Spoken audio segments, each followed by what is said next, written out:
Look at you tryna front like that. I seen that look, you don't want no smoke, that's facts.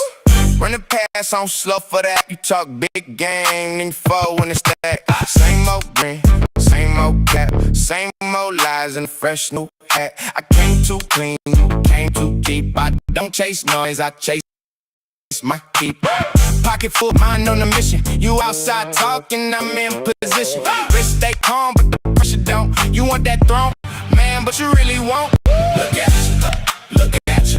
Running past, running past. Look at you, look at you. You ain't built for that. Look at you, pass, running past. Say my name, then freeze up. When I step like that. Now you mad cause the room got quiet. All that bark, but your heart won't bite. I move low with a cold intent. You make excuses, I make some in. Big talk, but your steps too weak. One wrong move and the whole thing leaks. I don't need no crowd, I don't need no push. I bring my own heat when I hit that hook. You been lost in the borrowed shine. I've been sharp since the first red line. Try me once, get a hard reset. You keep chasing likes, I keep collecting. Look at you, running past. Look at you, look at you. You ain't built for that. Look at you, running past. Say my freeze up when I step like that. I don't flinch when the room get tense. You performing pain, not make no sense. It's too clean, but the work is done. You want my spot, better learn that run. Every line hit like a hardened steel. Every not real when the numbers deal. You was loud till the pressure came. Now it's real dark when I same. I've been patient, I've been locked in. You been hoping that the luck come in. Not my fault that the weak get shown. I just walk through and take what's known. Look at you, look at you. Running past, running past. Look at you, look at you. You ain't built for that. Look at you, look at you. Running past, running past. Say my name and freeze up when I step like that. Running past alive with your back chest. Look at you.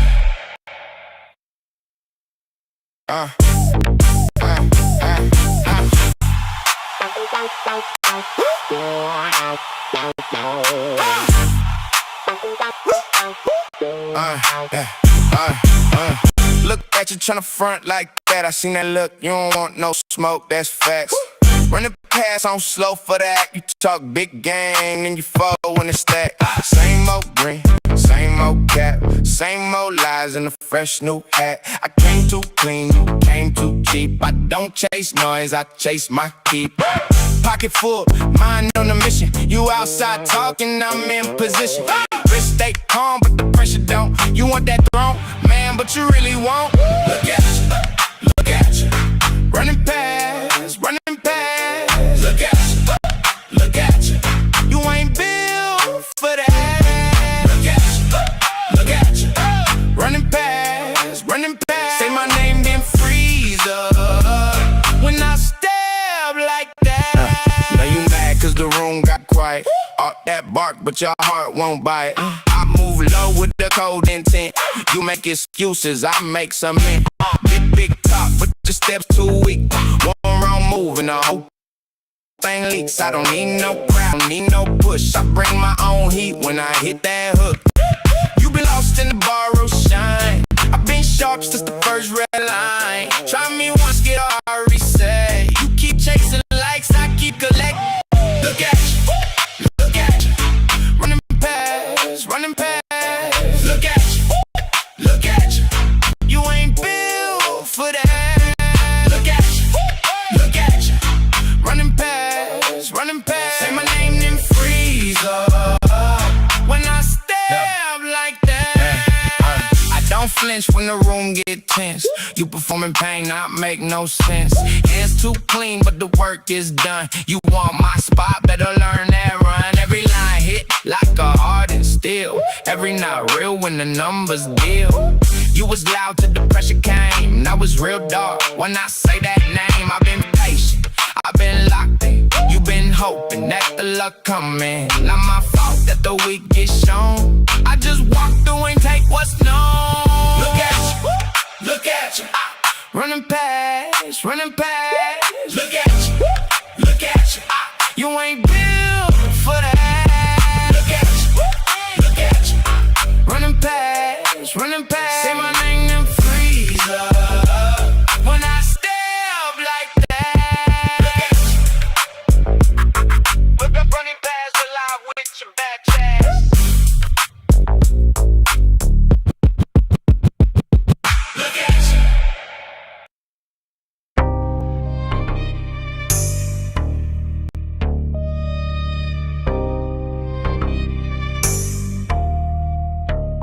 Rise from the ruins, the soul still sing. Trauma of the past, don't bind these wings. Through fire and shadow, truth ascend. From reckoning's ashes, the soul defend. Fire shit, we on cuz history and paid the heaviest pyramid stone. Promises ghosted, exposed, marrow broken, bone and dry. Making the contract, the phantom voices from the wall. Echo, whisper, silence, hold the anthem, broken ledger. Peep the lecture, who signs for the scars. Generations built kingdoms on land and sea. Now they got us out of space, reaching for stars. Rise from the ruins, the soul still sing. Trauma of the past, don't bind these wings. Through fire and shadow, the truth ascends. From reckoning's ashes, the soul defend. Balance tip, the scales lean. You dirty crook, justice not found, pockets deep. Overlooked, why you shook? Paved streets of gold, but who paid the toll? Riches in they coffers, but they borrowed the soul. Restitution, a word heavy with weight. Who writes a check when history's late? It's only fate, mark the date. Game over. Game over.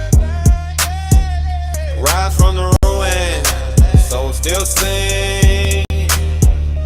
Trauma of the past, don't bind these wings. Through fire and shadow, the truth ascends. From reckoning's ashes, the soul defend. Rebuilt from the wreckage, brick by brick. Hands to heal, no more Houdini tricks. Restoration of soil, screens for seeds. No greed, a garden blooming with truth, not just pulling the weeds. Blueprints drawn in blood, sweating and tears. Keep your stride, fix the foundation and step inside, bitch, we arrive. Rise from the ruins, soul still sing. Trauma of the past, don't bind these wings. Through fire and shadow, the truth ascends.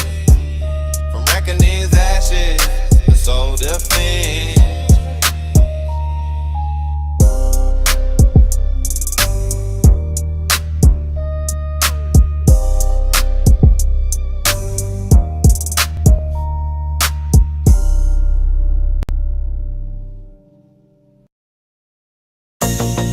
Some say we ain't old shit.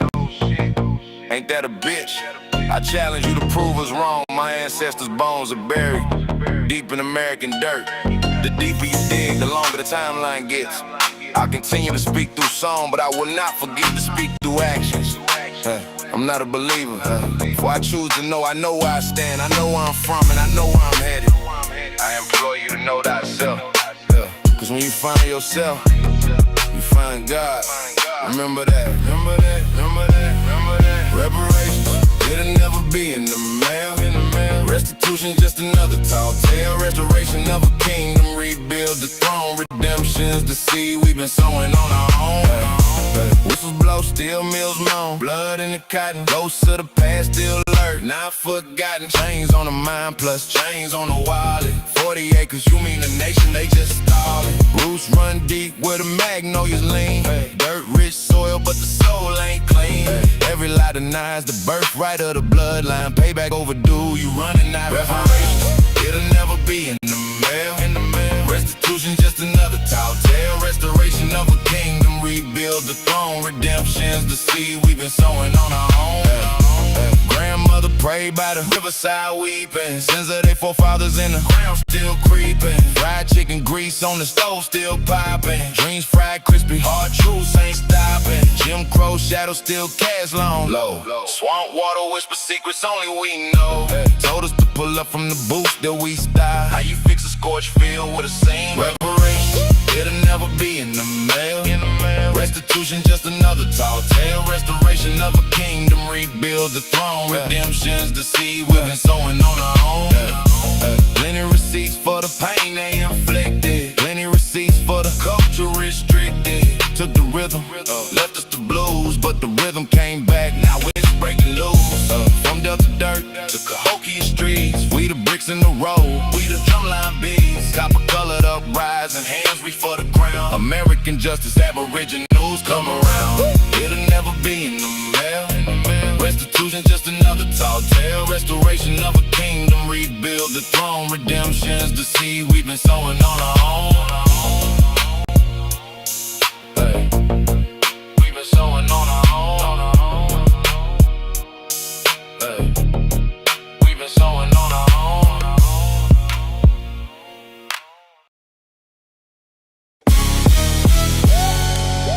As far as I'm concerned, all you immigrants and tethers can get the fuck out. Whether you got here in the 1400s or 2026, time to bang on them all. No excuses, I'm fed up. Bust your head open past the white meat. Crack your cranium, expose your thoughts. Fuck it, take the head off. Packing plenty heat, hearts turn Antarctica. Cold when the night breathe, I seen the fake smiles you see through. Liar, I seen the dead zone, I don't believe you. Liar, same mouths preach peace is beneath you. Then they feed on the copper tone, but it doesn't fit you. Paris bomb, we smoke signals, curling off this page. Nigga, they wanna save lie, I want true feudal rage. Nigga, they callin' Tartaria like it's myth and dust. Shame, nigga, I read the stone cracks, I don't trust the trust. Lame, nigga, don't know shit past the school and they fed you. You oughta be fed up, yeah, you know I said what. Shut the fuck. Eyes open, no sleep, too much on the line. They lock up the question and they sell you the line. Enough of the fuck shit, too much rusted steel. I want raw truth to protect the truth. You should be willing to kill. Fed up, we oughta be fed up. Fed up, we oughta be fed up. Say it to my face, bitch. Don't dress it in a story. Fed up, we oughta be. They built little boxes, I'm calling out you hoes. Diabolical mindset, your creation made us foes. Taught us what to fear as if you would never know. Why they hit the sunset but I still feel its glow. Every lecture sterile, I don't bow to the filter. Nope. Every lesson chained, I don't vote for this show. Every truth got a price. I seen hunger in the hallway and a borrowed name. Stolen legacy. Where the petty words go, from the gutter to the paper, it's the same damn fight. Keep your hands on the wheel, keep your head on right. If the map got burned and I trace my own, if the gate stays shut, I pull a kick though. Yeah, we came from the pressure, came from the flood, came with soot on the soul and iron in the blood. What they call peace is a padded up cage.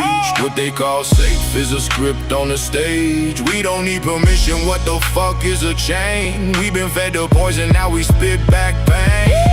Eyes open, no sleep, too much on the line. They lock up the question and they sell you the line. Enough of the fuck shit, too much rusted steel. I want raw truth to protect the truth. You should be willing to kill. Fed up, we oughta be fed up. We oughta be set up. Say it to my face, bitch. Don't dress it in a story. Fed up, we oughta be fed up. No excuses, I'm fed up. And I mean that plain. No more sweet lies. No more smoking chain. Bang, bang, motherfucker. Bang, bang, motherfucker.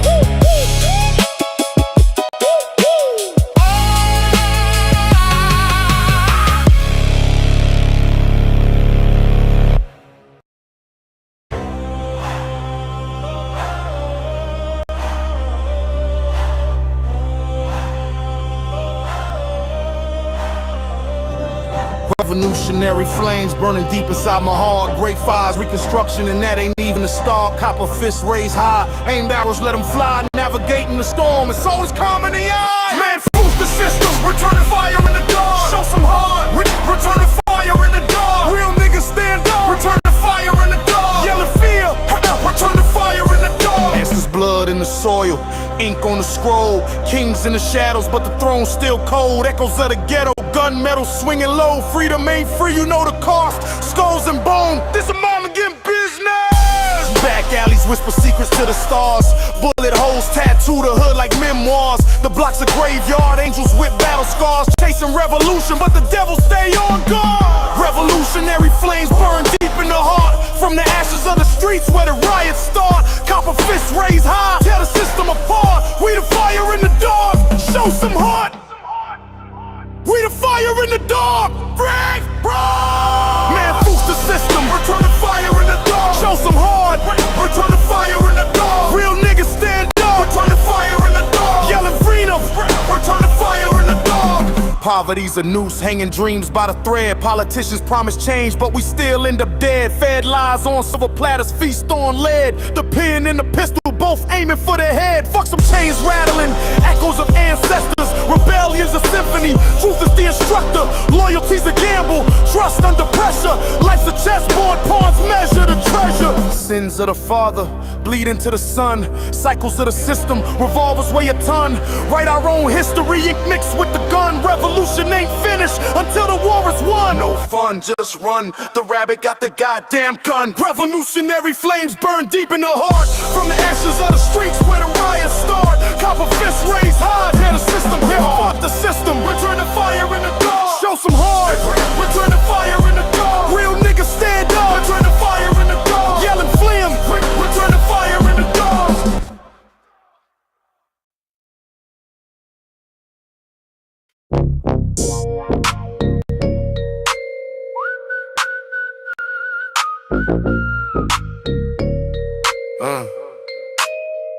You look me in the eye, like truth is just a game. You take what you can hold, then hide behind the name.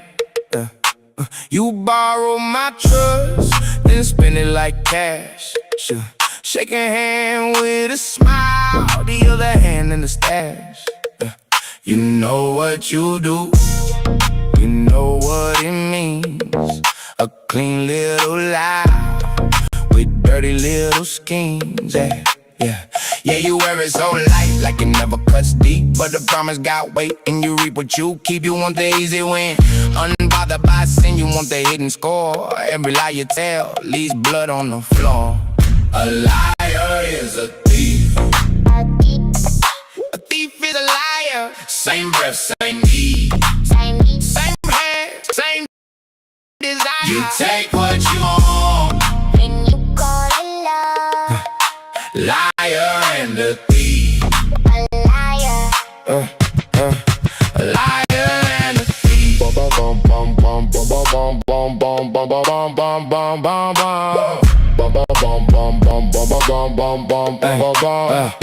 You tell me a story, then change the price.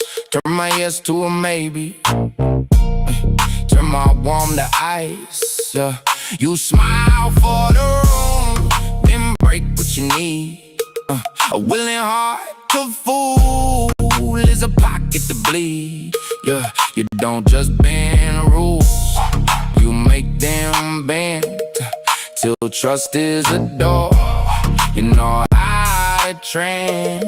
Yeah, you wear it so light, like it never cuts deep. But the promise got weight, and you keep what you keep. You want the easy win, you want the hidden score. Every step you take leaves a mark on the floor. A liar is a thief. A thief is a liar. Same breath, same need. Same hand, Same hand, same grip. You take what you want. then you call it love. Liar and a thief. A liar. A liar and a thief. Bum bum bum bum bum bum bum bum bum bum bum bum bum bum bum. Bum bum bum bum bum bum bum bum bum bum bum bum.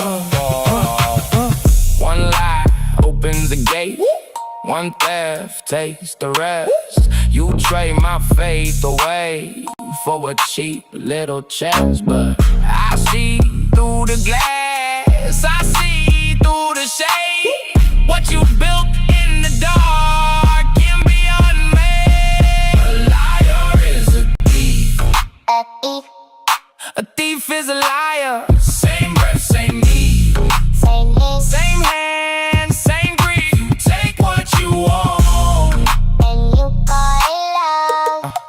Liar and a thief. A liar. A liar and a thief.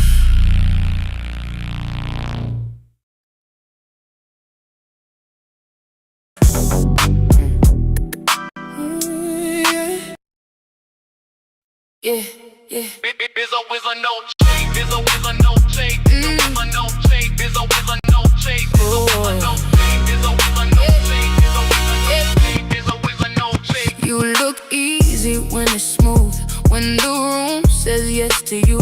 When the road stays wide and clear. When the praise is all you hear. But I know what made you bend. Not the calm, but who you in. When the wind came through the door. When you had to be something more. Show me where you stand. When the ground won't hold your hand. Show me what you keep. When the night runs deep, what truly defines you is where you are.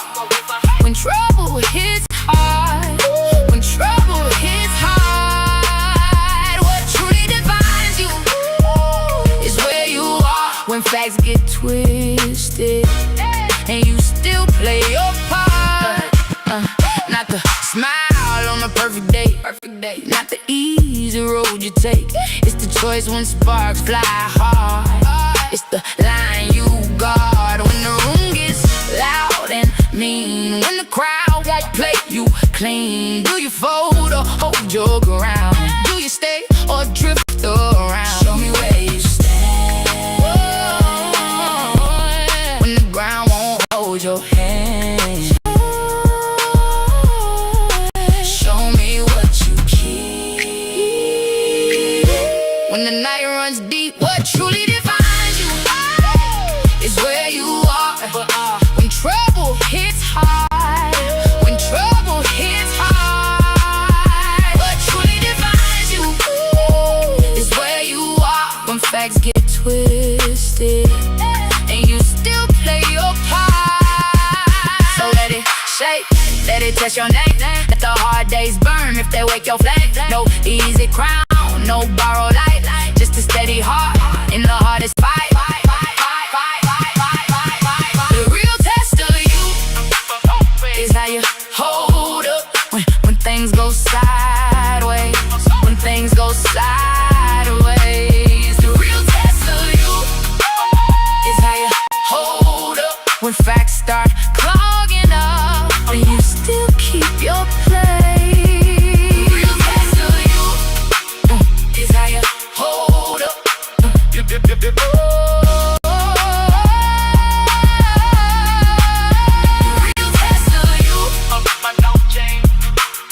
Is how you hold up.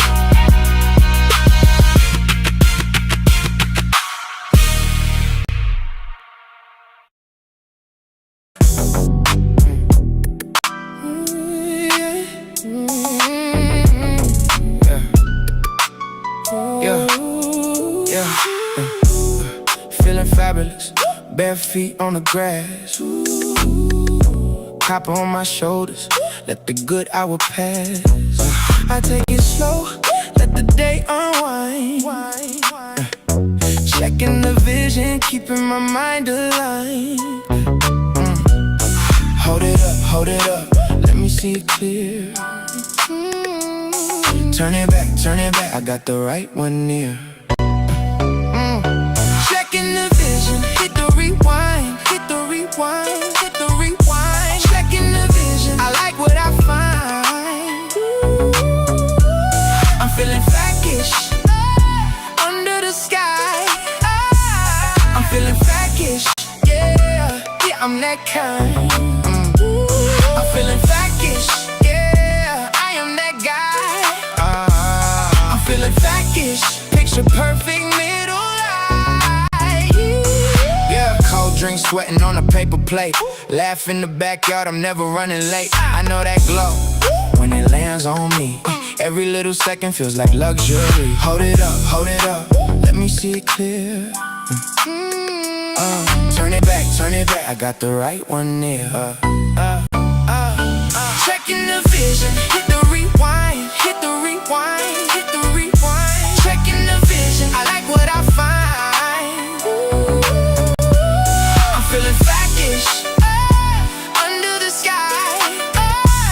I'm feeling factish, yeah, yeah, I'm that kind.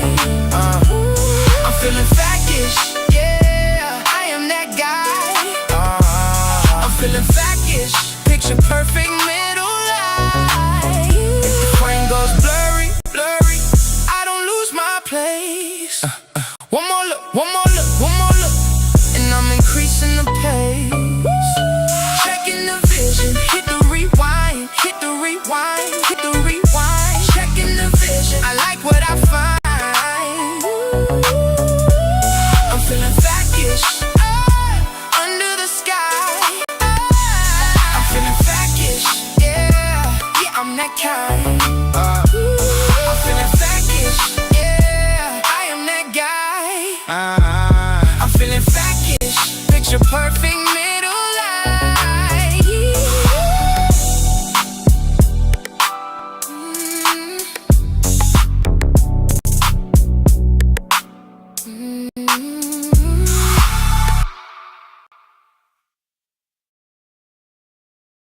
Yeah.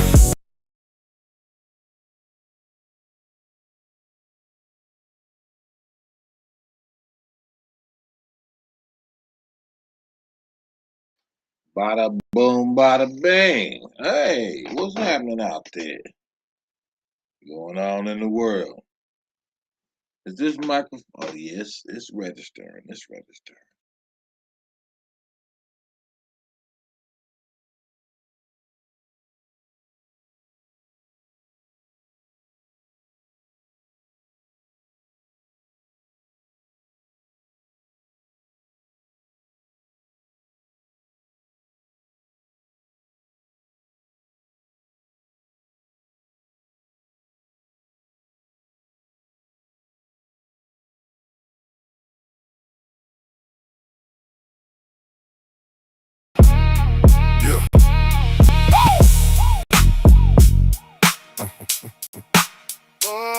Yeah. Mr. Tony. Mr. Tony, old dude on the rise. Nagazilla, ancient one in disguise. Supreme Chief Holiday, I hear the call go. DJ Cook Tack, standing tall. Old head couldn't never move by hype. Greedy vegan, still too sharp to type. Enemies public, you know the field. Marshall brother, Nasir, iron in the shield. Epic studies, big dog, Philly OG. Big aboriginal power, that's the code I see. Straight smoke, none your business, that's the brand. American business, holding the keys in her hand. Copper goddess, Empress Hobart, hold the glow. Mama Chief Drake Kyles, let the whole block know. From the top, from the roots, every name got weight, every step got proof. From the dust, from the bone, you don't build this kind of throne alone. Mr. Tony, say it loud. Old dude, staying proud. Nagazilla, run them down. Ancient one, don't bow down. Supreme Chief Holiday, it's the GOAT. DJ Cut Tack all day, all day. Old head cut it, still got flame. Big dog light, remember the name. Yeah. Music T-Dub, smoke signal in the air. There's a bad saint, got a whole clan stare. Grateful Soul, Sister Jackie Brown. Empress Goddess holds that ground. I'ma stay level 11, truth search on sight. Juice Anthony P cutting through the night. Shiraz the realest, no fake in the face. A-time, yeah, steady with the grace. Ladies, babe, Aboriginal TV. Every line you drop got authority. Every room you enter, silence falls fast. Future in the hands of the ones built last. You don't need approval, you already won. Ancient language speaking through the drum. From the top, from the roots, every name got weight, every Every step got proved, from the dust, from the bone. You don't build this kind of throne alone. Mr. Tony said loud, old dude stand proud. Yeah, yeah, Nagazilla run them down. Ancient one don't bow down. Supreme Chief Holidays, the GOAT DJ cut back all day. Old head Cuddy still got flame. Big dog life, remember the name. Whole line passed down, hand to hand. Not for the crowd, but the chosen band. Copper in the sun, smoke in the rain. Names like drums keep echoing the frame. Mama Chief, Empress Oba, truth in the chest. Brother Nasir, you already blessed. Field Marshal energy, calm and severe. When you step in the room got ears. Mr. Tony say it loud. Old dude stand proud. Yeah, Nagazilla run them down. Ancient one don't bow down. Supreme Chief Holiday. Go DJ cut tag all day. Old head Cuddy still got flame. Big dog life, remember the name.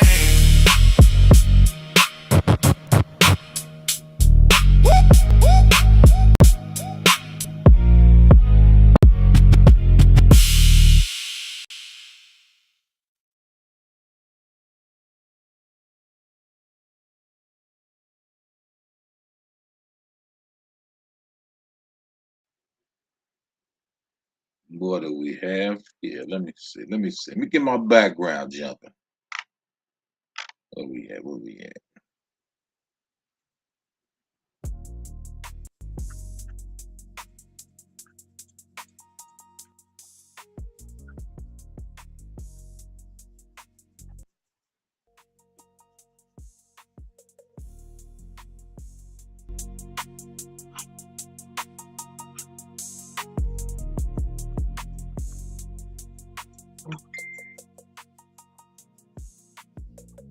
Who is that messaging me?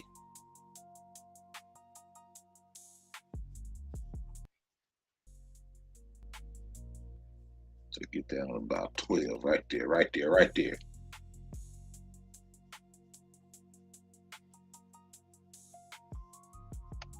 How you doing, ladies and gentlemen? This is something I wanted to peep. This is very interesting. I ain't checked it out yet. I probably got like 30. I don't know. I didn't really listen to it at all. I want to get a fresh reaction to it.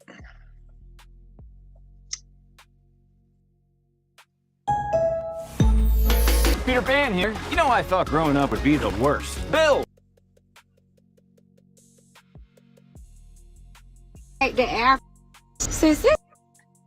This is this channel Seth reaction. Title: Sister asked AI, what happens if all flag on the play, Black Americans leave the USA for Africa? The answer sparks debate. So many of y'all on here talking about go back to Africa, you should go, blah blah blah. I decided to ask ChatGPT, Chat, what would happen if all Black Americans left the US and returned to Africa? If so many Black Americans are, then why can't DNA tests prove what specific tribe or country most of us came from? Why is it always broad West African? It's a power question, infinite, and it's one that the entire illusion of identity, origin, and the technology we're told can define who we are. So let's go deep, because this rabbit hole is layered with politics, science, colonial manipulation, corporate agendas, ancient truths. If one of the most repeated phrases in American... Oh boy, I didn't know if it was an African lady. This is gonna be hard for me to get through. All right, I'm gonna have to find the source of her reaction. And what the hell, girl? You call yourself Seth? Seth reacts? What the hell? Hold on, man. Hold the fuck on. Do you have the original video in your description? Of course not.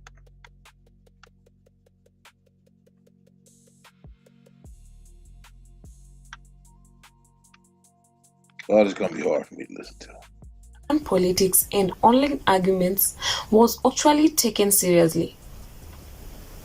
For years, some people have told black Americans to go back to Africa. But what would really happen if millions actually packed their bags and left the United States? Would America lose a major part of its economy? Would Africa experience an economic boom? And can DNA ancestry tests really identify the exact African tribe or country that black Americans came from? We are separating facts from speculations, examining what AI says, what history tells us, and why this conversation has become so controversial. Well, she look like Don Cheeto, whatever that nigga name is. Let's get into it. 1. DNA testing doesn't do what people think it does. People think DNA tests work like a historical GPS. You spit in a tube and it tells you exactly where your ancestors came from. Down to the village, right? Nah. That's not how it works. These tests don't. They compare your DNA to modern people currently living in various regions, and only those whose DNA is in the company's reference database. So if no one from your actual ancestral tribe in 1600s Ghana or Angola, the test is guessing. 2. Africa is underrepresented and overgeneralized. Most of the DNA reference populations come from Europe and North America. Less than 5% of the samples used in major databases come from Africa, and even fewer from specific ethnic groups within Africa. The continent has over 3,000 tribes and 2,000 languages, yet most DNA tests lump them into vague categories like Broad West African, Nigeria, Yoruba, Igbo, Hausa, maybe, Bantu peoples, Senegambian coast. It's like saying someone from the Appalachian Mountains is just broad North American. That's insultingly vague. 3. Colonialism erased tribal memory before the boats even left. Before the ships set sail across the Atlantic, European colonizers and African elites who colluded in the trade already began restructuring identities. Tribes were broken up, renamed, or grouped under colonial borders, like Nigeria or Ivory Coast, which didn't exist yet. People who were Fulani in one region might get reclassified as Mande or Bantu elsewhere, depending on the trader or colonizer. This chaos followed us through the Middle Passage.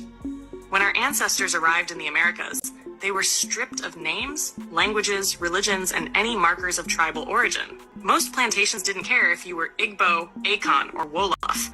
They just called you Black or Negro. By the time... Oh, boy. Oh. No. Yeah, I know. We better finish that. That shit is, ChatGPT tripping.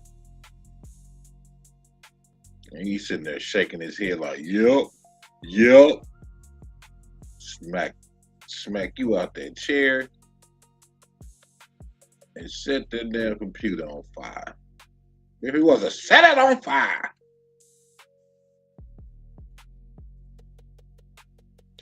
Okay, let me chill out. Let me chill out. Time we were free of memory too, at least on What you mean we? ChatGPT? What are you talking about we? paper. 4. The science has bias and an agenda. Let's be real. DNA testing is not neutral. These companies are private corporations with Western academic backing. Their priority is restoring indigenous identity, its profits and data collection. Most tests are built on Western anthropological models, which are already biased and colonial, limited African DNA samples, assumptions about race and region that come from 19th century pseudoscience. The result? You get vague ancestry categories that reaffirm the narrative that we're all just African-descended slaves with no traceable root, instead of pointing toward deeper indigenous or more Irish origins that challenge history. 5. The truth may be bigger than Africa alone. Here's where it gets controversial. What if the narrative that most Black Americans came directly from Africa is itself exaggerated? Some scholars, elders, and researchers argue that many so-called slaves were actually indigenous to the Americas.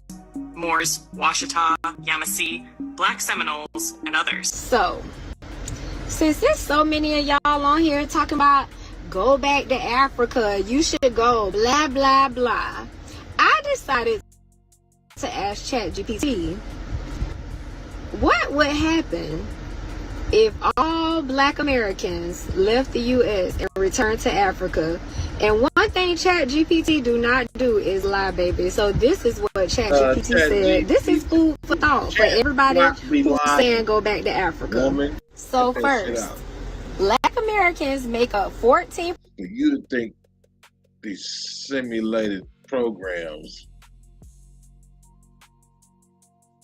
are completely honest and tell the truth is, come on, sis, you tripping. Of the U.S. population and contribute significantly to healthcare, sports, entertainment, government.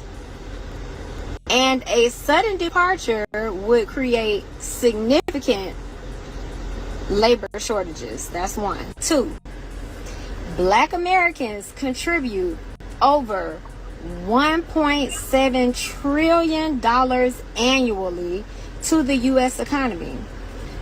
A departure like that would create a sudden loss of economic power. 3, Black-owned businesses which employ millions of Americans would shut down or relocate, shifting the wealth to whatever country all of us went to. Number 4. Now this one gonna really piss you off. Loss of cultural influence. Black Americans, and I quote, Black Americans have shaped U.S. culture through jazz, hip-hop, and blues, fashion, language, and sports. Their departure would significantly alter America's cultural identity. Of course, we know that there will be a shift in elections, particularly for the Democratic Party. There won't be a need for end up in Black Lives Matter. But here's where it gets good again. A decline in innovation. Blacks foster creativity and innovation. The loss of racial diversity could technological advances. See, y'all ancestors ain't tell y'all how sick y'all was. See, y'all before y'all found us, y'all was fighting each other. See, ain't nobody passed that information on to y'all. Y'all don't know about all that. See, our people passed information people didn't. Y'all wanted to be lost in translation, but we know. We know.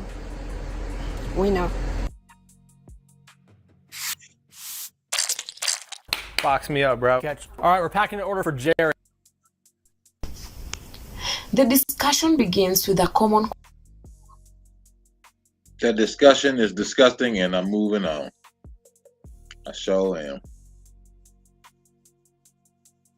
I don't know why I clicked on that shit. Let's see. Assalamu alaikum, P1, and we are here to Uh-oh. What do we have here?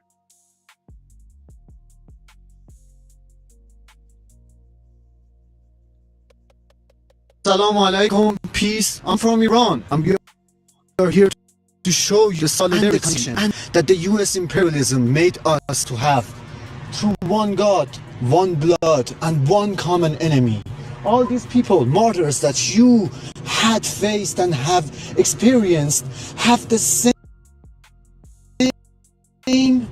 experience as us. They fought imperialism, try to build their own foundation, try to build their own society independently, and got shit. Like, share, subscribe, and get triggered. Of these unfamiliar with all these suicidals, like gangsters, radicals, just like we right now in the history. In the Middle East, they're calling us terrorists, extremists, radicals. From Martin King, Malcolm X to Nipsey Hussle, we all share the same goal, having an independent and free society. Assalamu alaikum, peace. What's up, guys? Alright, still wants black people protected, and they are looking at the black community as on their own, in that if anybody wants to touch the black community, they're ready to come out and protect them, just like they're protecting themselves right now from the United States of America. Now, if you look at this video, this is what happened in the year 1970, when the Iranians said that the black people are safe and the black women are safe. So when they took hostages, they had to let black women go and black men. So when he was asked that, why are you releasing the black women? They say the black people in their country are very much, all right? So they released the black women. And when he was asked about the black men, he said that black people in the they have been oppressed also with the white men premises, so they deserve to be protected too, and they deserve to, you know, and so whatever will happen, they're gonna fight for the black people. Take a look at this video. We hear, Imam, that today, perhaps today, some black hostages and some female hostages will be released from the American embassy compound. Is that true?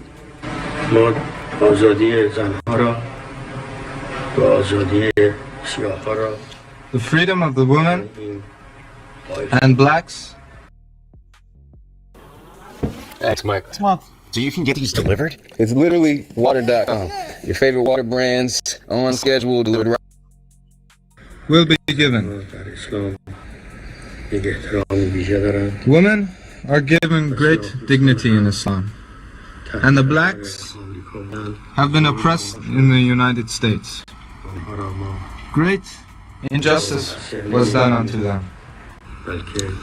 They were under pressure in the United States. Thus they came here. We are doing this owing to the tenets of Islam. In return, we ask nothing for their freedom. We want the Shah. Carter must return him. The world's international law agree with this principle. I ask you, as an American and an human being, talking to an Iranian and another human being, is there no room for compromise? Or is Iran now, in effect, at war with the United States?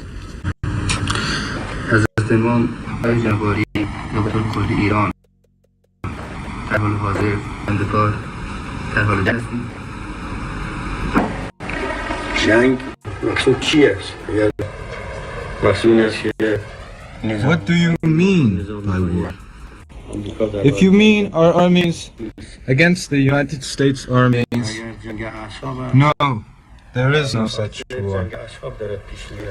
If you mean it is a battle of nerves, it is Carter's doing. We are against war. We are Muslims. We desire peace for all. Carter does not allow this. Carter should put aside so-called humanism and return the criminal Shah so that we can conclude this matter. This is what you need to know, and this is what you need to understand. When Iran are saying that black people need to be protected, they aren't saying it because because of them they're being biased or something. No, they're saying it because they think black people deserve better. They've seen what blacks have gone through. They've seen the life that blacks are into, and they think that blacks need better. They think that black people need also to live like other people. They've seen the oppression. They're saying every time that we have one thing in common. We have similarities. And the similarities between us and the black community is the fact that we've both gone through that racism. We've all gone through that oppression. You know, we've been oppressed the same way black people have been oppressed. So when it comes to defending ourselves, we also feel like we can be defending the black people because they deserve it. Right? We and blacks are one. I've been watching this video. I came across a video where I came to realize that Iranians really respect the black community. They respect them so much. I didn't know this before. I'm beginning to see it. I've seen where the Iranians were actually celebrating Malcolm X, celebrating the great men who were in the black community before. And this is really pure and true love. Now, I'll come back with more in regards to the same. But until then, let's take a look at this video and then you tell me what you think about the comment section, and I'll best make sure I read all the comments and give a response where possible. Until then, let's take a look at the video and then we shall talk more in regards to the same.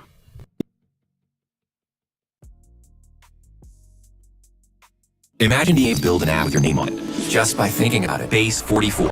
You can put a picture of Tupac on the nose of a drone, and I think it's a better time than ever to analyze why. From Lego Malcolm X to a mural of Nipsey Hussle, Iran has been sending clear messages to marginalized American communities throughout the entire conflict. And if you ask me, it's a way more effective way to get the messaging out than like putting the info out and hoping that the oil investing billionaires that own the American media report on it. Why? If you ask me, it has everything to do with how things run in America. The dual labor market theory is the idea that it's really not just all about competition in free market capitalism. The nature of the free market creates two categories. The primary market, which is the stable, well-paying jobs with benefits, so think corporate and medical professionals, skilled trades, union workers, etc.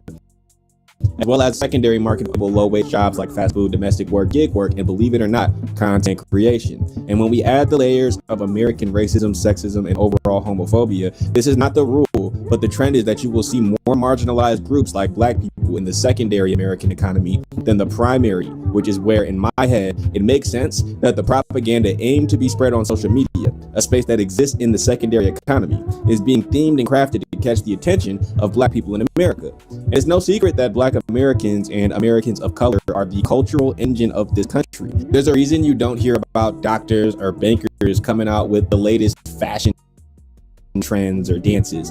It's about society, but more importantly, it's also not their role in American culture. Most American news outlets are just as compromised as the average viewer. And that's by design, as it's typically messaging the top 1% of the primary market in America. It's why TikTok is still such an issue. Buddy.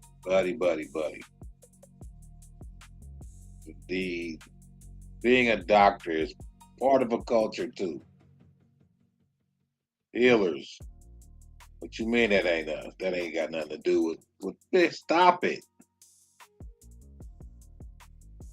What's wrong with these dudes? What's wrong with these people? As a competitor in that space, the content on this app doesn't always come from the controlled narrative of a billionaire or the primary market. A lot of times it comes from a content creator doing research, working out of that secondary market. That's a huge problem for an American empire that wants to control the narrative around a war only the top 1% of the primary market really benefits from. Enter Lego Malcolm X getting ready to press the button from a missile site. That's just my thoughts on it though. Let me know what you think in the comments. I'm always posted to shoot me a follow to stay up to date. Assalamu alaikum, brother. Alaikum assalam. How are you? How are you? Good. Good, yeah? Where you from, brother? I'm originally Kurdish from Iran. I know you're Muslim, right? Yes, I do. And I'm Muslim, right? Yes. So I want to go and join your culture from you guys. Would you accept me in your culture? I think, of course, it's like any race. It doesn't matter. Personality. I would say it's like personalities. As a Muslim, we've been grown like that. We have to treat everyone attitude and their manner. Yeah. So in Islam, we don't have any race as well. So for me, as long as you are a good man practicing, I think you've been accepted by. So that's 100% I will be accepted. Definitely, if you as long and good personality, and you are a Muslim, most of the people they will accept you. Okay, you know what? Let's go now, man. Take your stuff. Let's go. Let's go. Assalamu alaikum. We're coming back. Nope. I just watched that video on that flight from Nashville that had to ground in Atlanta because of a threat. Yeah. Heads down, hands up. Heads down, hands up. And they escorted that one man up off that joint. All I could think was sleeper cell. Sleeper cell. We don't know who they are and where they are, but I got a feeling that they are going to be where these people are. So we need to not be where these people are in numbers. Yes, this is the time. Black people, while we are minding our business, stop inviting these people to cookouts. No more invite is safe. No more invites. We cannot go where they go. To the black people who have found themselves the one black, the white family, you did it to yourself. You did it to yourself. Do not come looking for us for help. Okay? Black people, we need not to conjugate amongst these people where they are the majority and we are the minority. It is not safe right now. It's not safe. We don't know where sleeper cells are. We know they don't have any beef with us, okay? The big I, not the little one, has no beef with the melanated American, okay? The little I, not the big one, they just mad that they stole an identity that was not theirs and they have to face that rapture. We need to stay out of this because this is a white people and billionaires. Yeah, y'all voted for that man, y'all deal with it, okay? The Hispanics, they ushered you in the front door and out the back door. I am gonna say, you're not saving this either, okay? There is multiple wars going on outside that we are not safe from, and the best thing that the melanated American can do is to continue to mind our business and not conjugate where those people, where are they? You know where they are. Where do you need not to be going? Where they are. Okay? Do you catch my drift? Is it understandable? They said heads down, hands up. I'm not sure about you, but I only want to be where the black people are. That's where I want to be. I don't want to be around white people. If there are 20 or more, I am hitting the door. Okay, one of the most insane historical facts when Iran took a bunch of American hostages in 1979, but then decided to free all the black hostages and the way to do this, you ask? Well, first we got to go to why Iran took hostage in the first place. And when you understand this, you also understand why Iran and the USA don't really like each other to this day. You see, Iran had a problem. You see, back before the 1950s, Iran's oil industry was basically completely taken over by the United States and Britain. Iran was barely getting a share of their oil. Iran said, knock, knock, knock, hello? United States, Britain, can we have our oil back? United States and Britain said, who said we got your oil? Iran said, boy, we're not stupid out here. We see y'all scamming us. United States and Britain said, you got us. We not finna lie, but we not giving your oil back though, for real. So Iran voted in a new prime minister that took back Iran's oil. The United States said, ooh, we can't have that. Call in the CIA. The CIA pulls up, that boy gone. The United States brings in a new guy, the Shah, and he's very friendly towards the United States. Iran said, the shouldn't give me a chance for real. Yeah, fast forward 20 years later, he gave away all of Iran's oil and had very oppressive policies towards the people. The people of Iran said, time's up. The Shah said, time's up. Boy, you know what I got behind me? Big dog United States. The Iranian people said, all right, let's see if they get to you in time. The Iranian people rose up and started hunting them down. The Shah said, oh, them folk tripping. He called the United States. He said, yo, them folk trying to get me. The United States said, chill, we're going to get an airplane. We're going to come pick you up. We can't let our assets, our friends, suffer. The Shah gets on a plane and he dips. He said, I'll see y'all folk in the States. The people of Iran looked at the United States and said, bring back the Shah. The United States said, no, the Shah's sick. We can't give him to you right now. Iran said, we got hospitals here and jails. Bring him over. The United States said, no. And we still gonna take your oil because we're gonna bring in a new guy to still take your oil. This was the last straw for Iran. Iranian college students sue the United States embassy and take everybody hostage. They said, bring back the Shah. The United States said, release the hostages. What are your demands? Iran said, reasonable. 1, we want the Shah back. 2, we want you to leave us and our oil alone. The United States said, no.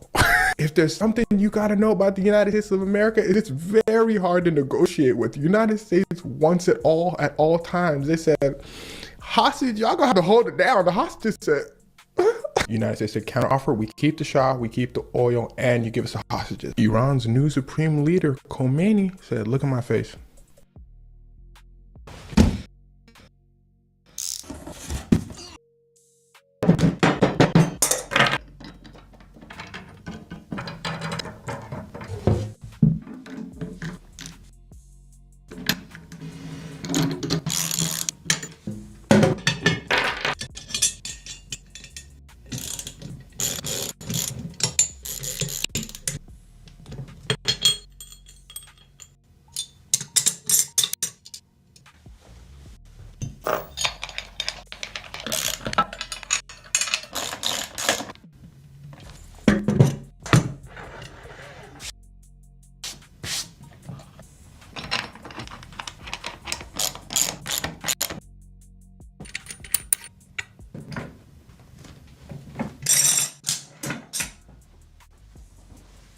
If you're like me and you sit 8 hours a day on a shop chair, you want to make sure you have something that's super supportive. I mean, take a look at this wonderful seat and backrest. And these wheels will glide over anything. That is why I trust Viper, because their chairs are super well built here in the USA. And trust me, I've never ever regretted a decision by buying from Viper. Are you kidding me? This is insane. Dude, there's no way this is packaging cold. All right, here we have a Viper chair. Here we have this cheap little piece of crap. Now let's compare them both. This is made overseas with the cheapest materials possible, where this is made in America in a workshop, not a sweatshop. This one's got weld splatter all over the top. This is eventually gonna fail. On here, you got TIG weld on the bottom, MIG all around the top, cleaned up. This should be in a museum. Are you kidding me? This is packaging material. This is what we use in our boxes, and they're using it on their seat. And here is the Viper seat, 3.5 inches of industrial grade foam. It is handcrafted right here in Green Bay, and it is so comfortable. Let's glide into the casters. This went. Do I look like I'm finna give us back the, oh, those black people? Now here's where things start to get wicked. Khomeini looked at the black hostages and said, don't the United States be like oppressing y'all and messing with y'all too? Black people said, well, Khomeini said, oh no, y'all are free to go. Plus the women, y'all are free to go. The white hostages said, Jamal, ain't you gonna put in a good word for me? He said, my name's Eric. He said, Andre, we're not here to argue about semantics. This is a serious situation. Go talk to them folk. Put in a good word for me. Black people said, all right, give us your number. I'm gonna call you on my iPhone. We're gonna put in a good word. White people said, iPhones haven't been invented yet. Black people said, exactly. Call me when they get invented. Oh, them folk dipped. Except a black man named Carl. Now, I don't know if this is him, but this picture goes with what I'm saying. You see, Carl was a Marine, but he was also a radio operator in the Marines. So he was privy to very sensitive information. Carl said, okay, we packing our bags, we going. They said, Carl, you can't come. Carl said, y'all see my skin color, right? They said, yeah, Carl, but you privy to info. You're gonna have to hold it down. Carl said, ain't this about it? But Carl was released 2 years later with the rest of the hostages, because President Carter had a lot of back and forth. There's a lot more. Finally made a deal with Iran, basically saying, okay, we're gonna leave you alone, just release the hostages. Iran didn't get the Shah because the Shah actually passed away. And side note, since Jimmy Carter took so long to get the hostages released, Reagan used that against him to get elected over Jimmy Carter, and Reagan then ruined the world. But that's a story for another day. Side note, to Jimmy Carter's credit, even though he lost the election, he worked on getting the hostages in his last day in office. In fact, he got the hostages released on his last day in office. And well, even after the hostages were released, Iran and the United States relationship has never been the same since. And in fact, before the hostage crisis and after the hostage crisis, there were many more little incidents that happened between the US and Iran. What's happening today is just another piece in a story that's been ongoing for about 100 years. They just haven't taught you it in your history books. A story that I hope ends peacefully and sooner rather than later. Someone asked me how it was as a black woman being in Iran. And I told her, I was like, straight up, it was the best travel experience I've ever had in my life. I was a celebrity. I was stopping traffic in cities and photo shoots with people and their entire families. I was getting presents. I was living the travel life. It was incredible, especially because I was living in India, which is very racist, very, very racist. And then I went to Iran, which was just Like, I was so excited to see tourists, and they were so happy to have people who were very abnormal tourists. Like, black people don't go to Iran. They just don't do it. So they were so kind and so welcoming, and it was the most wondrous, the best experience I had traveling. And I want people to remember this when we see this propaganda that comes out and this divisive rhetoric that comes out. You need to know that some of these things have been pushed down our throats, and you think that everyone who's not black hates you. There is anti-blackness everywhere. I have to accept and admit that. I will never deny that. But you have to understand that not everyone is going to treat based on what you've experienced, because that's something that I had to like wake up to. When I got there, I was like, oh my God, there's so much anti-blackness in Arabs. And first of all, I was told Arabs are not the same as Iranians. Iranians are Persians, very proud, very old civilization. They do not appreciate being mistaken for Arabs at all. So never do that first. And second of all, they have a different life. They have a different outlook, a different culture. I found them to be so welcoming and so kind, so unbelievably kind, subhanAllah. The second thing I want to address is that just because some people might be racist does not justify them being attacked and decimated. We had this conversation when they started. I remember distinctly making a video, the first of my videos to ever go viral, that talked about this, that just because anti-blackness exists does not mean that we support genocide. Same thing with Iran. Even though there might be anti-blackness there, does not mean that we support their decimation. Even though there is societal oppression of women in that country, does not mean that we support this stupid, unjust war. We should have more sense than this. We cannot be going and having the same discussions over and over and over again. Don't be saying too much about Iran. They said that we're cool. They said that we are cool. They said African Americans have been through a lot. So don't say too much. Don't go over there and don't be doing too much. And you know, if you look like us and you wearing that camo, you better not be doing too much. Because they said that we cool.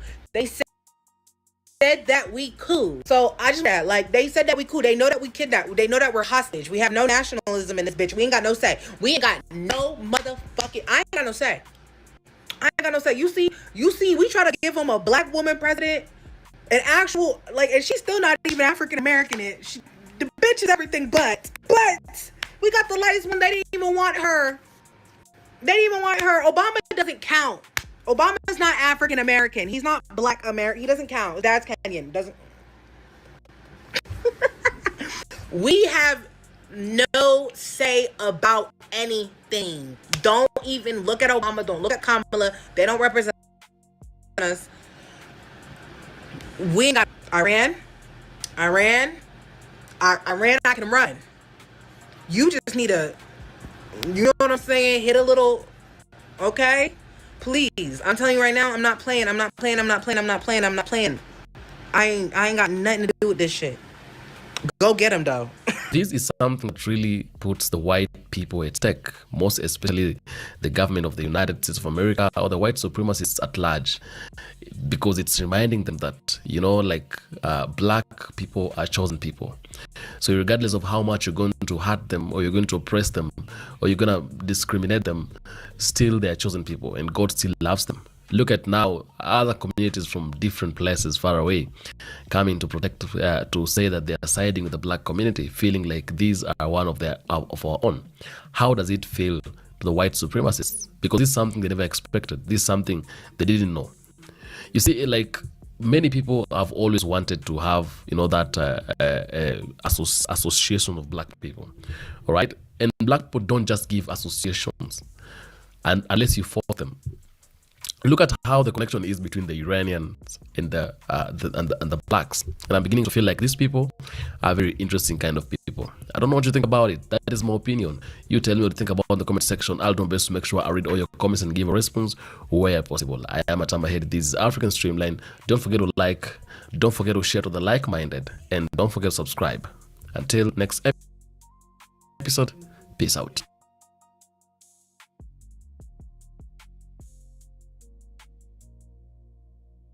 Have you ever seen a product that transforms any ordinary spender water world in just 1 second? Meet the Kamau Immersive Ocean Projector, the mood light that's taking the market by storm.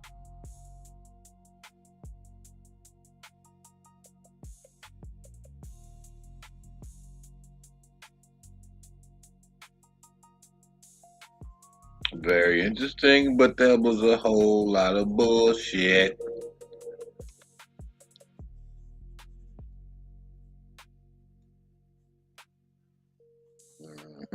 What you talking about? Valhalla. And there's also rumors going around that while he was here for Lady's funeral, that yes, he slapped J.D. Vance around for his choice words about our greatest allies. It says here, Uncle BB confronted J.D. Vance in person about his public critique of our greatest ally. Well, I'm sure that wasn't complete threats.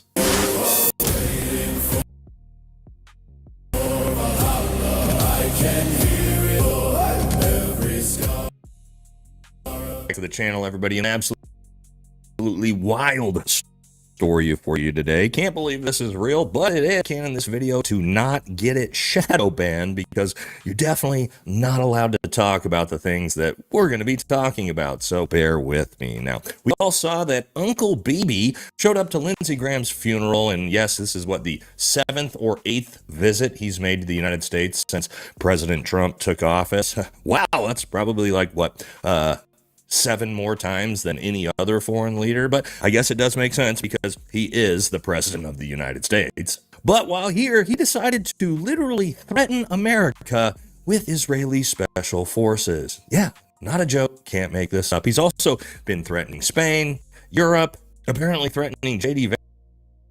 Vance. We also have him on camera, Marco Rubio and pt2. So wild stuff. All right, so that's what we're going to be talking about in today's video. Don't forget to like, comment, subscribe. It helps the channel. Follow us on Patreon. Grab some America First, America Only merch for the summer. Let's jump into it. Let's talk about it. Okay, so what happened? Well, we've all seen the between New York's Mayor Mamdani talking about how he is going to arrest Uncle BB if he shows up to New York because he's wanted for war crimes, which kind of makes sense. That's typically what you do with war criminals. But in response to that, Uncle BB had some very insane things to say. Yes, Uncle BB went on Fox News with Sean Hannity and literally said that he has special forces on standby if he's arrested in New York. What are you trying to say here? That if you were arrested, you're going to use the Israeli military special forces to what? Come break you out of prison, kill a bunch of Americans? What are we talking about here? That's obviously the implication. This is a direct threat to the United States, that if we had the audacity to carry out the ICC's warrant, they will take him back by force, apparently. Bold claims. It's a bold strategy, Cotton. Let's see if it pays off for him. Now, this is, of course, what this stems from when New York's Mayor Mamdani said that Uncle BB is a war criminal. And regardless of what you think about old Zoran, yes, he is. That's not up for dispute. And then Uncle BB decided to fire back again by calling New Yorkers barbarians. Against this democracy, Israel, that is being vilified, lied about, described as war criminals, we're fighting your battle. You know, Iran wants to destroy you. Model democracy, fighting against the barbarians. And in New York City, the mayor of New York City celebrates the barbarians. Oh, choice words there. Yes, New York. And also, wait a second. Uncle BB. You fighting for who? Man. Did you just say that you're fighting the war in Iran on off? Because last time I checked, you haven't participated in that at all. And Mr. came out and said that you have no interest in participating in that conflict alongside the United States. So, no. We are fighting that war on behalf of you, and we all know it. But honesty is not in their policies, as we all know. Now, who else has he been threatening? Yes, of course, we have this one, which is actually a very prevalent story right now, and we're going to the crazy shit that's going on in Spain later tonight on the live stream we're doing, 5 p.m. Pacific, with the special operator panel. Yes, you guys come by. We're going to talk about all this, but very relevant because, of course, our greatest ally is what's going on with there. We'll explain it all. But this, yes, BB is also now threatening Spain. threatening NATO allies. As he said in this video here, against our greatest ally, and who's against them is not our partner. Okay. And there's also rumors going around that while he was here for Lady G's funeral, that yes, he slapped J.D. Vance around for his recent choice words about our greatest allies. It says here, Uncle Bibi confronted J.D. Vance in person about his public criticism of our greatest ally. Well, I'm sure that wasn't complete threats. And of course, we got to watch the clip from Lady G's funeral. Look at this panel of just absolute heroes here. Jeffrey Epstein's best friend, Howard Lutnick, Fake Weights Pete, Uncle Bibi, Little Marco, and I believe that's incredibly sweaty Scott Bassett. But what's great about this is you can literally see Bibi ordering, well, I guess it's his Secretary of Defense and his Secretary of State around. Mom, he's been away working for a whole year. We finally get to see him today, right? That's right, honey. We're going to the city where he works to surprise him. Yay! Dad's over there. Is this the city job you...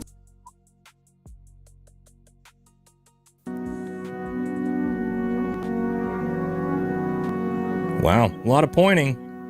A lot of telling these two what they need to be doing. Yes, sir, yes, sir. Yes, sir, yes, sir. And who else was he ordering around? Oh, that's right. Yeah, more pointing, more yelling, more telling them what they're going to be doing. Yes, him and Little Z.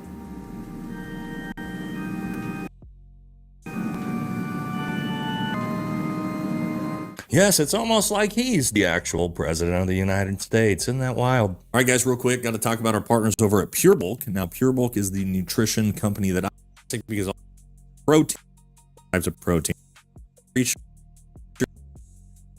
shot by increasing. Pure Bulk is this or those direct threats to the American people. I'm sure he stood up on our behalf. Let's take a look. All right, Trump tweeted, Uncle Bibi will not be arrested in any way, shape, or form while in the United States of America.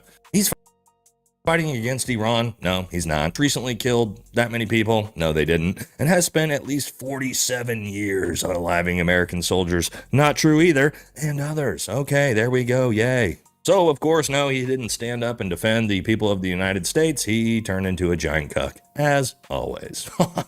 Shocker. Wonder why. But this also becomes relevant with his threats against Spain, because if you guys haven't been watching the news today, obviously viral story is the absolute insanity that's happening in Spain right now. Moroccans are just flooding into the country, and it's almost like somebody has been pushing for this since 2019. And who could that be?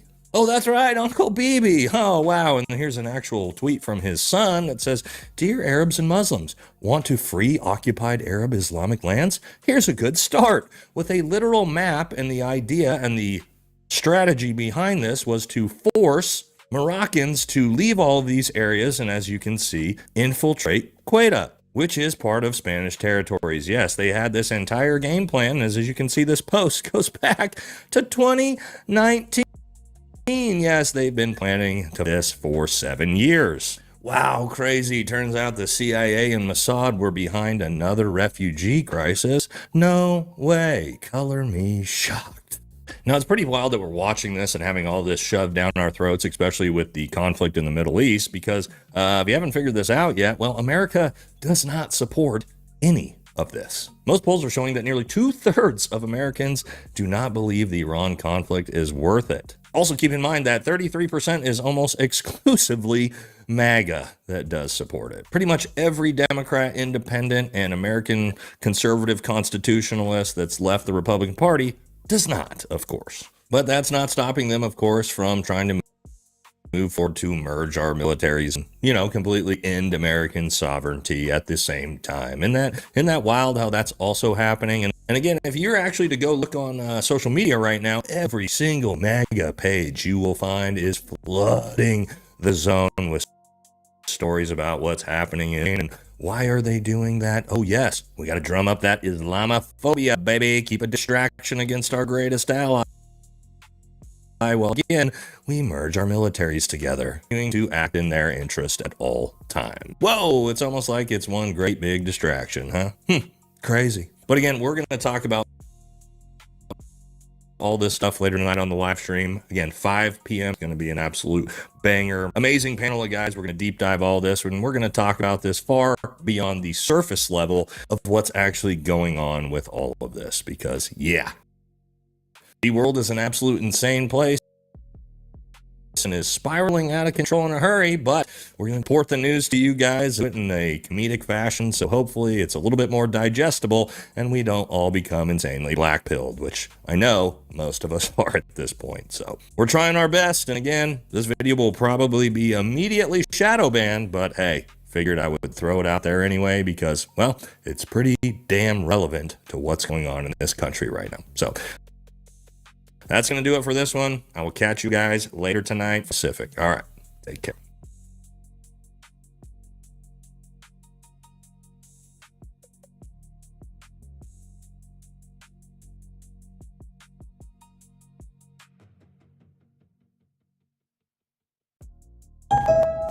Hey, name's Petey, aka Peter.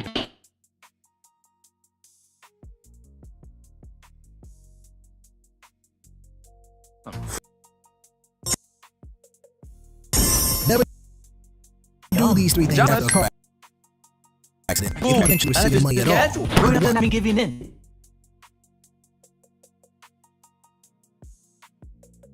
He's a YouTuber that used to work in the CIA, working a desk for a couple years, and has turned that into an online persona, pretending that he's Jason Bourne.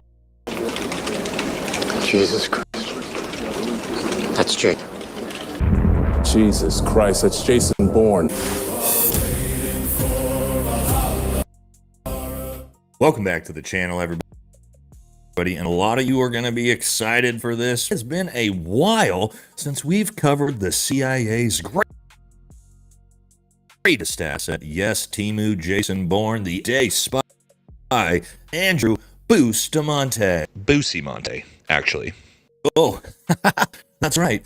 Bustamante, as he prefers to be called. Now, why are we covering Kmart Damon today? Well, because Andrew recently has been pushing a lot of anti-American fear-mongering slop, and I want to cover it all. Yes, he's been talking about how you need to flee America because it's on its way to the downfall, yes. Claiming China already invaded Taiwan. Ooh. Obviously, none of these things are really true, but it is interesting to see again who pretty sure we all know is just an active CIA plant pushing crazy division and fear-mongering online. We're also going to talk a little bit about his everyday spy courses that he has got a pretty insane grift on. Oh, and also, guys, if you haven't seen my groundbreaking, hard-hitting interview between me and Boosie... Okay, here we go. I'm going to snap my fingers and you're going to forget that I'm gay. I'll leave a link for it here because it's probably my greatest comedic work of YouTube career. And speaking of comedic work, just so you guys know, we are officially relaunching American Thor. For those who didn't know, yes, I have a second YouTube channel, a comedy channel, where all we do is make fun of fake alpha male dorks and losers. So we're going to be putting out our first video in almost a year over on American Thor just here in a few hours. So make sure you guys go check out the channel. That's also in the description as well. If you like my comedy content, you'll enjoy that channel. All right, guys, so let's jump straight into this. Let's see what the men's bathhouse final boss is up to. So don't forget to like, comment, subscribe. It helps the channel. Follow us on Patreon. Grab some America First, America Only merch for the summer. Let's do it. Let's jump into it. So if you don't know who Andrew Bustamante is, which I'm sure you do because, of course, his clips are everywhere, he's a YouTuber that used to work in the CIA, working a desk for a couple years, and has turned that into an online persona, pretending that he's Jason Bourne. Jesus Christ. That's Jason Bourne. Christ, that's Jason Bourne. He exposed by fellow CIA on Kirkorow, and he grifts to sell everyday spy courses, which I'll explain how none of that's actually from the CIA here in a little bit. He also has no fucking clue what he's talking about ever when it comes to anything in the military or intelligence, like this. I would say there's two different levels above Navy SEALs. The first most immediate layer above them is the Army Delta Rangers, Delta Force. Yes, we all know that elite unit, the Army Delta Rangers, Delta Force. Ooh, you can tell this guy really has worked at the top echelons of the government for sure, huh? Now, for those of you who aren't privy to military speak, there's no such thing as the Army Delta Rangers, Delta Force. There is Rangers, and then there is Delta Force, two completely different units. But I digress. Now, let's see what he's been up to with his content lately. Now, of course, the first thing you got to appreciate about Boosie is the profile picture choice. Yes, looking straight out of the women's beauty salon. Great, great photo. All right, here we go. We got things like 3 reasons why the world is about to explode. Breaking, China invades Taiwan.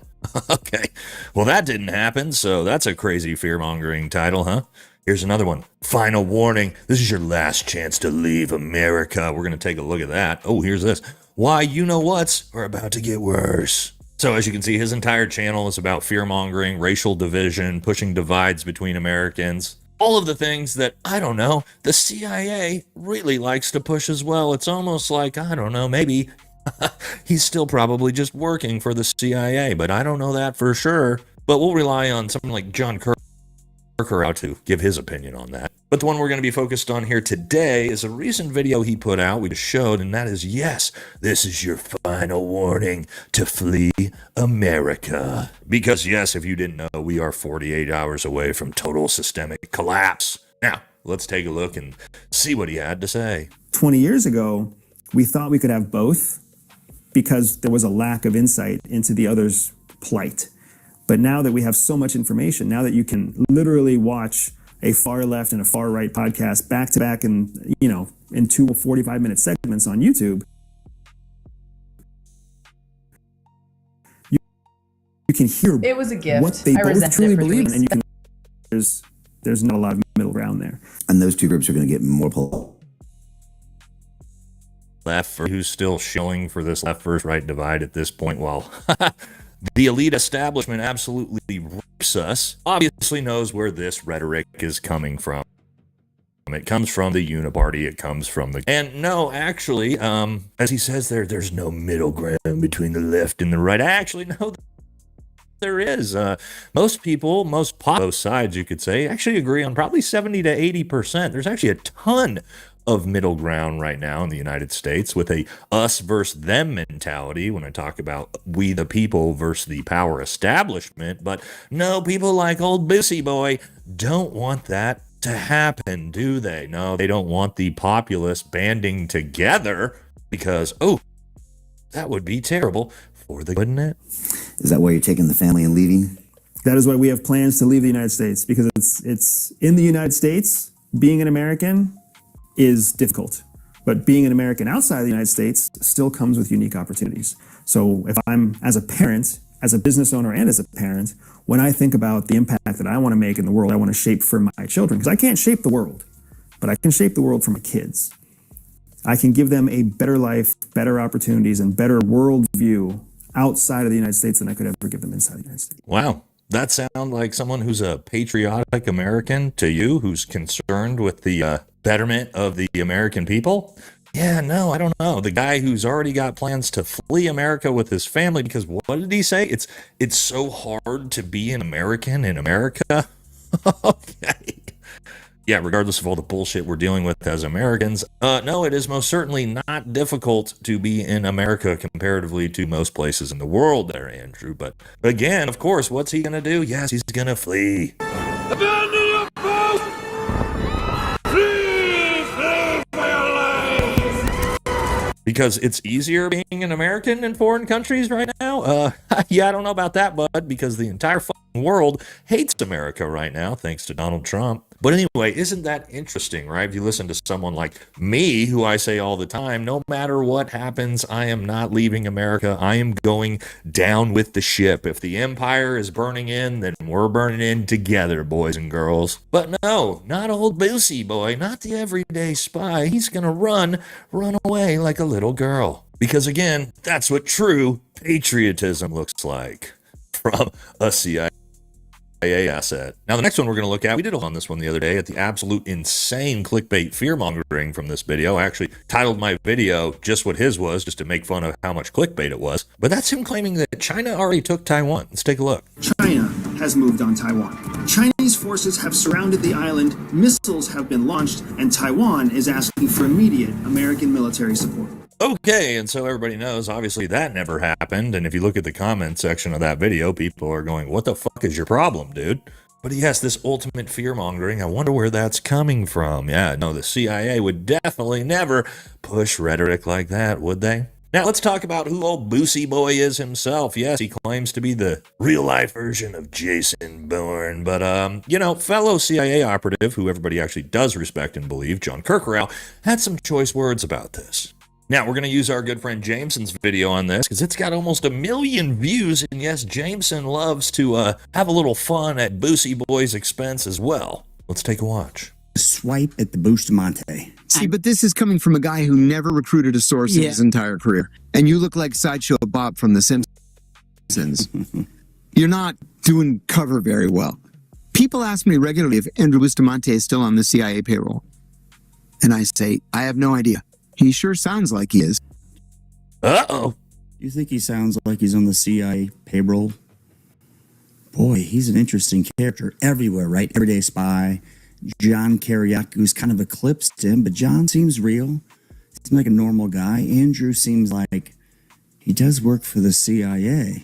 I mean, if he loved the CIA so much, and he was so important to the success of the CIA, why did he and his wife both resign? And why is he talking about fleeing the United States for another country?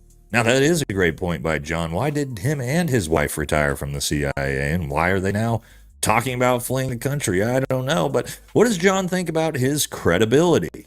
Simply doesn't know what he's talking about. The first most immediate layer above them is the Army Delta Rangers. So this notion that he was running out there, running around the world, grabbing bad guys, kicking and taking names, it's just simply not true. So there you go. John called him out on his bullshit. Yes, no, you weren't a field operative. You weren't out there doing crazy stuff, old Boosie Boy. You were a desk jockey for a couple years, and then you got out and created a fake online persona, teaching people everyday spycraft. And we're going to talk about that next. Yes, the ultimate grift. And there's a reason why this is so fucking silly. If you ever worked in any military intelligence or government intelligence or high levels of special operations, well, you know exactly about tradecraft. Now, tradecraft is the sensitive work that we do in intel, which, running sources, something that sources like, let's say somebody in Afghanistan, I'm trying to find a terrorist cell leader. Well, I can get access to somebody who may know him, who can give me information, sources, things like that. Now, the thing about tradecraft, it is highly... That's what's up, Straight Smoke. Gotta do what you gotta do, you dig? Highly classified. So classified, by the way, even in Army Special Forces, we have our own specific school for this, that if you haven't been to that school, even guys on your own team as a Green Beret are not allowed to talk about tradecraft to you. So the idea that Boosie Boy is teaching you real spy tradecraft, well, he would be straight up arrested for that. So it's all bullshit. But let's take a look at one of his courses. If you haven't discovered your secret spy superpower, then somebody else might be using theirs against you. CIA teaches us that there are only 3 types of people in the world: those who motivate, those who manipulate, and those who are being controlled by one of the other 2. I want you to discover your secret spy superpower and use it for good before somebody else uses their power against you. Well, there you go. A little free advertising for Boosie. And yes, do you want to develop your own super secret superpower? Yes, just check out the course from the Jerry Curl Soul Glow looking...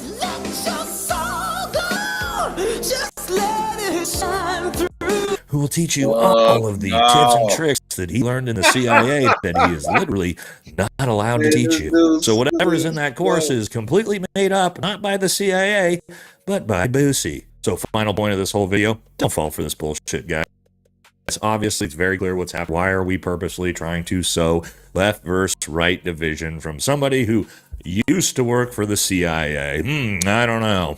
It's almost like all of the paid shill MAGA influencers who just can't stop talking about the left versus right divide in America. Because again, all you got to do is keep the peasants fighting each other. That way they don't pay attention to what the elites are doing to absolutely destroy America. Very clever, and we do know this is something that the government does. We do know that they pay tons of influencers to push propaganda like this. And no, again, I just want to assure you that there is nothing that's being taught today, spy courses, that actually comes from CIA tradecraft, because he would, again, be immediately apprehended and put in prison for giving away classified trade secrets of the CIA. So again, don't forget to go watch my groundbreaking interview with old Boosie Boy. You'll absolutely love it, I promise you that. And hopefully this video lets you know every time you see him on a podcast, you know exactly where that rhetoric is coming from. And again, for us, those of us who actually love America, no, we're not about to flee. We're here. We're in it for the long haul, regardless of what some CIA asset has to say to us. So it's going to do it for this one. Catch y'all in the next video.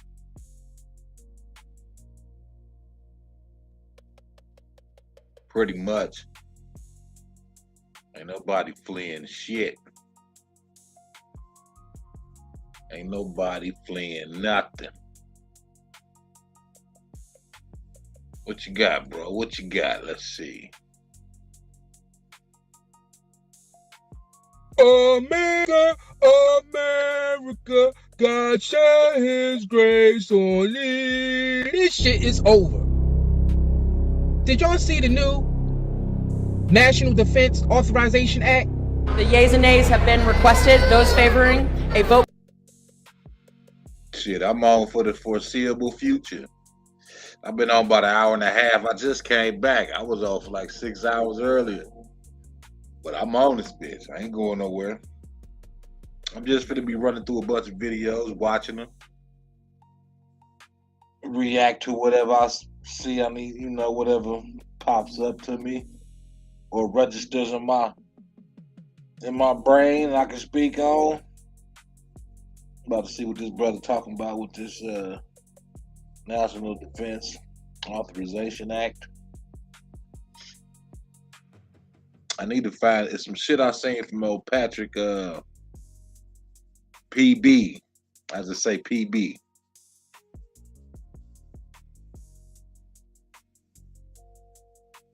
Ain't going no motherfucking where. By the yeas and nays will rise. A sufficient number having risen, the yeas and nays are ordered. Members will record their votes by electronic device. All the yeas are 216, the nays are 212. The bill is passed. Without objection, a motion to reconsider is laid on the table. Did y'all see what's in that bill? They about to let the military spend another $1 trillion next year. When the country is already $39 trillion in debt. Where in the hell are they going to pull $1 trillion out of their ass? Please tell me, because they must be magicians. They some serious magicians. We $39 trillion in debt. Most Americans don't know how they even going to get their next meal. Can't save shit. And everything costs money times 20. Where in the hell are they going to get $1 trillion to spend? And mind you, the Pentagon already failed 7 audits. There's already trillions of dollars from previous years, and we don't know where that shit went. We don't know, but we need another trillion. Another trillion. And not only that, the NDAA also want to integrate Israel's military with our military. Mossad basically opening up at the Pentagon.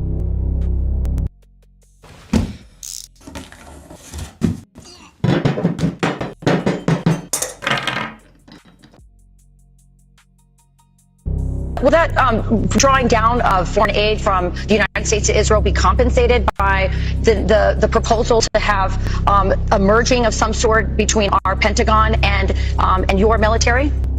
Yeah, I'm calling it from aid to partnership. So we take away the money that is given to Israel, which is one part, but the other part is we co-invest in equal measures in the new technologies that are needed to give our military and your military the advantage. So there are some unbelievable projects. So we invest jointly and take the fruits equally. You move from aid to partnership, and I think that represents what Israel is. And remember, the other thing is that we share with America unbelievable. I need people to understand all this shit going on in Mississippi and all these other places is a distraction for what these fucking parasites is doing in the halls of Congress. In DC, swamp creatures doing swamp things. Intelligence to save American life. General Keegan said that when he was working on American intelligence, what Israel was giving the United States was worth, he said, 5 CIAs. I don't I'm not trying to be mathematical. Israel's contributions to America's defense are important. Our technology is incredible. And since yours is incredible too, and you're the great champion of liberty and free markets, I think the meshing of our two great countries of talent would strengthen America's position, competitive position, both in the economic marketplace and in the military battlefield in many important ways. So that's the idea. The idea is to take away aid, one-sided aid, and move it into bilateral investments for So you not only want $1 trillion more, you also want to bring a genocidal army into the United States and give them offices and give them weapons within inside the United States. Wow, don't forget, we're on an economic decline all the way almost to a collapse. If your nation owes $39 trillion and the Pentagon is taking another trillion out of who ass, I don't know. I mean, I don't know who, I guess taxpayers ass. Taxpayers don't have $1 trillion collectively. I have no idea where they're getting this magical money from. Because the shit is magical. It don't even sound, it sounds unrealistic. $1 trillion, and you want to bring. It comes from you, my brother. Aboriginal buying power is about $1 trillion annually. It's coming from you, my nigga. Yeah. A foreign army into our basically into our country to basically what are they going to be here to do? What they going to have privileges? What they going to start staking claim to certain cities and certain land? What's going to happen when the economic collapse happens? And they declare martial law because nobody can afford shit. What's going to happen then? Are we going to have Israeli troops on American soil doing the same shit that they doing over there in the Middle East, over here? Like, we want war to come over here and cost us $1 trillion. On top of that, are Americans not in the streets right now, right? And how the hell does this bill even benefit? Who can justify that? Anybody from Congress and the Supreme Court, mind you, it passed the House, it's on its way to the Senate. So it's going to be up to the Senate to decide whether it's going to be signed into law or not. $1 trillion, and you get to basically bring in some foreign troops to occupy the United States. Give them all of our intel, give them all of our data, and create projects when y'all working on advanced weapons technologies. Who the hell y'all planning on going to war against to where you need $1 trillion more, and you integrating a foreign power into our military? And harmed by this, I don't give a fuck about Democrats. I don't give a fuck about public. They're at war with you, my nigga. They're at war with you. I don't care about none of that. Every American should be mad about this. They got us $39 trillion in debt. They begging for another $1 trillion. They cutting programs that actually do benefit Americans to fund this, and they want to bring a foreign army into our country. We're making cuts in Medicaid and other healthcare programs in order to fund this $1.6 trillion. And even then, we're still driving up the debt because we insist on doing $4 trillion in tax cuts. The math just doesn't add up. We cannot support a defense budget of that size when we know that it is making it more likely that we struggle to fund crucial domestic programs in healthcare, in infrastructure, in energy, in all kinds of areas that are an incredible priority. So the dollar figure is simply too high. Have you ever wanted to see your home from space? With this free satellite Earth Maps tool, you can zoom right down to your... We effed up. You know you done fucked up, right? Yeah, you done fucked up. $1 trillion plus a foreign enemy, because I'm telling you right now, they are not friends of the United States citizens. They might be friends of Trump and his administration and all the other administrations that was in office because they get paid through AIPAC and all of that. But trust me, they hate American citizens. The Israeli government hate American citizens. They hate us just as much as they hate Palestinian citizens and Iranian citizens. They feel like it's in the way of their plans. And I just wanted, let's just be real. What you talking about, Goyim? America, God says it's only shit. 250 years, this shit is over. America, we've been around. America the beautiful. We've been around for 250 years. Well, that shit is over now. America is officially over. And American citizens ain't gonna do shit. Man, I gotta go to work, man. I'm cool. I ain't shit. The game on. I'm watching the game. Man, shit, I'm watching the fight. I ain't trying to hear that shit, man. Talking about they gonna do what they do. Just vote. That's all. That's all you're supposed to do. Vote to pay your taxes, and you good. Did you vote? Did you complaining? Did you vote? Now we all know it don't matter who the hell you voting for. That NDA bill would have still went through the House on its way to the Senate, no matter who the hell was in that White House, because all the administrations, the previous administrations, have been supporting Israel. Most of the politicians. Just think about it. Epstein, they claim he worked for the Israelis. What did he do? He blackmailed powerful people. So who's to say that most of these politicians that's behind signing this bill into law aren't part of the Epstein list being blackmailed? You ever think about that? You ever think about that? Because why else would they let some shit through the House that don't benefit Americans at all? Actually, it puts us at risk, puts our lives at risk, because we see what Israel doing over there in Palestine and Iran with our help. So imagine what they would do here. So we didn't only give them $1 trillion to work with, we also gave them some able bodies to use for their agenda. People from our military.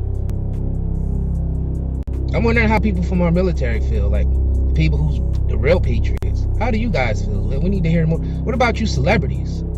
You don't hear the celebrity. Oh, the celebrities ain't gonna mention this. I just forgot. Entertainment business, that's owned by them. Same people that own Israel, the Zionists, are the same people that own the entertainment industry. Whether it's Hollywood or the music industry or whatever else. And the tech companies, they own them too. Huh. Yeah, celebrities ain't saying shit. They want to keep that money rolling in. They want to keep, their job on a daytime television or whatever the hell they got them doing. They are not going to say anything that's going to jeopardize that. It don't matter if there's troops on the street tomorrow patrolling from a foreign country, telling Americans what to do. And you're not even from America. We in a world full of shit. Let's just call it what it is. It's a few things you missing, my brother. Like the IDF training the police. Been doing that for a while. You wonder why they've been ramping up the unaliving the niggas. You know why? Because Americans is dumb as fuck.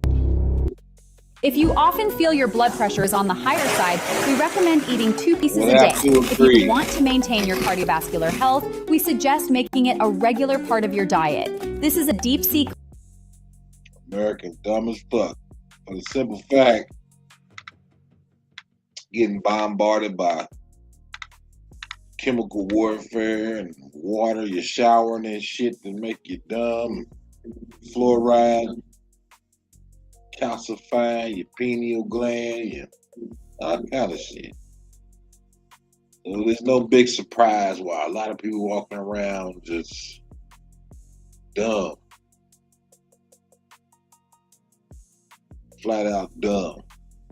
I see the guy Tommy G 9 months ago, huh? What you got up here, Tommy G? You been going in.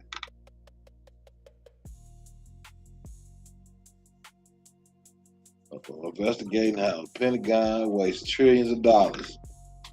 This man be going in on all kind of shit. Let's see. Investigating Israeli influence on U.S. politics. Yeah, I fuck with Tommy G. I like the way he moves. That's such a mild way to put it. Is been taken over by extremist groups. Most of what you see is either AI or footage used from Syria. The IDF commanders we spoke to said they are the most ethical army in the world. They're the most precise. complete bullshit. I do know that Hamas would have their weapons depots under hospitals. There's a reason that Hamas operates out of schools and hospitals.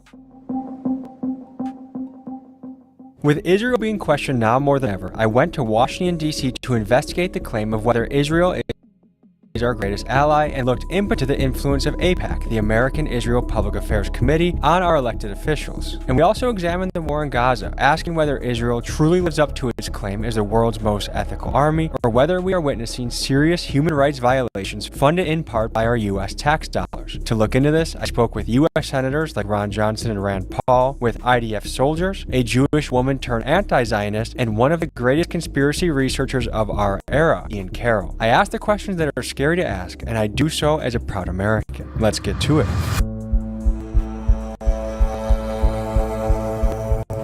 So this is one of the scariest pieces that we ever worked on, and it's crazy as a journalist that you have to be afraid to ask questions or investigate the truth. So let's just start off with some ballpark statements. I hope all Israelis and Jewish people around the world are happy, healthy, and thriving, as I do for other people as well. It's possible that I'm going to be called anti-Semitic from doing this video, and that's not true. I don't hate anybody. There's not one person in this world I hate, and you can't tell me I do. What is the point of having a platform if you're not going to do something that's absolutely necessary, which I believe this is? So what we're going to do is use very American principles, which is questioning the narrative, questioning our government, and questioning foreign governments. We're allowed to do that. People have died for that right, and people will continue to die to fight for that right. So this is to freedom of speech. This is to investigation. Now, folks, let's jump into the video.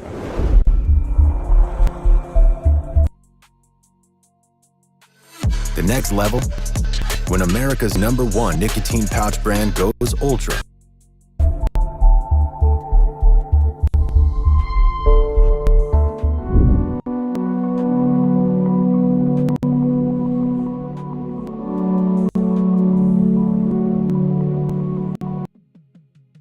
You got arrested right around here. In the Senate Foreign Affairs Committee chambers. You're a lieutenant colonel? Yep. Ex-Green Beret? Yep. Served this country? 25 years. What was that like being arrested? It felt right. This is Anthony Aguilar. He served as a U.S. Special Forces soldier for over 20 years, and after the horrific things he witnessed as a mercenary manning the aid stations in Gaza, he has decided to come forth as a whistleblower, sounding the alarm for what he says are massive human rights violations. Here's what he had to say. There are some members of our Congress in this that are compromised by a foreign government. I don't know what the compromise is, whether it's, pictures of them doing something embarrassing, if it's money, if it's promise of a few, like, hey, we back you for this next position. I don't know what it is. Folks, the Israel-Palestine conflict stretches back generations, but for today's episode, we will be focusing on the past 2 years. And back to October 7, 2023, when Hamas executed what's widely regarded as the worst terrorist attack in Israeli history. A coordinated operation used rocket barrages, motorized armed paragliders, and foot soldiers that swept through Israel, killing approximately 1,200 Israelis and taking around 250 hostage. Similar to how Americans responded to 9/11, Israel reacted to the horrific carnage by mounting a full-scale military operation, with their main objectives being to rescue Israeli hostages, eliminate Hamas military and leadership, and prevent Hamas from ever again being able to threaten Israel. As of late, some people have begun questioning the Israeli official narrative of October 7th. Was there order? According to IDF testimony from Knesset, the legislative body of Israel, IDF soldiers claimed they were told to stand down from patrol on the morning of the attack. Adding fuel to the controversy, Netanyahu's right-wing coalition voted against having a state-run inquiry into October 7th, despite polls reporting that roughly 70% of Israelis wanted one. That has helped spark conspiracy theories suggesting Israeli intelligence may have had prior knowledge of the attack. After all, Mossad is widely regarded as the best intelligence agency on the planet, and the level of surveillance they had over Gaza is incredible. Are there IDF soldiers that are purposely targeting civilians and just kind of willy-nilly shooting people? So willy-nilly shooting, yes. The IDF utilize machine gun fire, shooting machine guns, shooting bullets at people to control the crowd. An Israeli newspaper reports saying that soldiers were ordered to shoot at unarmed civilians waiting for food aid in Gaza. I experienced that with a young boy named Amir in distribution site number 3. And this young boy, without shoes, who had walked 12 10 to 12 kilometers, and when he came up and he got meager scraps from the ground, not a box of food, not a meal, he came and thanked us. He and others were killed. The Gaza Humanitarian Foundation has come forward with a press release last week where they showed, oh, this young boy that Mr. Aguilar said he saw on this date, we scoured the earth and we found him, and here he is. The boy that they featured in that is not the boy that I saw on the 28th of May. So it's propaganda. It is propaganda. They are lying. Now, GHF, the organization running the aid station to Anthony, went with a statement refuting Anthony's testimony by poking holes in at least one aspect of his story. They say the kid that Anthony claimed had died, a little 8-year-old boy named Abdul, is actually alive and well, and they have video proof of it, and therefore we should believe none of Anthony's testimony. However, let's also share Anthony's side of the story. He would make the case that unfortunately the lead reporter investigating whether the kid was actually alive or not, Mohammed Salama, was killed in an airstrike by the IDF when the Nasser hospital was bombed live on camera multiple times. This horrific bombing of one of the last functioning hospitals in Gaza showed aid workers and journalists being killed. When asked about this, both our politicians and IDF soldier contacts maintained that the aid workers and journalists were Hamas. Here's the footage of the men who died in the airstrikes. Tell me in the comments if you think they are Hamas. So my name is Doron Kedar. I'm a sergeant major in the Israeli Defense Forces, today in reserves. This is Doron Kedar. He is an IDF veteran of 20 years, and he is currently serving as a Special Forces reservist. He is the host of the Doron Kedar podcast and a strong voice advocating for the Israeli perspective. Mainstream media is been taken over by extremist groups from the far left, wokeism, Islamist groups, socialist groups, Marxist groups. In my experience speaking with IDF soldiers and pro-Israeli politicians, there seems to be a common playbook when it comes to tackling any criticisms of Israel. In my conversations with these guys, I've been called an anti-Semite, a Jew hater, told I've been thinking like a Nazi, and even accused of bearing responsibility for the horrible attack recently in Manchester, simply for asking questions that I think most of us have. But folks, I am a lover of all people, Israelis included, and these smears will not stop me from questioning what I see. Most of what you see is either AI or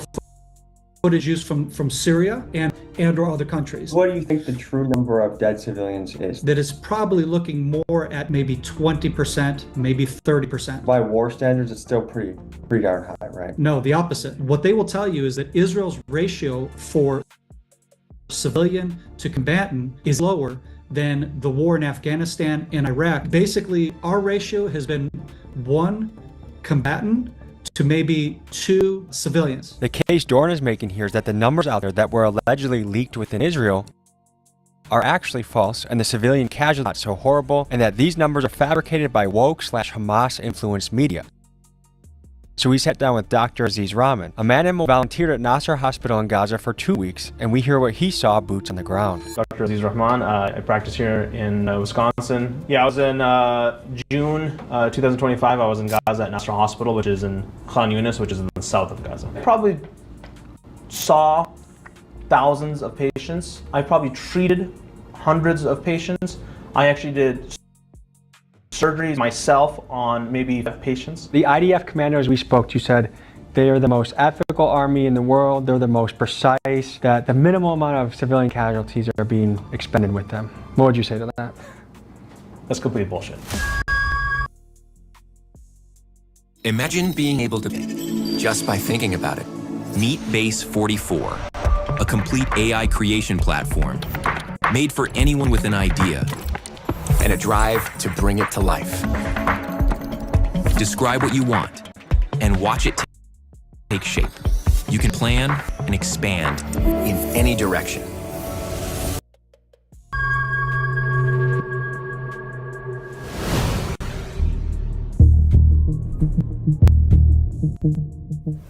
This is Brendan from the organization Open Secrets. His group is a nonpartisan watchdog that tracks the money flowing through politics, and he helps me break down the numbers connected to AIPAC. What is AIPAC, and how do they function? They make contributions to candidates. The traditional PAC they are able to make contributions directly to candidates. They collect money from their members or other people who are interested in their cause and support their policy, and they deliver it to the candidates. There are members of our Congress that are compromised. That is a fact. Those that are compromised because they get the backing of AIPAC and they get the backing of Israel, their voices are amplified. You can't fight against that propaganda machine. It's huge. So there's this Israeli commando I've been talking to, and I've talked on the phone with before, and he was going to consider doing an interview, and then he said it's pointless. Everyone just turning into an empire of Nazis pushed by Nick Fuentes, Kanye West, Candace Owens, and more. The first problem is that every American moron retard wants to talk about, and I even say this to people. It's always, oh, you're taking my tax money. Shut the f up, dude. You don't know where the f your tax money is. You wouldn't even know where your tax money is. Where you don't even read any of the bills. You sign all the bills, and then you want to pay more tax for gas. You want to do all this bullshit. But then when something big happens in the world, that's where my tax money is going. Nobody knows where the f their tax money is going.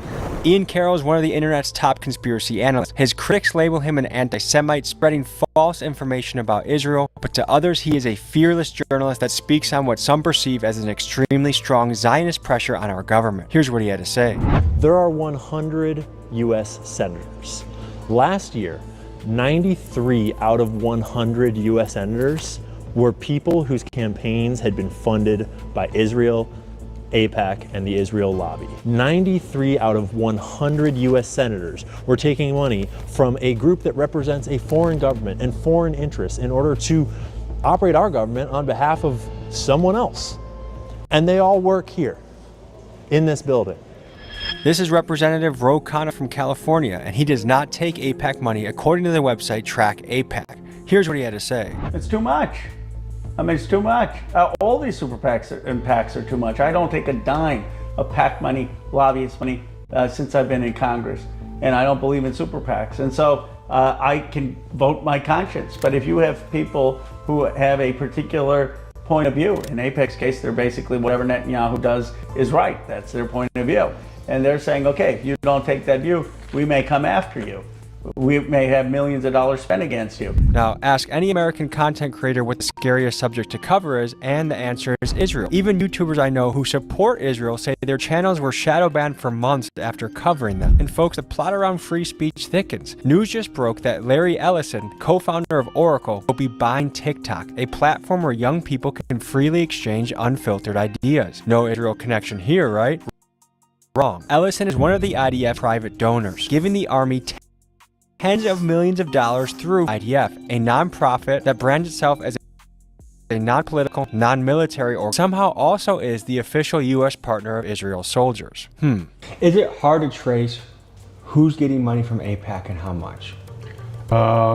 It's pretty straightforward. You can tell, if their PAC makes a contribution to a candidate must report that and must report where it came from.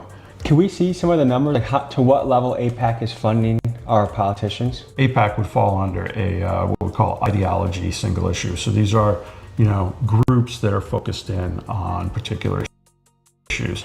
So this is the top country 2023-2024.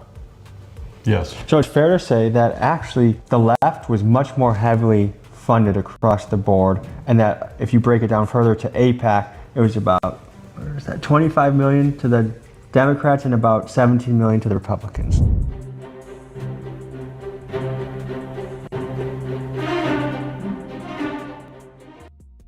I dare you to let me build you a completely free e-commerce store preloaded with 20. And you might have been wondering, who are all these senators that are taking money from the Israel lobby? Well, if you wanted a list of all-timers, our boy Joe Biden would be at the very top with 4.2 million during his career. But you'd also find Hillary Clinton, 2.3 million. You'd find Kamala 0.3 million. You might think, oh, Trump's not on there. No, that's just because he was never a senator. So you'd have to go to a different webpage to find that number. So would someone like Miriam Adelson appear on a list like this? Yes. I'm curious what her figures are, because I've seen that it reported allegedly that between 100 million and 200 million plus to Trump from the Adelson family. She was, in 2024, she was the number 3 donor, behind Musk and Mellon. Miriam and Sheldon would come into the White House probably almost more than anybody. The Adelsons are some of the wealthiest Jewish billionaires in the world. Now it is the Adelson, it's just Miriam. Her husband Sheldon died. They have a long, wealthy relationship with Donald Trump, a very long and wealthy relationship with Benjamin Netanyahu, as well as with anyone and everyone else that is associated with the Zionist project and Jewish causes. This is Representative Nancy Mace of South Carolina, and according to Track AIPAC, she's taken about $130,000 from AIPAC-linked groups. Here's what she had to say. No, compared to your colleagues, you're minimal. Am I low? Yes, Okay. which is good. Do you think Americans have a right to fear that AIPAC is too powerful and that it feels like we're almost controlled by Israel? No, we're not. And you can't buy votes, okay, when you're up here legislating. Yes, we have to run for re-election. Yes, we have to raise money to do that. I've never gotten pressured by AIPAC. I've never said, hey, you have to do this, and I've never... So it's not some insidious meeting in a parking garage where a guy with an AIPAC hat comes to you? No, I would definitely not accept money from anyone threatening me, and that's just not a thing.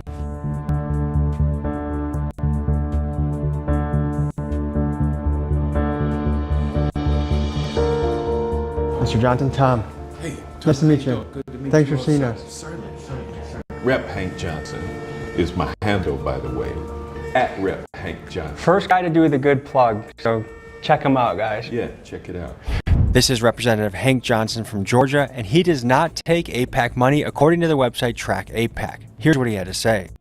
The AIPAC PAC is powerful. The money that they put into elections can be influential, and so politicians do pay attention to that.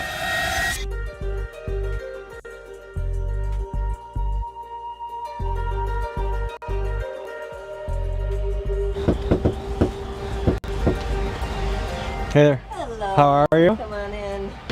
Good. How you doing? Good. Nice to meet you. Tommy. Tommy. How are you? Good to meet you, Medea. Medea Benjamin is a Jewish woman who has been to Israel and once considered herself proud of it. Conscience forced her to stand against it. She's the leader of activist group Code Pink, and she's made it her mission to call out U.S. politicians for taking AIPAC money and enabling the destruction in Gaza. Here's what she had to say. Would it be your impression that many of our politicians are under Israeli influence? That's such a mild way to put it. I mean, they are bought off by AIPAC, and that's not even the most important part. The most important part is they're scared to death of AIPAC. They're afraid that if they become the top, well, look at what they did to Cori Bush, look at what they did to Jamal Bowman, and you can go back, look what they did to Jewish Congressman Andy Levin, just because he said some mild things about Netanyahu. And so these members of Congress don't want to be in the crosshairs. We've heard a few times now politicians mention Cori Bush and Jamal Bowman seemingly getting pushed out of office by AIPAC. Here's what Cori and Jamal had to say on the matter. I got a message from someone in the community. AIPAC said to tell you that they know you're not going to change your stance. They just want you to be silent. They are very strategic and very unapologetic. Break this down by highlighting Jamal's story. During his 2020 term, he was critical of Israel, calling what they were doing in Gaza a genocide and being one of the first politicians to demand a ceasefire. So when he ran for re-election in 2024, AIPAC-related PACs spent a record-setting $14 million to fund a challenger to unseat him. For comparison, his 2020 opponent spent under $2 million, meaning that AIPAC poured more than 8 times that amount to defeat him in 2024. It was the same story with Cori Bush when she also called the war in Gaza a genocide. An AIPAC ally spent $8 million against her, and she lost. So it seems AIPAC has real power to force out politicians they don't like. And when it appears to be lose your job or listen to AIPAC, allegedly, it's easy to see why politicians fall in line. And so they either put their head down or they're more even brazen to say, yes, I'll go with AIPAC on a trip to Israel this recess instead of being with my constituents. You know,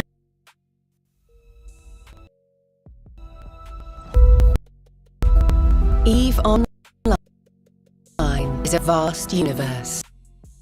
Stories of U.S. politicians visiting Israel. I've even heard New York mayoral candidates tripping over themselves themselves how often they visit or want to visit Israel. I would visit the Holy Land. I would go to Israel. Yeah, I'd make my 4th trip to Israel. To me, seems a bit odd, and it made me wonder, are U.S. politicians visiting Israel an unusual amount? So we looked at the numbers. A 2024 study by the University of Maryland found that over 25% of all congressional trips were to Israel. And from 2011 to 2016, congressional members took 1,400 trips to Israel, which for comparison in the same time period, there were 88 to the UK and 154 trips to Japan, which are other countries that we also consider to be our greatest allies. And for Americans in the last couple of weeks questioning whether their politicians are controlled by Israel, the news of a 250-person delegation to Israel could not have been worse timing. So does this mean that AIPAC simply outplays every other lobby in Washington, D.C. and should be celebrated for being effective? Or are we looking at something far more dangerous, which would be a foreign influence shaping American policy from the inside? Is it that bad? Yes, and it's bigger than AIPAC. A lot of times, there's a couple of arguments that get thrown around here to the uninformed. And one is that Israel is not even the biggest lobby. There's all these other nations that are bigger foreign lobbies than Israel. And it's because Israel's not a foreign lobby because they're not registered. Every other nation has to register their foreign lobby as a foreign lobbying group. And that's how it should be, because that way we have much higher standards for disclosure of where the money's coming from if you're a registered foreign agent. And you can actually look into the history of when AIPAC decided not to register. And it was right when John F. Kennedy got shot in the head. And you can actually go and read the original letters themselves of Kennedy's administration messaging. At the time, it was called the World Zionist Congress. And they were saying, you got to register, you're a foreign agent, here's it. And they send the paperwork. And they sent the paperwork over the month before JFK got shot. Why is it not registered as a foreign entity? The rules have been made easier for countries like that we consider to be allies. There are also a lot of people that are dual citizenship, so people think of Israel in a different way. There are a lot of American citizens who are also Israeli citizens. So they're American citizens. So, I mean, if you're an American citizen and you're in a point of view, that's your right. So I'm not of the view that these people are not American citizens. They're doing everything legally. They're American citizens. They're lobbying for their interests. They're lobbying for the Netanyahu government's interests because they think that's what benefits America, and they're paying millions of dollars, which under Citizens United is legal. The problem is why we have a political system that has that be legal, and why don't we have more people with the courage to say, I don't care, because if the people are on my side, it's not going to matter. Can you guess where this is? It looks like the Middle East, but no? Gaza. Gaza, wow. Pretty bombed to oblivion. Yeah, it's very sad. What's your reaction to seeing those photos? Horrific. We were complicit. We gave Netanyahu a blank check. Look, the Hamas terrorist attack was awful. And I said that people who committed those crimes had to be brought to justice and the hostages had to be released. But that happened months in. Netanyahu has been bombing for 2 years. Over 60,000 people killed. Reports out there estimate that anywhere between 70 to 95% of all housing stock in Gaza is damaged or destroyed. Listen to this take from Norman Finkelstein, a Jewish scholar whose mother and father both endured the horrors of the Holocaust. 95% of Gaza's housing is gone. Yeah. It was estimated that it would take until the year 2050 to just clear out the rubble. I talked to an IDF commando, and if you look at the IDF, they are the most precise army in the world, and they are very fair in how they strike. In researching this story, I spoke with U.S. Navy SEALs, a Canadian soldier, and others who have served overseas. Many of them supported the IDF's claim that Israel is actually taking extra precautions to limit civilian deaths by risking their own men's life to go door to door to warn Palestinians before bombing their homes. By contrast, in wars like Iraq in 2004, my sources say that civilian homes were often hit without warning. And it's worth noting that in the Battle of Fallujah, for example, the deadliest battle in the Iraq War, there was also an estimated 80% civilian casualty rate. And one theory I'm entertaining is that the casualty numbers we are seeing in Gaza aren't unprecedented, but rather is actually typical of urban warfare in densely populated areas, as several IDF soldiers have pointed out to me. The difference today is visibility, that this is the first major urban conflict where smartphone footage is uploaded daily. And if Iraq, Afghanistan, or Vietnam had been broadcast this way, I think the public outrage would have been just as strong. So to me, this suggests that the backlash on Israel isn't necessarily an anti-Semitic double standard, but rather, unfortunately for them, that this is the first time that the world is witnessing the brutality of war in real time on their phones.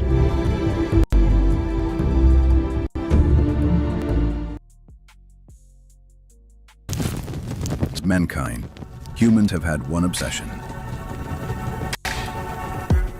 capturing their greatest gaming moments. The clutch plays, the glorious wins. First of all, they use 2,000-pound bombs. You can't be precise when you're using 2,000-pound bombs. Gaza is densely packed. This is just bombing of a city. Even in this first picture, what I would call the good days, where there's still buildings standing. Let's just start with one of the reports that's come out in the last few months with 83% civilian casualty rates. What would you say? Are those numbers accurate? They're not accurate, and I'll tell you why. The United Nations gets their from the Gaza Health Ministry. Who runs the Gaza Health Ministry? Hamas. If I was an infantry company commander and I had 4 infantry platoons, I was moving into an area to conduct a combat operation where I knew there was enemy. And at the end of it, I killed the enemy, but 83% of the population was dead. I would be tried and sent to Leavenworth for war crimes. If you're branding yourself as the most precise army in the world, I think those numbers say another story. It's awful, but we need peace in Gaza. And I don't know how you get peace in Gaza without taking out Hamas. The food they're eating is not nutritious food. It's aid food. Some of the food has fungus in it and has worms in it. Now they're airdropping these food pallets, which 3 airships equals 1 truck. It's all show. Sometimes the pallets actually drop on people's tents and kill them. So the Gazans have to go through a place where no human can go, okay, where the Israelis have, top-notch surveillance, tanks, drones, soldiers and APCs with machine guns. They have the walkers that kind of cordon them off like cattle to the 8th point. Now you have American mercenaries with machine guns and grenades and tear gas and whatnot watching them. For every, for example, 10,000 people, there's only 1,000 pallets of food. So there's this fight to see who can get the food first. And then they have to get corralled through this exit, which is just like cattle, right? Exit on the way back out, and on the way back out, the Israelis and the Americans shoot over their heads to corral them out quicker. Americans are shooting too? Yeah. That Hamas has taken them. And we know that for 50 to 60% of every dime that's gone to humanitarian aid in Gaza has gotten into the hands of Hamas. So yeah, starvation is absolutely real. Last week, they even went to a point further than starvation called famine, worst food hunger you can get into.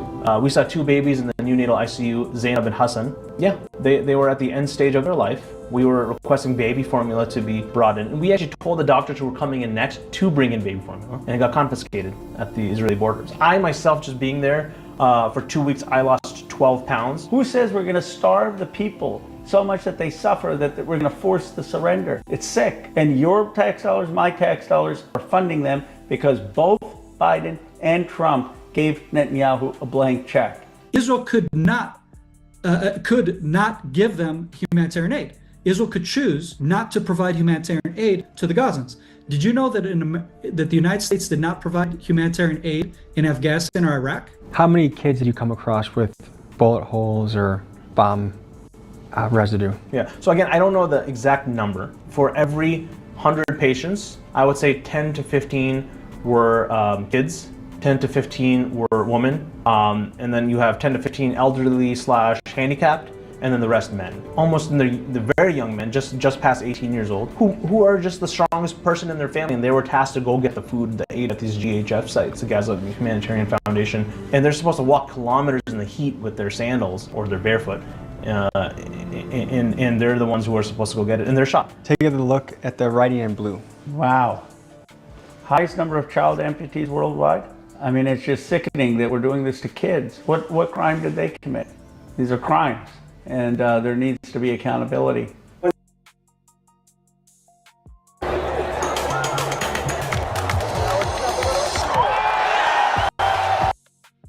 One thing that really stood out to me was the Nasser Hospital, which, according to many reports, is one of the last functioning hospitals in Gaza. And there was a doctor from my hometown that served there as an American, and after he got back, shortly after, it got bombed twice. Double tapped, some people say triple tapped. On live TV, they killed the rescuers and bombed them. The very stairs that I walked, the very people I worked with, medical students, journalists. It's a war crime on TV, but kind of the news cycle's over and we're past that. It's not a war crime because the aid workers that were posing as aid workers that were Hamas, we had journalists that are Hamas, but they're posing as journalists. And when Israel finally took them out, and knowingly that the optics is not going to look good, but we can't keep letting them use the disguise in order to continue the warfare against Israel. And then what happens is then you get that reporting on most of the mainstream media that will jump on the story without looking deeply into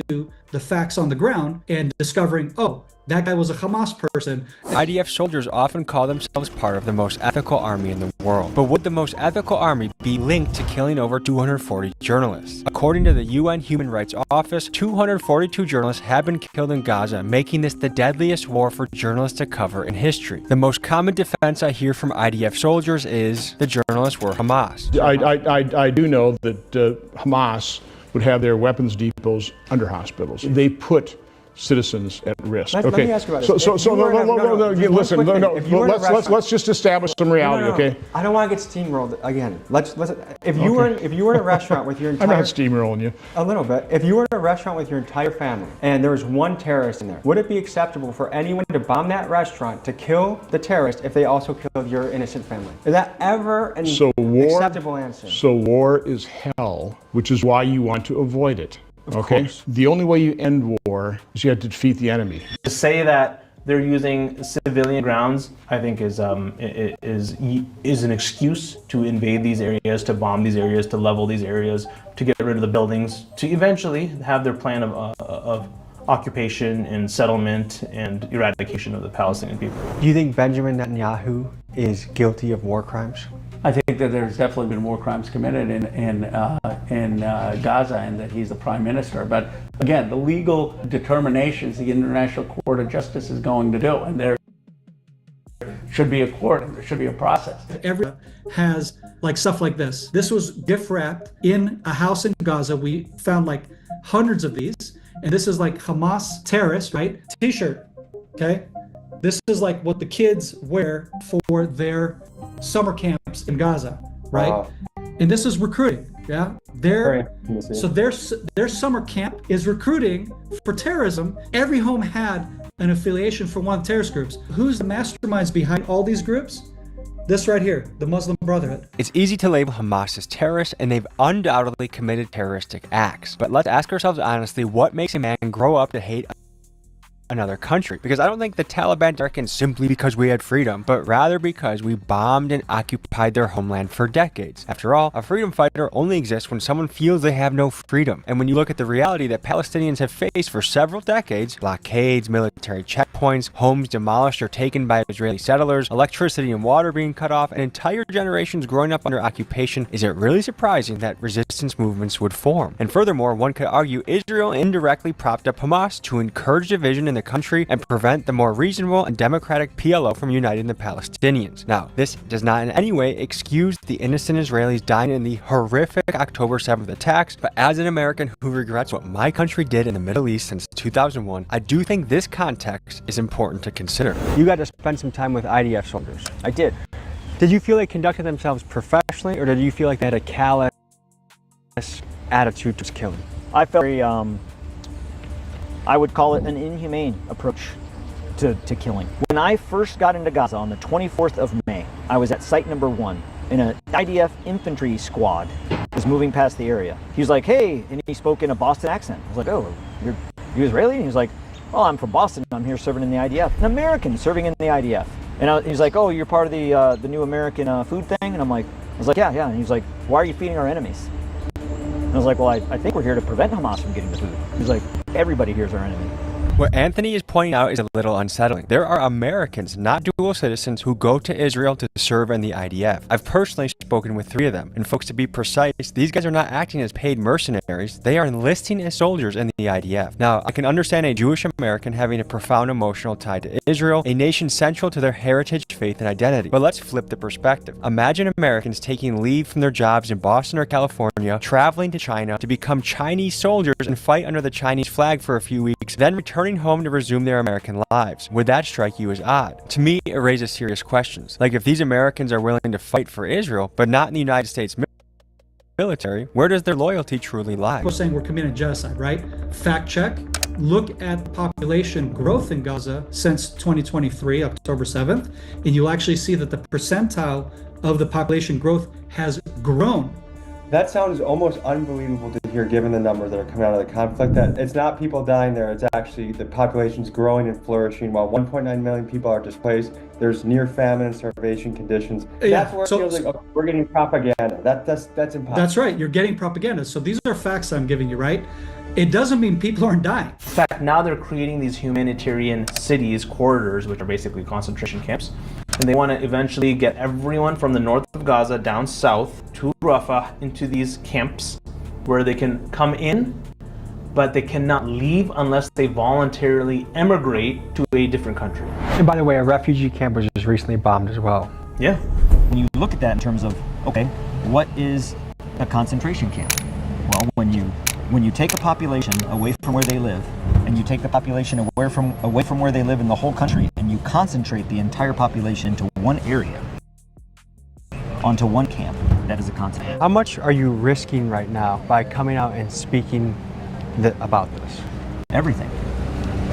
My reputation, my health, my safety, my future, everything that I worked for 25 years in uniform, to the reputation that I built in terms of being a patriot. Why do you think the world is allowing this to happen? Complacency. I'm not saying Israel hasn't made any mistakes, okay? Because that's the other thing that people don't understand. In More warfare, journalists have died covering Israel, covering this war, than in any modern conflict. Has your feed been flooded by videos? A girl carrying a bucket, bomb, hospital, bomb, aid station, hit by an IDF truck, all those kind of things. Yeah. When we ask people on the Israeli IDF side, they say that's Hollywood, that's fake. Well, they're just wrong. I mean, I'm not going to defend every single video because then they're going to put up one video that actually was fake. It's Hollywood. It's a funny concept, and it's very creative. But I was there for 2 weeks, and hundreds of other physicians, surgeons, pediatricians, nurses, healthcare workers, aid workers from the West, from America, from the UK, from Australia, from Germany, were there. And to say we are all liars and it's all Hollywood, and what of that Hollywood is just obscene. You, just you, building your app on base 44. Describe. And all of the IDF soldiers I spoke to brought up the claim of what they called Gaza Wood or Hollywood, or in other words, there being a lot of fake, staged, or AI videos used to turn people against Israel. Here are some of those clips.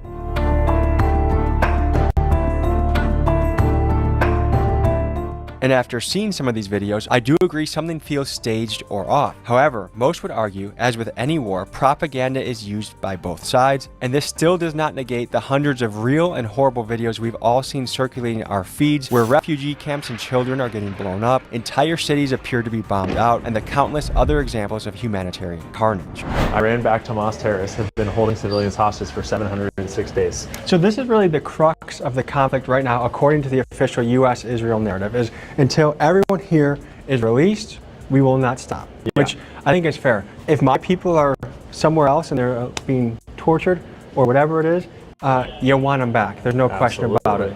I mean, these people were innocent. They were at mostly a music festival. The part of this conversation that gets left out so often, on day one, Hamas offered to free all the hostages. The only request was that Israel does not enter Gaza. These people Tragic matter. story. If you are on the Palestinian side of this conflict and you can't say that these people matter, you have lost your touch. You've lost the narrative as well. I saw reports that there's testimony given by IDF soldiers that they were instructed to stand down between 5 a.m. and 9 a.m. on October 7th. Is there any truth to that? no.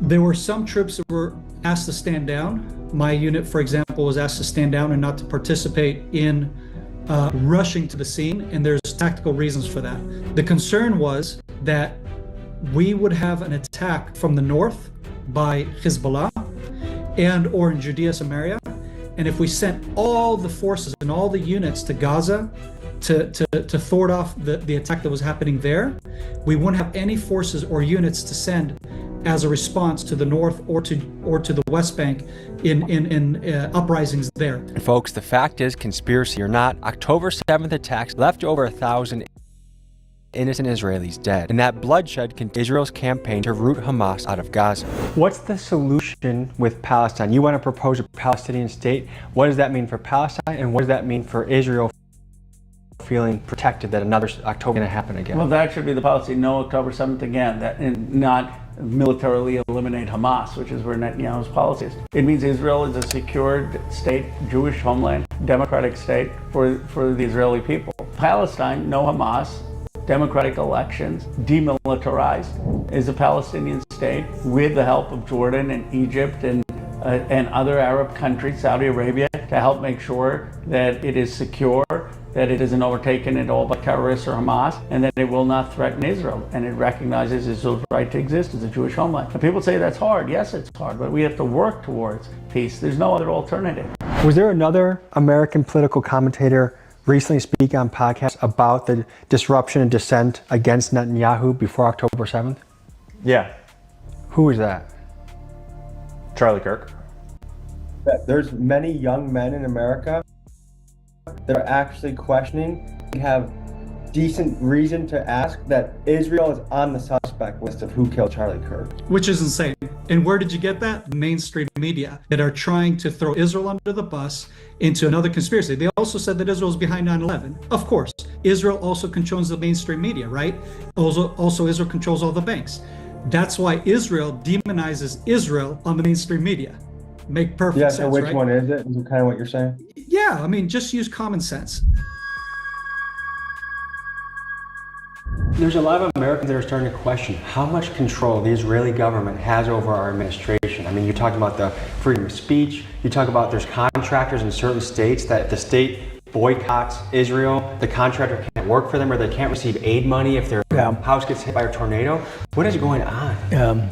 So this is another very emotional issue, and I'll get grief just for saying this, but boycotting something is an American tradition. Not only did we boycott the British tea, we dumped it in the harbor, but there were boycotts at the time of everything British. Israel's per capita income rivals Europe, rivals ours. I mean, they've done incredibly well. They're smart, they're talented, they work hard. The innovation that's coming out of there. And the what? The innovation that's coming out. Innovation from tech. That's also a reason why we shouldn't have to subsidize everything they do. It is really hard to get U.S. politicians to speak about Israel or AIPAC. Many staffers shut us down the moment that we said we wanted to talk about those subjects, even if they previously said their senator was available for an interview. I mean, just watch this exchange on Breaking Points with Michigan Senator Elisa Slotkin. Do you think AIPAC should register as a foreign lobby? I don't know the answer to that. I think that I know plenty of people who think they should. I It's don't. kind of a cop-out answer, don't you? I mean, Yeah. I literally, I just guess I'd have to look at the definition. I certainly have had my tough moments with that organization. And so you stop accepting their funding? You gotta get your facts straight. Senator Slotkin has taken $656,000 from AIPAC-linked groups, so it's no wonder she dodged these questions. And she's not alone. This is how the vast majority of our politicians are operating right now. And it just makes this whole thing weird, because if this is the right move and Israel is truly our greatest ally, then why are they so afraid to speak on it? It doesn't make any sense. We were just talking to a lot of senator teams, and they said, yeah, you can talk to the senator, but one thing about Israel. What's your take on that? Well, I think for a lot of our elected politicians, Israel is a sensitive subject. That's concerning, because I think that when you ask somebody, what can I not talk about, the answer is, then you know who controls you. We can't talk about Israel. Why not? We give them our tax dollars. We fight in their wars. Is it money? Is it religion?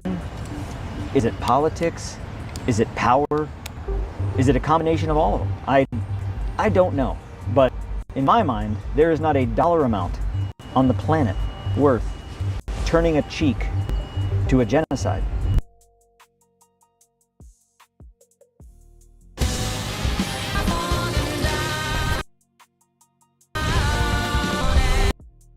Israel is an extremely useful asset to have in the Middle East, both from a Western Empire domination perspective, as well as from a money-making, deal-making, political maneuvering perspective. It's very useful to have a nuclear-armed nation that depends on us for foreign aid and for their very survival in many ways. They're working on our behalf. Like I said, there's a lot of technology connections. If you use an iPhone, you probably have a lot of stuff on there that comes from Israel. And there is a connection in terms of culture. I mean, the religious foundations. To understand America's support for Israel, you have to look at the country's deep ties with American evangelical Christians. You see pastors like Kenneth Copeland funding Israeli surveillance, while others like Greg Locke are openly calling for Gaza's destruction.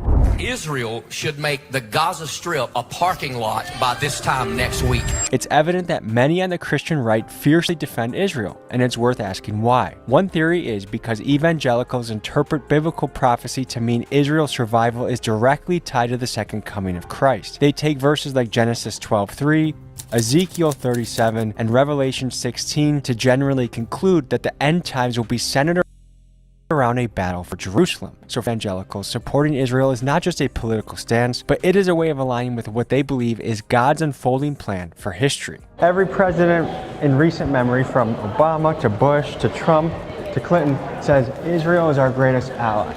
Why do you think they say that? Israel has been a staunch ally in the Middle East. They continue to be that way.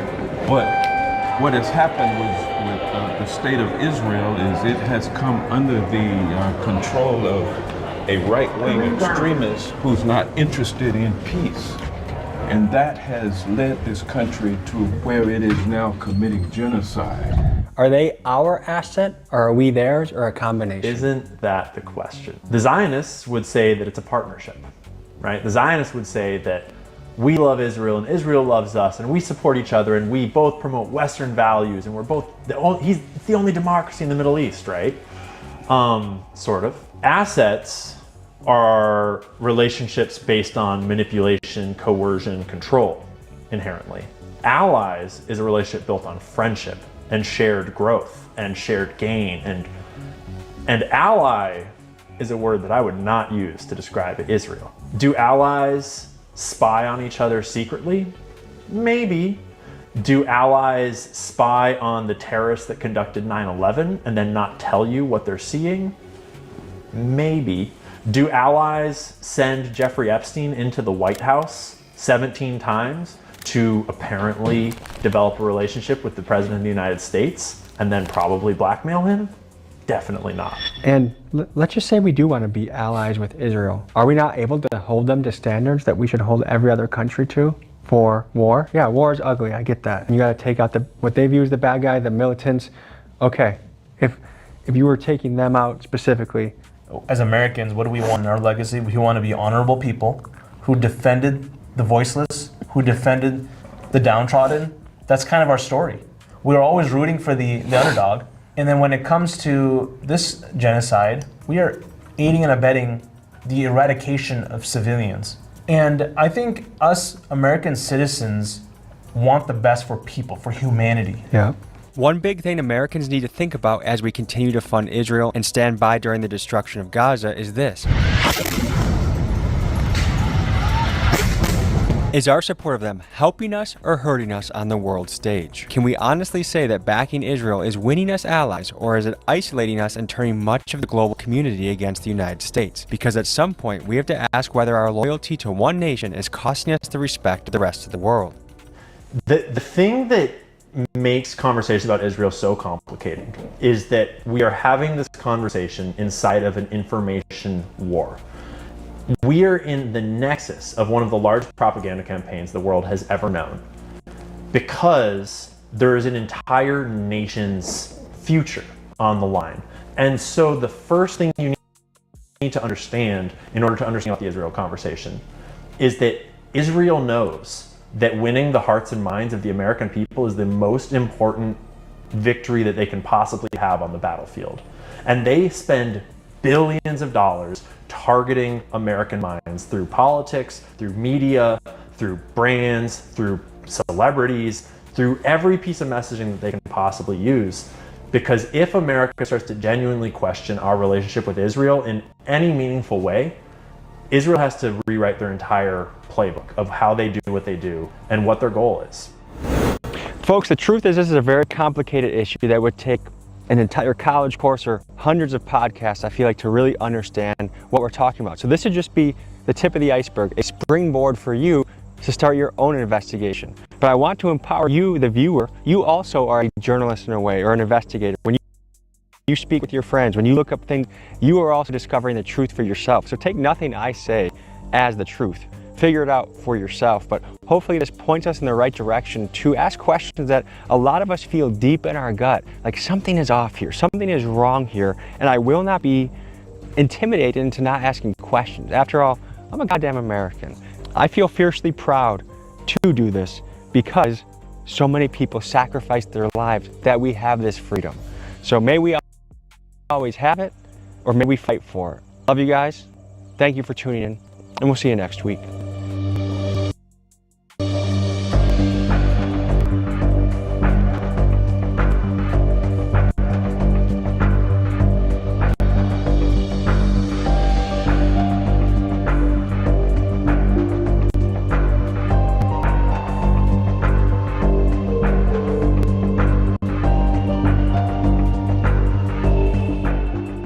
Folks, hope you enjoyed this episode.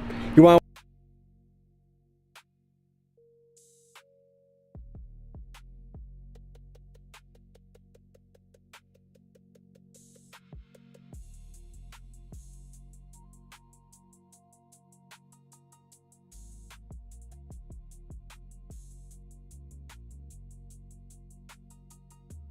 It's so easy to become a podcaster with Riverside. First, go to Riverside and open an account. When you're ready. Bombshell tonight.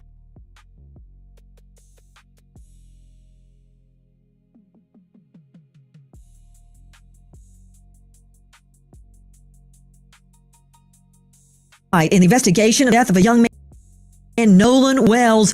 Threats are flying. There's going to be blood. So much blood. Another death outside.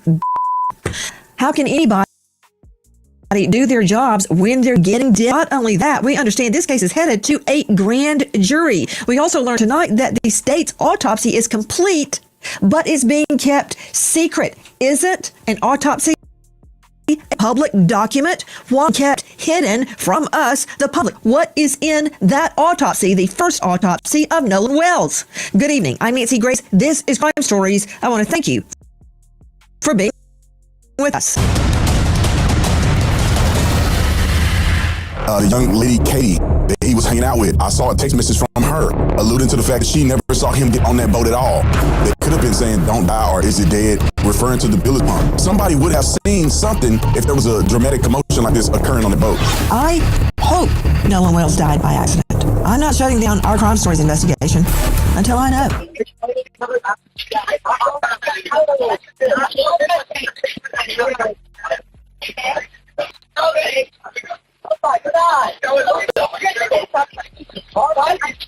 Hey, we're at the west tip of Horn, and our bilge pump stopped working. We're sinking. Can you all please come? We have a membership.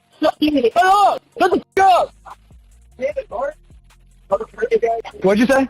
You know, if that sound is real, there's no getting away from that. And all this business, no connection. Well, I listened to a good 40 seconds of CETO, S-E-A, second word T-O-W on hold, listen to their music.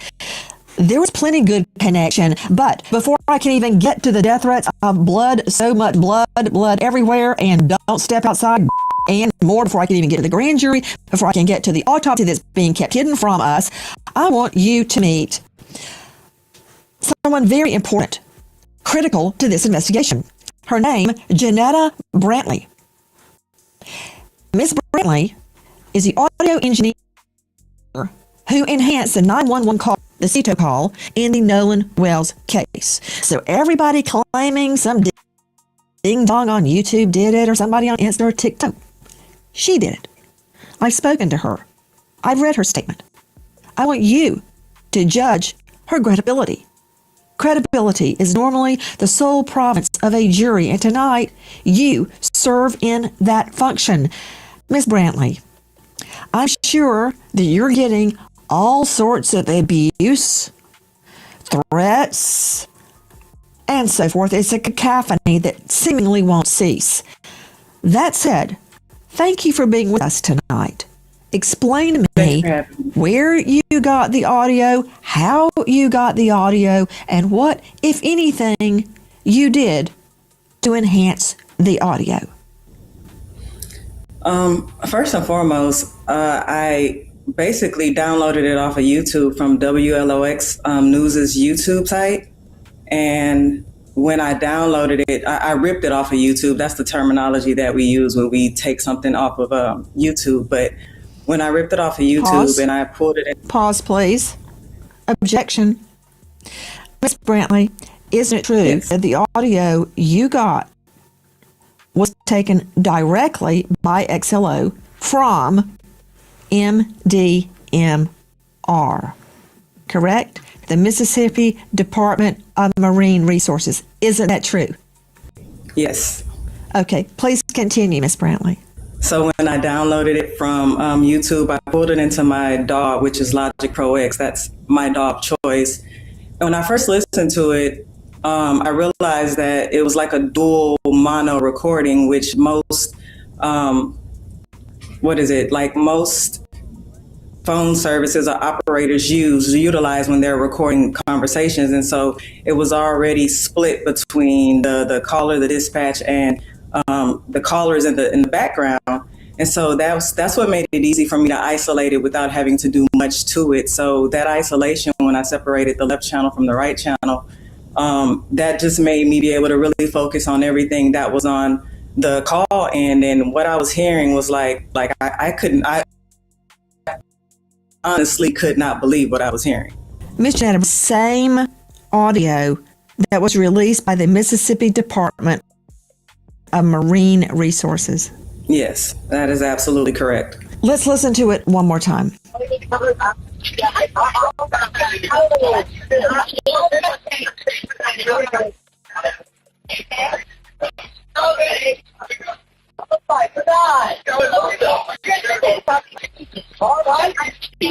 Hey, we're at the west tip of Horn, and our bilge pump stopped working. We're sinking. Can y'all please come? We have a membership. Shut up! Shut the f*** up! What'd you say? It's coming up. We're just thinking. I don't know. We're going down. I don't know the phone number. It's either. I think it's. Try that. Everybody was on the. We have a membership, guaranteed. I don't have the tag on here. It got ripped off.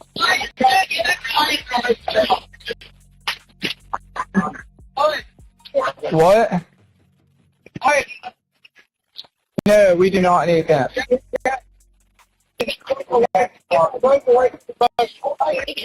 Well, let me go look.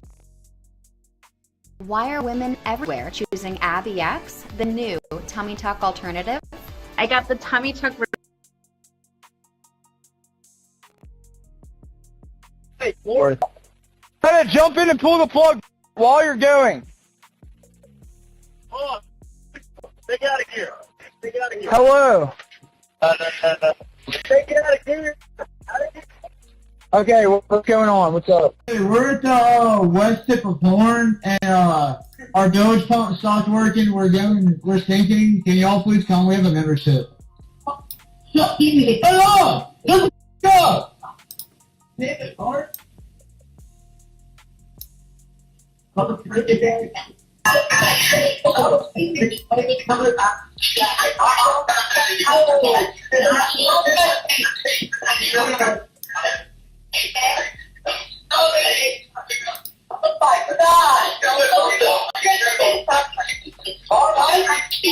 Hey, we're at the west tip of Horn, and our bilge pump stopped working. We're sinking. Can y'all please come? We have a membership. Shut up! Shut the up! David Bart? David Bart?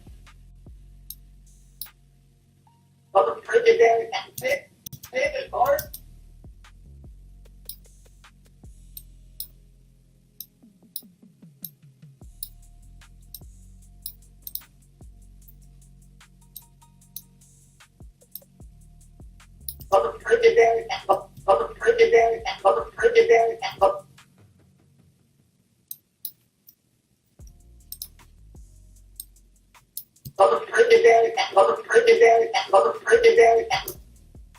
Back to Janetta Brantley joining us tonight, and she shows herself in that video showing what she is doing.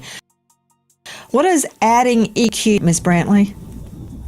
Adding EQ is basically selecting a certain frequency of the actual sound and either deleting or removing a certain noise, something that's problematic to the ear, deleting that or boosting that. That's literally all EQing is. What was your process, Janetta? Because I was sitting researching. It was early in the morning, like 5:45 a.m. several days ago, and I was researching the Nolan Wells case, and I saw the transcript as it was being played. And my husband was also up. He said, "What's wrong?" I'm like, if this is real, this changes everything. It changes everything. Because up until that point, it seemed as if Nolan's death could very well have been an accident. If this is real, it changes everything. It's seismic. What was your reaction when? Hey, you can clean that shit up even more. I seen what she was doing. You could put gains and shit on it too, but you can also put markers on the track and raise the volume up in that specific area, just like the gain. What? Shit. I know how to do all that shit. It's called engineering. You heard these words, Janetta Brantley. I think at my core, I was in disbelief. I wasn't cleaning it or enhancing it to specifically look for or identify a crime or even point the fingers at anybody. I believe I wanted it to be an accident. I think a lot of us wanted it to be an accident. So when I heard those things, when I heard, damn it, Bart, that name stood out to me because I hadn't even heard that name before. As I was listening to certain things that stood out to me, I was in disbelief because, again, I'm just an audio engineer. I'm not an investigator, detective, or anything like that. So when I heard a name that I wasn't familiar with, it stood out to me. And that alone made me want to hear what was immediately said after Damn It Bart. And so that's why in that process where Damn It Bart came in loud and clear to me, I decided to go over to the next part to hear what the rest of that statement was, which is where you saw me actually create a loop over that part, split that part, and then add a gain, which the gain is boosting the volume overall. And that's pretty much what you saw me do in that actual video. And so to hear, damn it, Bart, Nolan's really dead now, that I couldn't believe it. I could not believe it. Hey, Janetta, because when I first heard it, I thought this has got to be doctored. This can't be real. Don't move. Straight out to veteran trial lawyer Franz Borghardt, a veteran trial lawyer joining us out of the Baton Rouge jurisdiction at Borghardt's law firm. Franz, take off your defense hat just one moment. I have introduced wiretaps many times at trials, which are very hard to get, by the way. And I've never had one that I believed was doctored at the time because they were taking enforcement. This is from a completely independent source with no dog in the fight, no skin in the game. It's from dispatch at CETO. And if this is real, this blows the case wide up. Now, you saw Janetta Brantley. You've heard her. I have no reason to disbelieve anything she's saying. So if I'm prosecuting this, I'm worried that I need a witness in 2026 to exclude the possibility that it's either AI generated or doctored, just like you suggested. And I think that she's very credible, but I think we need to go one step further. The other concern I have, Nancy, is if the independent autopsy is showing inconclusive death results, now I really want to see the other autopsy to see, is there trauma to the body? Is there something that happened? These are the concerns I would have as a prosecutor. But We've now opened the doors to these guys may in fact have committed obstruction of justice. Hold on. You're putting the cart before the horse. Before obstructions such as allegedly lying or covering something up.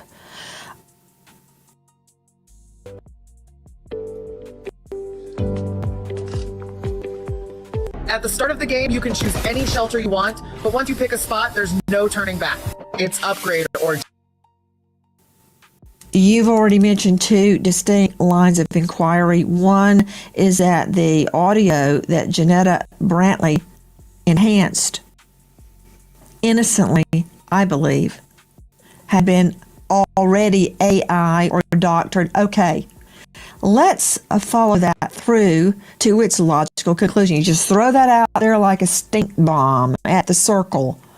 You know what a circle meeting is, right? In the United Methodist Church, all the ladies have circle meetings. Okay.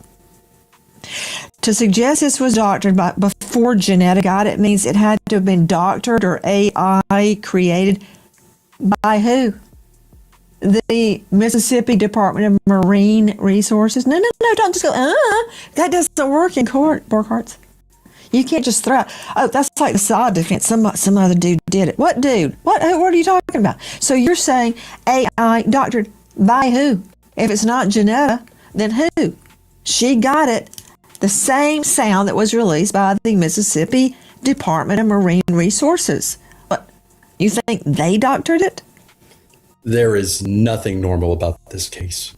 And if that's not what I asked you. I'm asking you to explain your premise, and you're not doing it. I said if I were a prosecutor, I would want to be able to establish with expert testimony that what we are listening to is real. And I would want a witness, because I'm telling you, with this case, with as viral as it's been, I'm not disagreeing that it's real. I'm saying I would want to be able to bolster a very credible woman's testimony, and she is very credible. I have no doubt that what we're listening to and what she did is credible. The issue is I don't know if she can go the distance to say, okay, got it. She cannot testify as to whether MDMR had enhanced it or doctored it before it was released. But see, the problem is you would have to ask someone to believe a clerk or an official at the Mississippi Department of Marine Resources doctored this before they released it, to the extent that nobody could understand it until that's a hell of a doctor job. Okay, so you did that. Then you got into the medical examiner findings. Okay, what was your theory on that? Very quickly. If he's dead on the boat, how did he die? It should be conclusive. It shouldn't be inconclusive. Joining us right now, Joseph Scott Morgan, renowned death investigator, professor of forensics, Jacksonville State University, with a premier criminal pro department and building, author of Blood Beneath My Feet, star of the hit series Body Bags with Joseph Scott Morgan, and it goes on. Significant, over 10,000 death scenes under his belt. Joseph Scott, follow up. I'm not arguing in Burkhartz. Let's learn, if we can, from what he's saying. Jump. Yeah, so whatever has been the causal factors here has got to marry up with what they were seeing at the scene, and perhaps the audio does fall into this. You know, these statements. And I think that probably from a medical legal perspective, that is the coroner and the medical examiner are going to want to be able to fully appreciate what is being said here from a timeline. This is absent the police's investigation. They're going to try to rule in or rule out what they're seeing presenting on Nolan's remains when they finally did receive them at the state medical examiner's office and that examination began. And this is going to be critical and key, you know, because the causal effects here are going to be critical. You know, we go back to these changes that the second autopsy referred to on the back of the head. Now, the doctor was not able to, at that point in time, even though he did do a thorough, what's referred to as a layered dissection here, he could not establish the causal effects here because the the injury or the see there, this presentation is compromised by decomposition. So what did the state medical examiner see? My problem is here, Nancy, how was the body treated before or after the first autopsy and the body is transported up to DC? I have questions about this because they're talking about to the degree with which the body was decomposed. The doctor up in DC is seeing significant decomposition.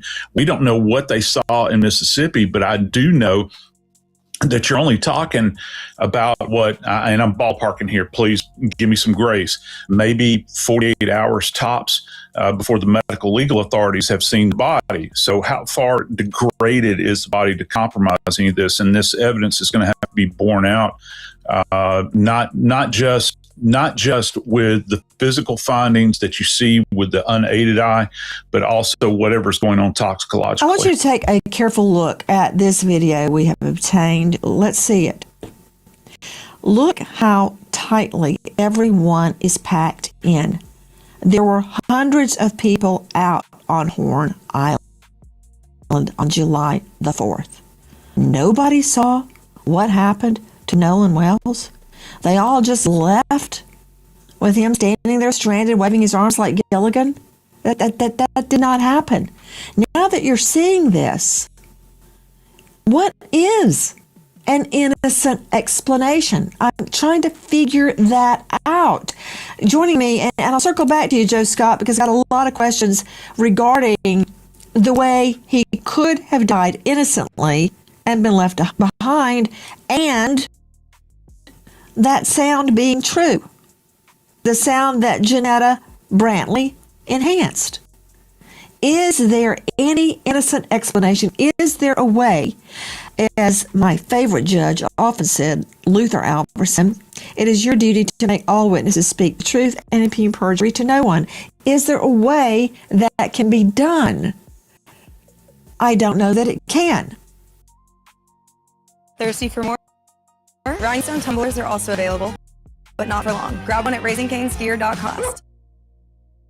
It's no wonder special interests are trying to make Amendment 4 using active. It seems to me that someone is lying. But who? Joining me now, Teslin Figaro, social justice, political commentator, host of the Teslin Figaro podcast. Ms. Figaro, thank you for being with us. I'd like to hear your thoughts. Well, that's what the family is saying. They don't believe he died by accident. That's the point.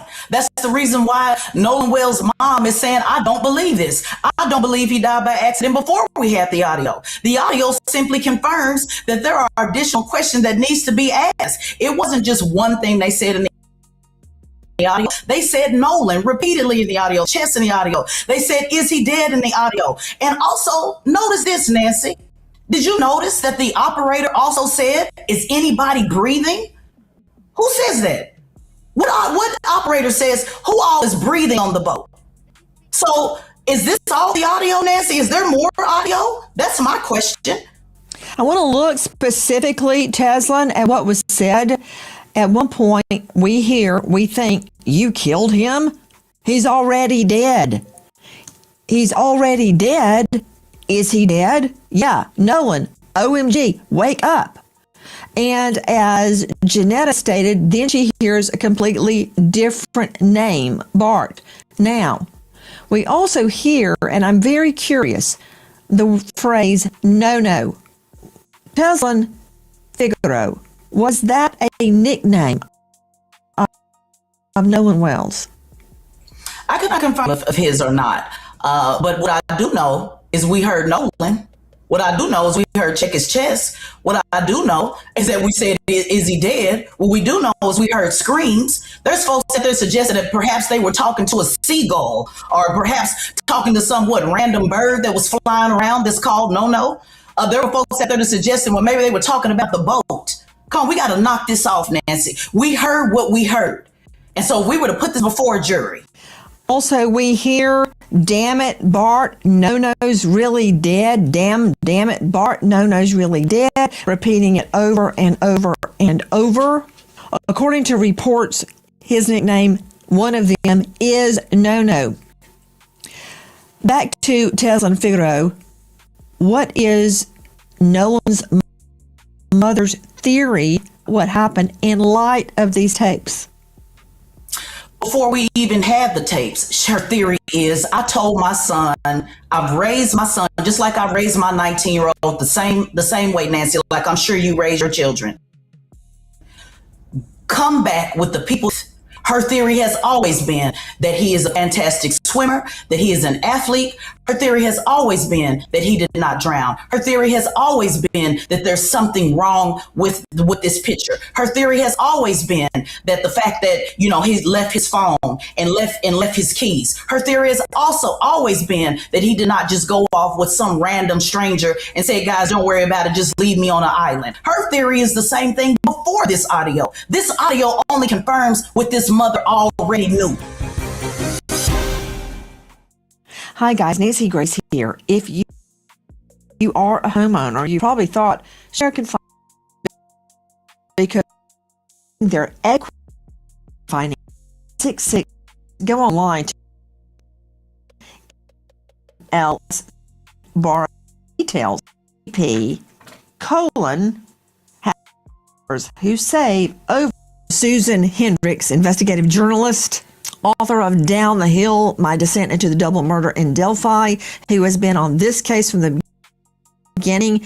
Susan Hendricks, that everyone in our country is innocent until proven guilty. And regardless of how you or I or anybody else feels, that includes the young men on the boat with Nolan Wells. We have a lot of questions that have to be answered. Is this sound real? Has it been enhanced? Who enhanced it? Was it AI or doctored before Janetta Brantley pumped it up so we can hear it? I want you to hear another version. You can see that I have the pt2 channel completely muted, so we're only listening to the callers. Then I go through and simply raise the volume of all of the chatter we hear at the beginning of the call.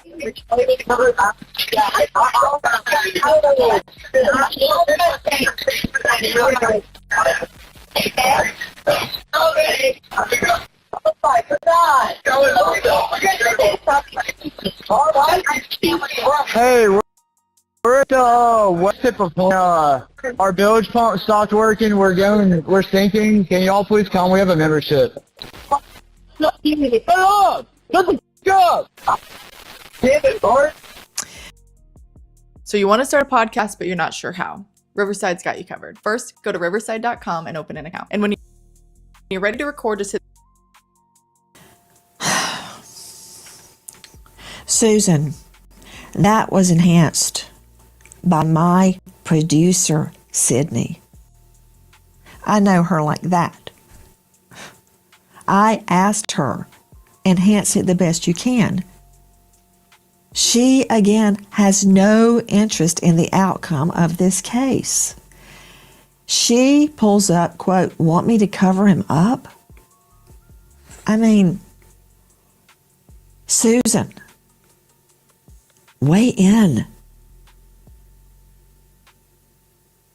I was listening to the enhanced version, both of them now, not doctored, by the way. There's a big difference there. Have you ever heard, Nancy, on Instagram where you listen to two things and your mind goes to what you're thinking of, like green car or moon boat? What are we really hearing? I believe that something nefarious did happen. Where I think the answers will be, again, this is my opinion, but I believe something happened there and we're not hearing the full story. And you pointing out, Nancy, how crowded that area was. So let's say what people are claiming, that it was an accidental drowning. No one saw. Look here at the crowd. Nobody saw what happened. And all of us have our phones on us all the time. No one recorded this. I think the answers are in the timeline and also the autopsy, when we will hear answers there. You're seeing video from the Officer Tatum show, and I don't know what they were trying to show with it, but how can someone be dead and floating in the water and nobody notice? Which leads me to, Susan Hendrick, that we have learned tonight that the state's autopsy is complete, but it's being kept secret.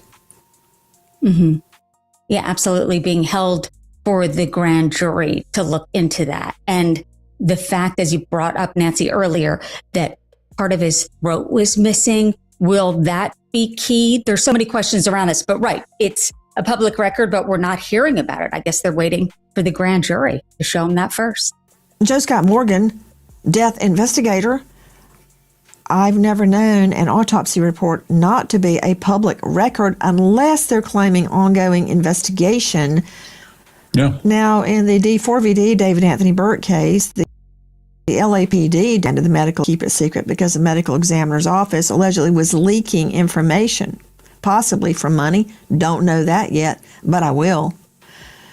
How common is that the medical examiner is ordered not to release the autopsy? Why is the autopsy being kept secret?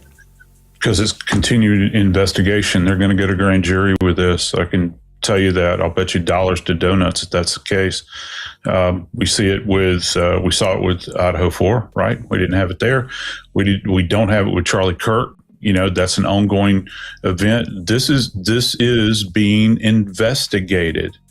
And, you know, the point of contact here is an interesting situation here because you have the state medical examiner, but you also have a county coroner.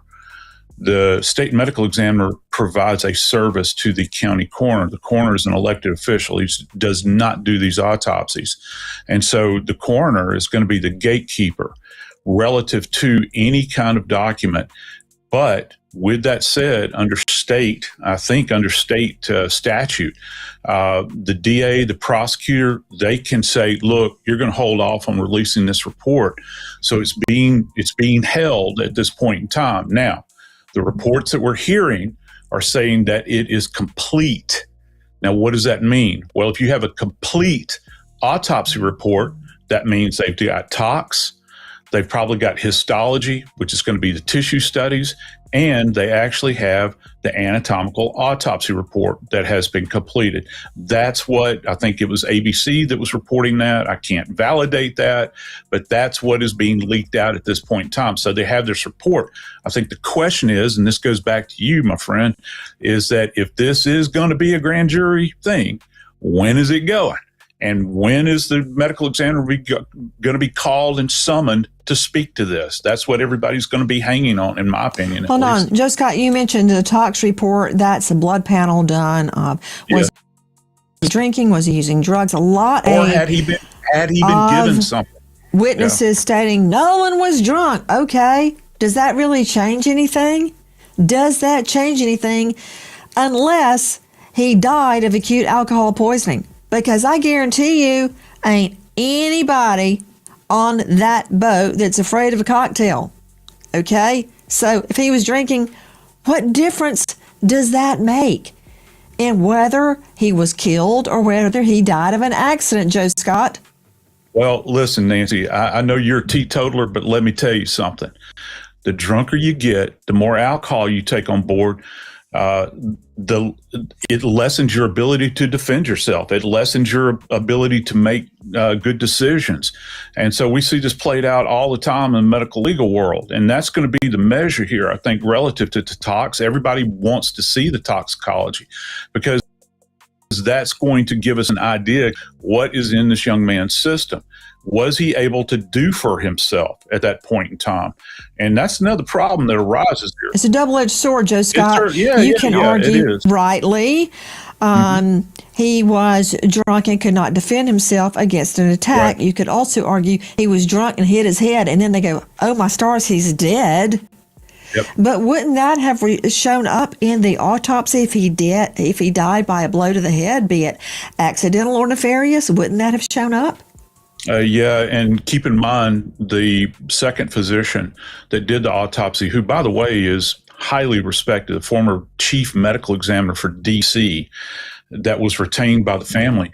He didn't see any evidence of fractures. All right. Now, that doesn't mean that there wasn't a concussive event. I'm talking about being hit in the head, and you can have stuff that's contained within the cranial vault that might not be presented. Again, back to what I said earlier, I find it very interesting that this doctor is commenting on the state of the decomposition when he sees the body. And that's problematic. It's very problematic when you're trying to make an assessment. You're already absent the organs of the neck. You're absent intact lungs.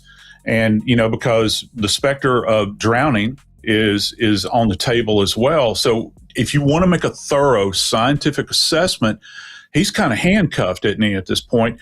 And again, going back to this idea, how long did it take them to get his body to DC, and why was it in such a state of decomposition when it arrived?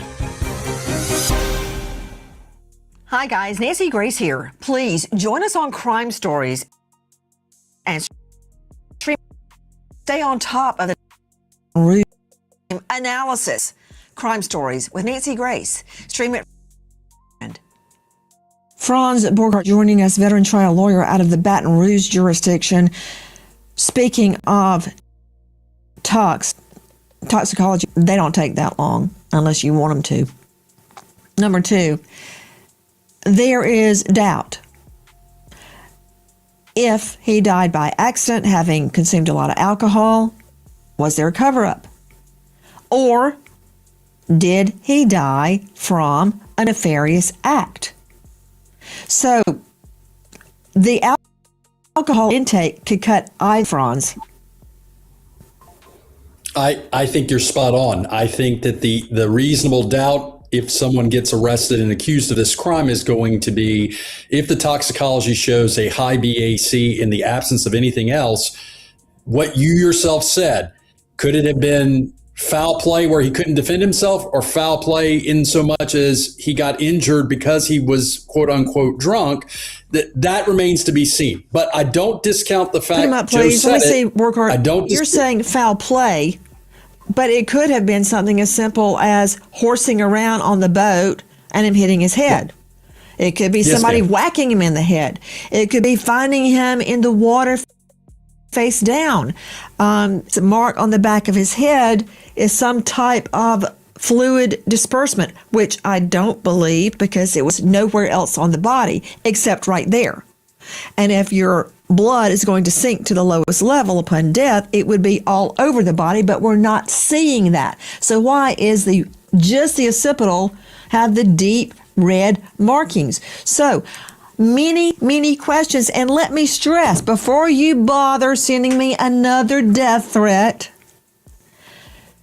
we don't know the answers. These boys, these young men on that boat could be completely innocent. But when I listen to this sound,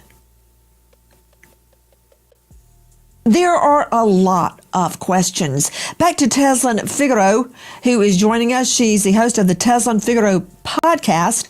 She is a social justice and political commentator. Have you noticed that a lot of the fact that Nolan was, quote, drunk, A, how do they know that? And B, does it make a difference? Yeah, well, I've absolutely noticed it, that he was allegedly, they're saying he was drunk, and it doesn't make a difference. And let me ask you this, Nancy. If he was drunk with other teenage kids, he certainly wasn't drunk by himself. So if he was drunk, why was he the only drunk one that ended up dead? Secondly, if this was an accident, let's say he just got so drunk and just passed out, why didn't anybody report it? So even if it was an accident, even if he got drunk, which I don't believe, by the way, even if all those things happened, why did his so-called friends not report it? That's the part that we're missing. So where's the answer to that, Nancy? He just went and just said, I'm just going to be drunk and just go in the middle of the ocean and just die with hundreds and hundreds of people who are around, who are watching. Nobody saw anything happen. His friends didn't see anything happen. And again, I go back to this tape. I will not sit up here and pretend that I did not hear what was on that tape. And I asked the operator, said, who is breathing on the boat? Don't you think that's strange, Nancy? Who's breathing yes, on the boat? Yes, when I first heard that, Tesla, I thought, I've never heard a dispatch say, who's breathing? What? Did she hear all that in the background and do nothing? Or did she hear it and say something and release it? We don't know, man. We got to paper everybody with subpoenas to get to the bottom of this, but I want to go to George Olivo and everybody on the panel. You're experts in your own right. Please tell me if you want to jump in. Please, I'm not clairvoyant. To George Olivo joining us. He's a former FBI special agent and polygraph examiner at georgeolivo.com. Okay, George, listen to what Officer Tatum told me. Back to Officer Tatum, star of The Officer Tatum on YouTube.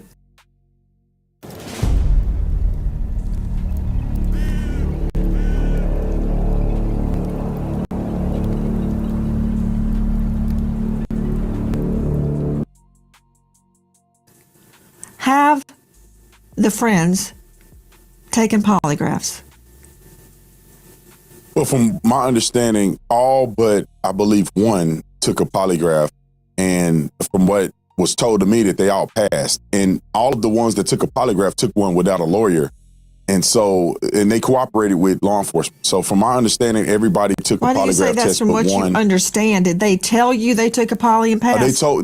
Yes, ma'am. They told me that they did it. I wasn't there. So that's why I'm saying from my understanding. They told me that all the boys except one, which is Warren, I believe, took a polygraph test. All of them did not have lawyers and did it and cooperated with police. Warren also cooperated with police. I just believe he didn't take a lie detector test, but Warren is the young man that I interviewed. So according to what they told me, a lie detector test and passed. And it's an equivalent of a lie detector test. It's not a traditional lie detector test, but it's the same theology of trying to get to if a person is lying. I don't know the name of it. It's an equivalent of a lie detector test. It's a different methodology.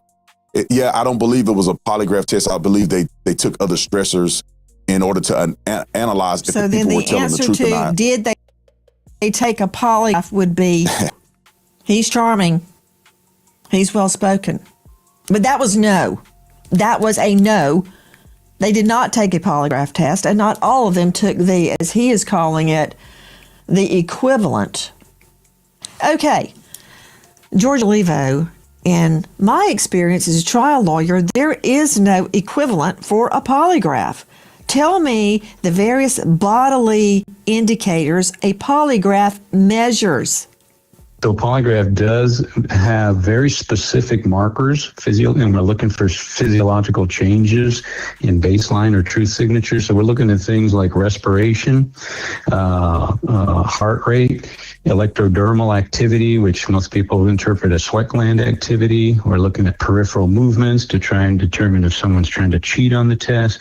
So it's quite extensive. And I think what the Officer Tatum was probably referring to, whether he realized it or not, was the visor. I think he used that word one time, some kind of stressor test. It's probably that they might have taken. Hi guys, American homeowners. Home title law. FBI special agent, or just use the link below. Former FBI special agent polygrapher George Olivo. As I recall, just off the top of my head, a polygraph measures things you control unless you can have studied and practiced beating a poly. Involuntary physical stress responses, blood pressure, heart rate, breathing rate, whether you're sweating. Tubes around your chest and abdomen track your breathing, and even not just how fast you're breathing, but the depth of does your breathing become shallow? Do you have to pause and take deep breaths to calm yourself down? A traditional poly, measures cardiovascular activity. There's a blood pressure cuff on your arm, and it measures your pulse and your blood pressure fluctuation. It also measures what's called electrodermal activity. What is that? I've had to explain it a million times to jurors. Sensors attached to the fingers measure your sweat gland activity and even your skin electrical conductivity. The exam asks neutral questions like, is your name George Olivo? Are you from Cincinnati, Ohio? Are you from LA, California? Are you a polygrapher? Were you with the FBI? Were you there when Nolan Wells died? That's how that would work. You would lay a foundation of non-disturbing questions, baseline questions they're called, to get the person that's being subjected to a poly to get their baseline heart rate, their blood pressure, and so forth. Then when you hit them with a question regarding the case, you see if there's any change in that. Okay, I know I'm speaking as a layperson, George Olivo, but those are some of the things the graph measures. You nailed it. Yeah. And let me just add that the correlation between deception and physiology is nothing new. It goes back 4,000 years back in China when the emperor was questioning one of his subjects. He would have a doctor standing by to listen to the heart rate to determine if the person was telling the truth or not. And we've been studying it ever since. What is the test that Officer Tatum is talking about? To what is he referring? I think, and he was kind of cryptic, maybe intentionally or unintentionally, maybe he didn't really know, but it sounded like he was referring to a voice stress analyzer. Those are these machines that detect microstressors electronically in the voice. The research is very weak on that and that type of technology. I guess it's better than nothing, but the bottom line is, and I'm speaking as a polygraph examiner, and I'm saying this, no diagnostic tool, and you know this obviously, should ever be used as a final verdict. I mean, it is just one piece of the true puzzle. But obviously, if you had a choice between a stress analyzer and a polygraph, there's really no comparison. A polygraph is going to be way more preferable. Well, I mean, even polygraphs are not allowed in a criminal trial unless both parties stipulate they will be allowed to up front before the poly is even taken. They are allowed in civil trials. And isn't it true, George Olivo, you're the former FBI polygrapher, isn't it true the questions matter? They're critical. Because if you throw opening questions like, did you do anything wrong? Or what happened that day? You can't ask questions like that. You really have to ask yes/no questions, then they can expound upon it. Your questions must be very specific. Isn't that true? 100%. Yeah. Test question construction is something that is going to, a lot of things are going to make or break a test, but test question is key. And, if something is, let's say, there's a missing child, a missing person, and you ask someone of interest, are you responsible for their disappearance? Well, that's a terrible question because, they may feel morally responsible. If only I had been more careful, they feel guilty. And so you're asking the wrong question there. So you really have to get with investigators. Or you could have asked the perp that grabs the kid off the street, are you responsible for the disappearance? And they go, no, because in their mind, it's the parents' fault because the child was out on the street. Hadn't have anything to do with me. I just gave him a ride before I killed him. That said, you can't leave anything open to interpretation, just like you and I are describing. So when I would agree to a polygraph, I never stipulated it would come into court, ever. But when I would agree to a polygraph as an investigative tool, I would take part in selecting the questions and creating the questions. Because frankly, let's just be honest, George, a voice where the prosecutor or the investigator is not in charge of the questions ain't worth a hill of beans, technical legal jargon. That means nothing to me. I agree with you there. Let me put it more clearly. Voice stress test my rear end. I ain't coming into court.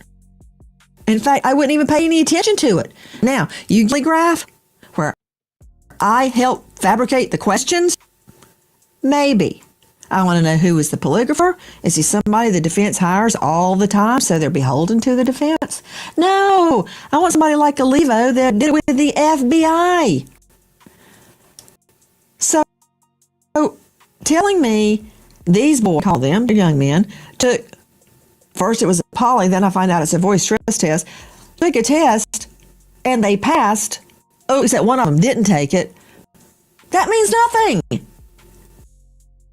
Hey, I'm Daniel, founder of Rich, and every year we do something kind of crazy. This year, we're giving away a Lamborghini Storado, a Hennessy Velociraptor, a Ford Bronco, or $100,000.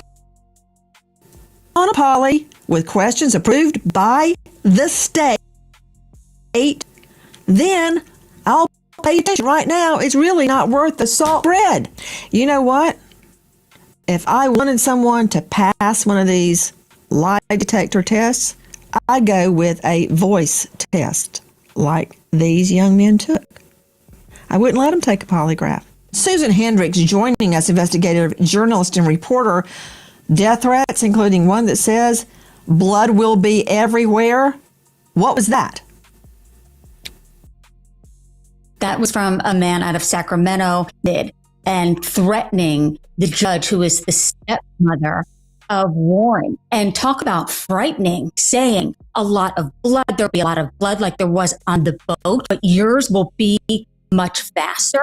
The perp is Joseph Alfredo Vasquez Dumars, arrested Thursday on charges of interstate transmission of threatening communication. Now, these are federal documents. What did he threaten one of the young men's mom, Susan? The threats were against Warren, one of the boys on the boat, his stepmother, who is a judge, and it was graphic.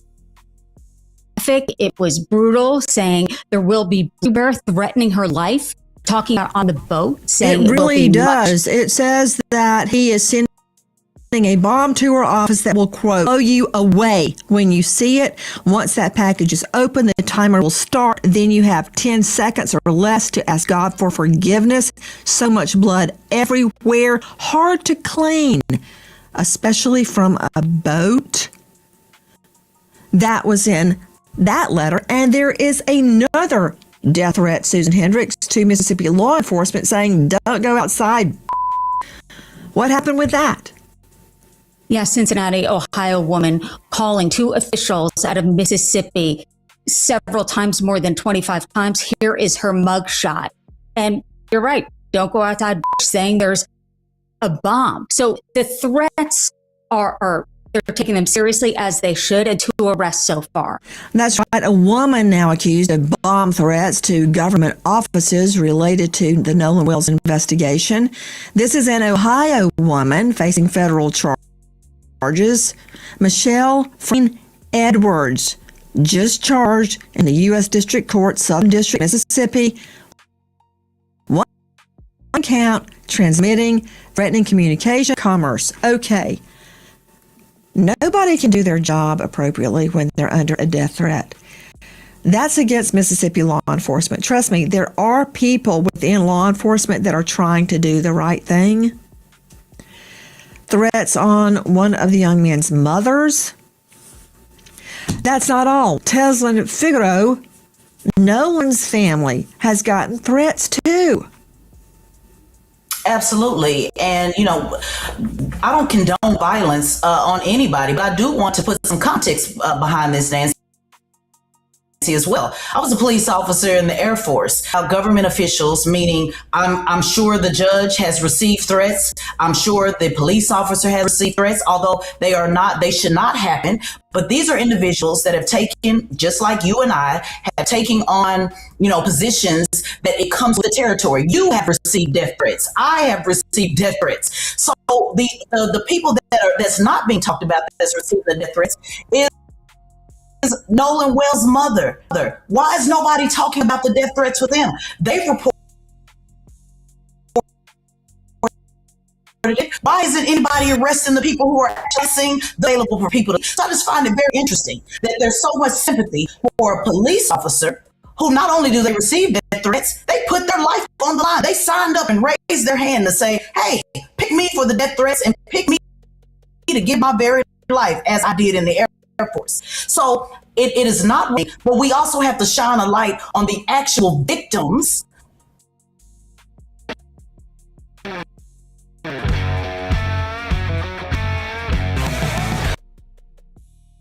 The actual people who are grieving the loss of their son, and nobody gives a damn about the death threats that they're receiving. I want to be very clear, Ms. Figueroa.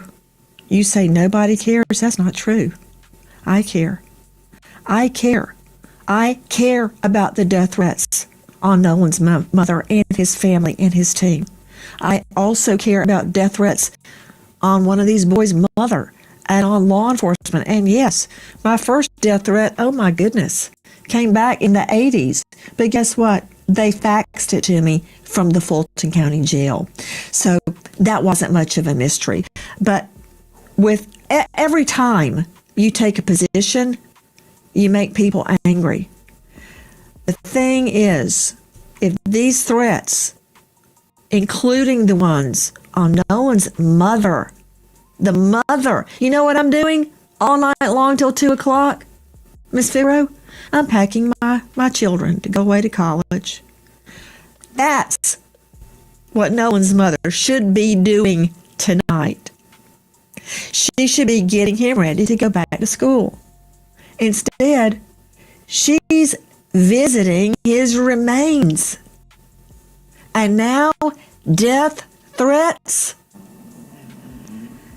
We want justice in this case. We don't want secret grand jury proceedings. We don't want secret medical examiner reports. We want all threats investigated. We want the truth behind that audio. I want to know. And I want everybody on that boat polygraphed.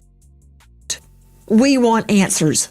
If you know, or you think you know anything about this case, dial 228-76063. Tonight, we Canine Echo. Protect. That's enough, Nancy.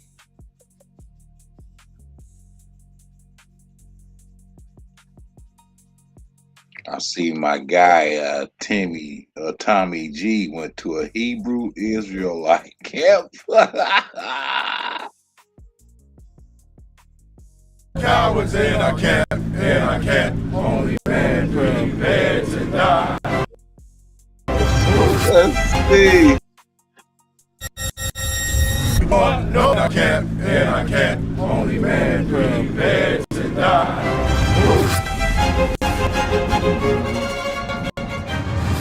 Dick! Do your PK, right? Yeah! You PK!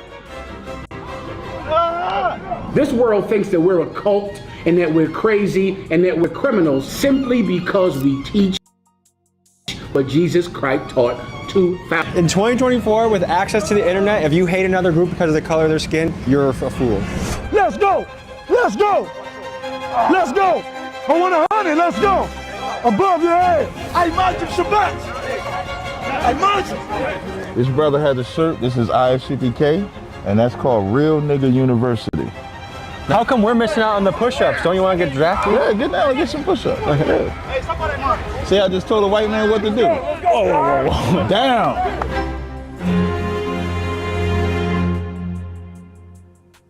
These are the Black Israelites, and they've been designated as a hate group. They hate a lot of different types of people, but they reserve their highest level of hatred for gay people and white. They believe that Jewish people are imposters and that they, the Black Israelites, are the true descendants of Israel and thereby the chosen people of God. Furthermore, they believe that when Black Jesus Oh boy, let's go.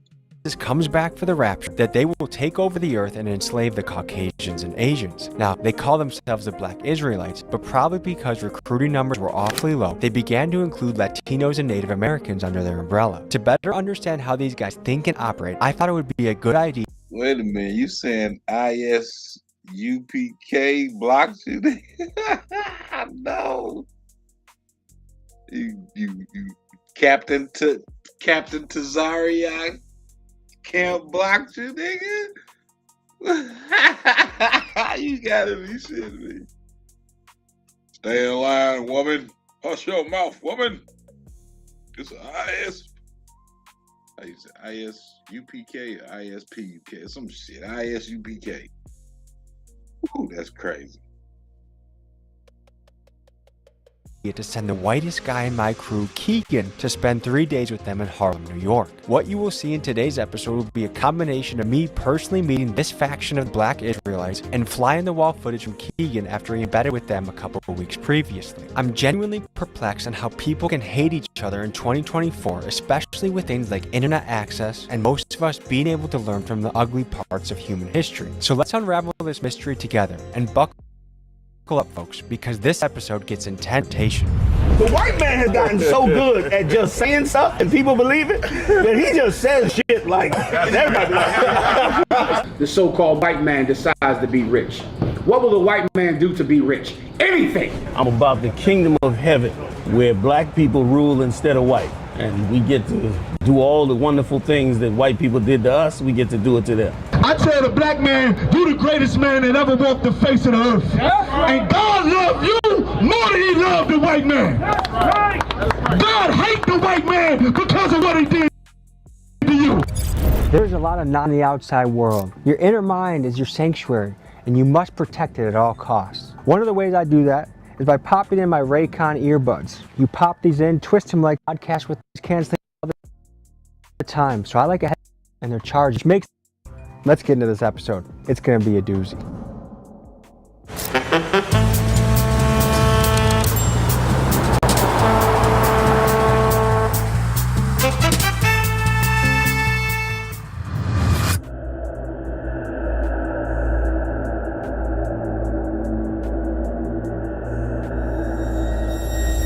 Come on, let's go. Come on, let's go. Morning. How are you, brother? Tommy. Tommy Yes. C, or Tommy Cooper? Tommy G. Tommy Yes. G, I'm sorry, Tommy G. Tommy Cooper might be nice though. We should probably go for that. So Keegan's not coming today? Keegan's parking. He's parking, I okay. can hardly park in New York. It's Yeah, hard I for me. know it's hard to park. Where's Keegan? Keegan, he's parking. Okay, how are you? Tommy. What's going on? Nice to meet you. Don't disrupt what's currently happening, all right? Yeah. All right, well, I was invited. Yeah. These are brothers who came out of the world.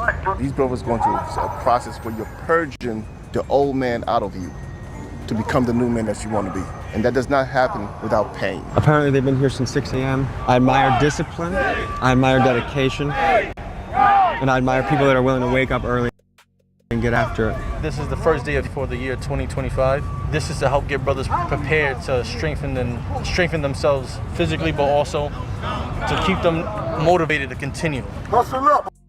Hustle up. Let's get back. Come on. What's up, brother?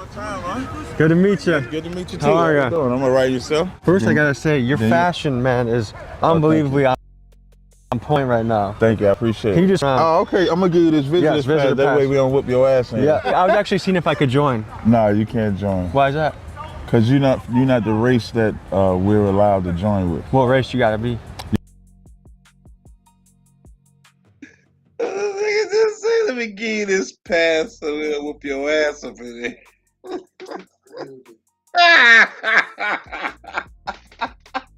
Hey, wait a minute.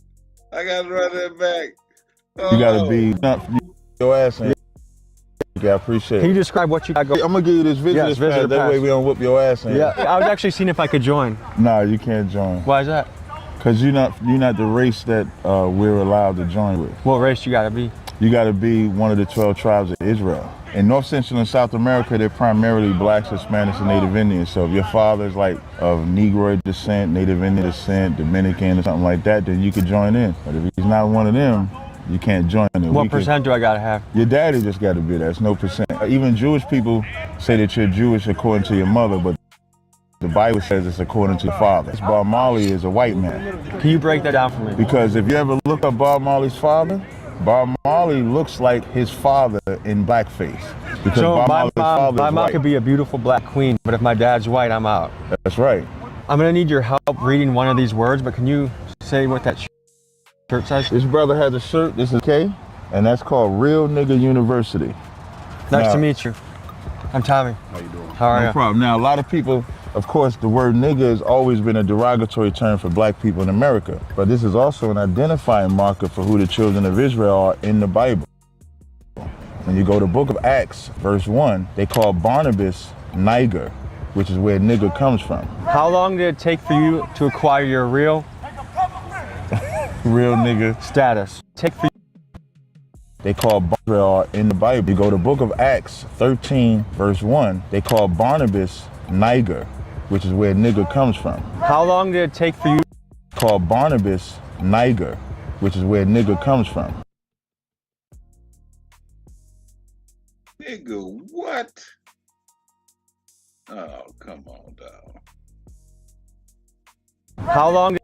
Verse 1, they call Barnabas Niger, which is where nigger comes from. How long did it take for you to acquire your real nigger status? You can answer. Me? Mm-hmm. It took me 90 days. And what kind of training or certification did you undergo in your quest to become a real nigger?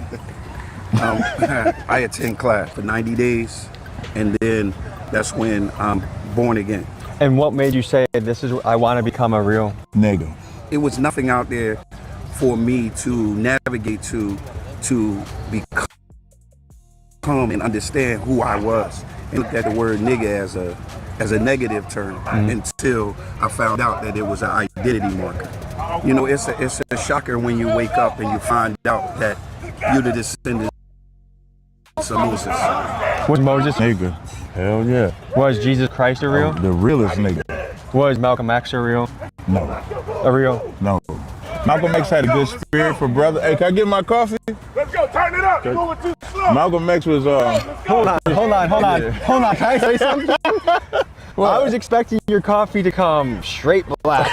And right now, that coffee has got some Caucasian mixed into it, brother. This is a vintage. This is allowed in the school and the real... Yeah, real nigga university. Yeah, we drink coffee. This is oatmeal shake and espresso, vanilla foam. It's vanilla? Yeah, are you cinnamon appropriating cold my foam. culture right now? Nah, but coffee can't integrate. The reason why I said Malcolm is not a real one is because Malcolm was trying to join us to the Arabs religion.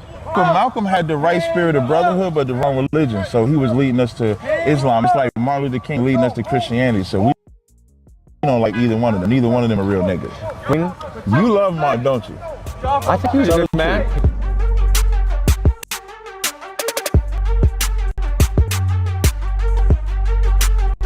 Beautiful day in New York. The sun's out, around. This is a special occasion. Go ahead.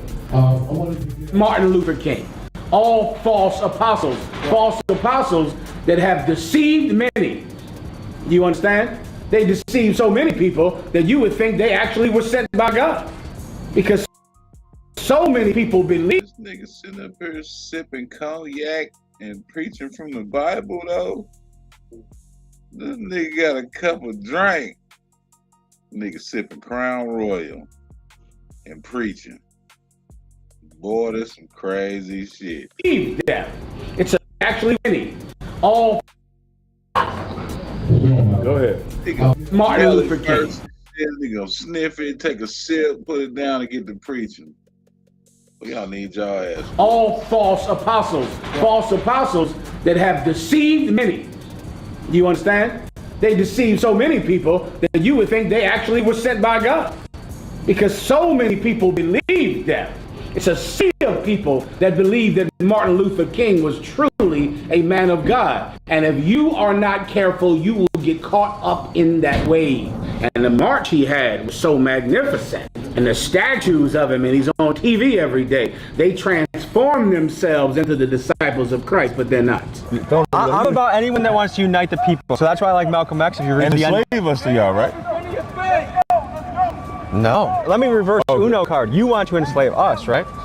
No. You don't want white slaves? This world thinks that we're a cult and that we're crazy and that we're criminals simply because we teach what Jesus Christ taught. Jesus Christ 2,000, nothing else. I want to see sets of 25. Y'all understand? Do y'all understand? You can't hear me out? I want to hear you. You understand? Sit-ups. Sets of 25. Begin. Move. Let's go. Sir. I'm embarrassed by this entire thing. Come on, sir. And General Yohana had to be here and see these family men.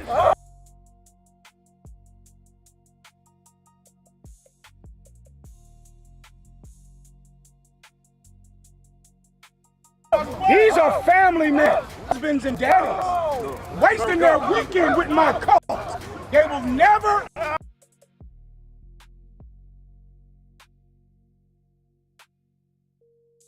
be accepted into my cult ever. Come on, come. Wasting the weekend. We train brothers to be physically fit, mentally fit, and spiritually fit. What's the brand of martial arts right now? God Karab. Take two to tango. I beg your pardon. Hand combat. Yad means hand, Karab means combat. Instructor, the brother in the middle, with the stick hanging on his side. That's Captain the Khan. Does he ever people with the stick? If he has to defend himself. But not like he doesn't like if you do a wrong like karate chop, he doesn't. No, he don't. Nah. I look at Commander Yohana as like my grandfather. You know what I'm saying? And he's done so many things. And he's the one that has led my quote-unquote father, which would be Captain Tazariak. I look at Cap as my father.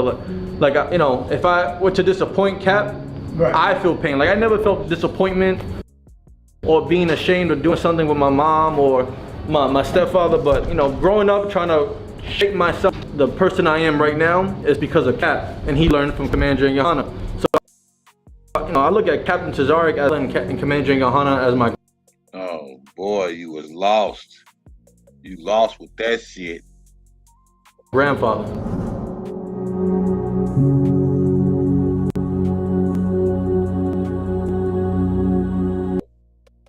What's wrong with And also too, I have my Well, I feel like I just broke through.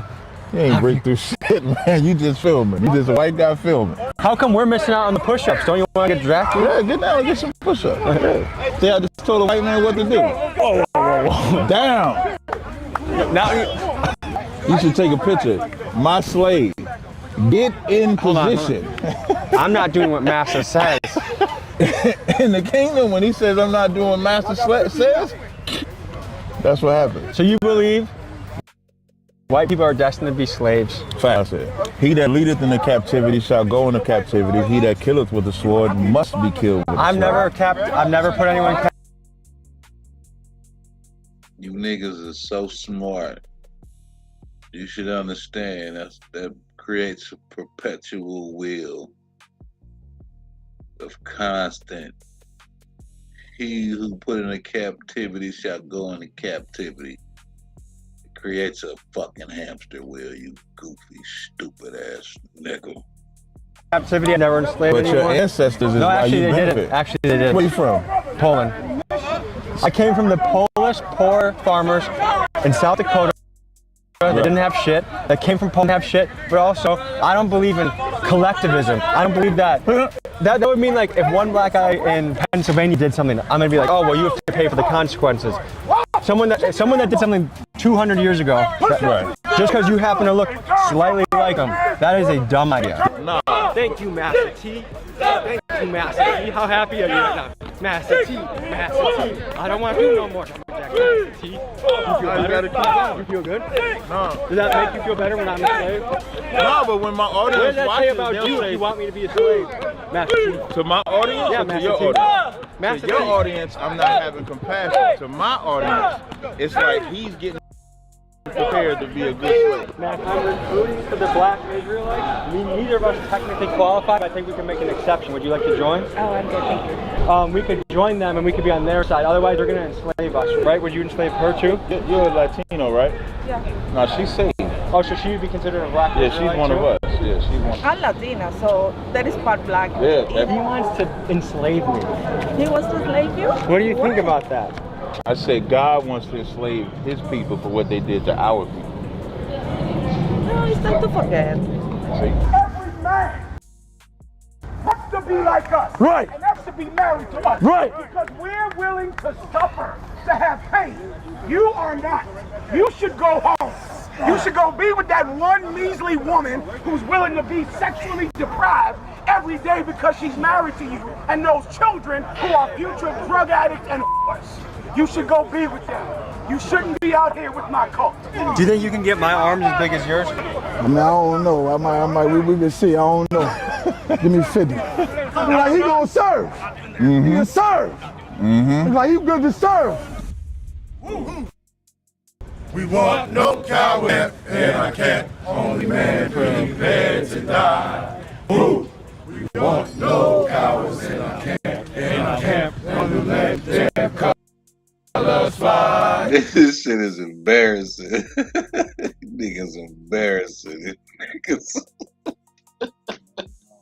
This shit is embarrassing.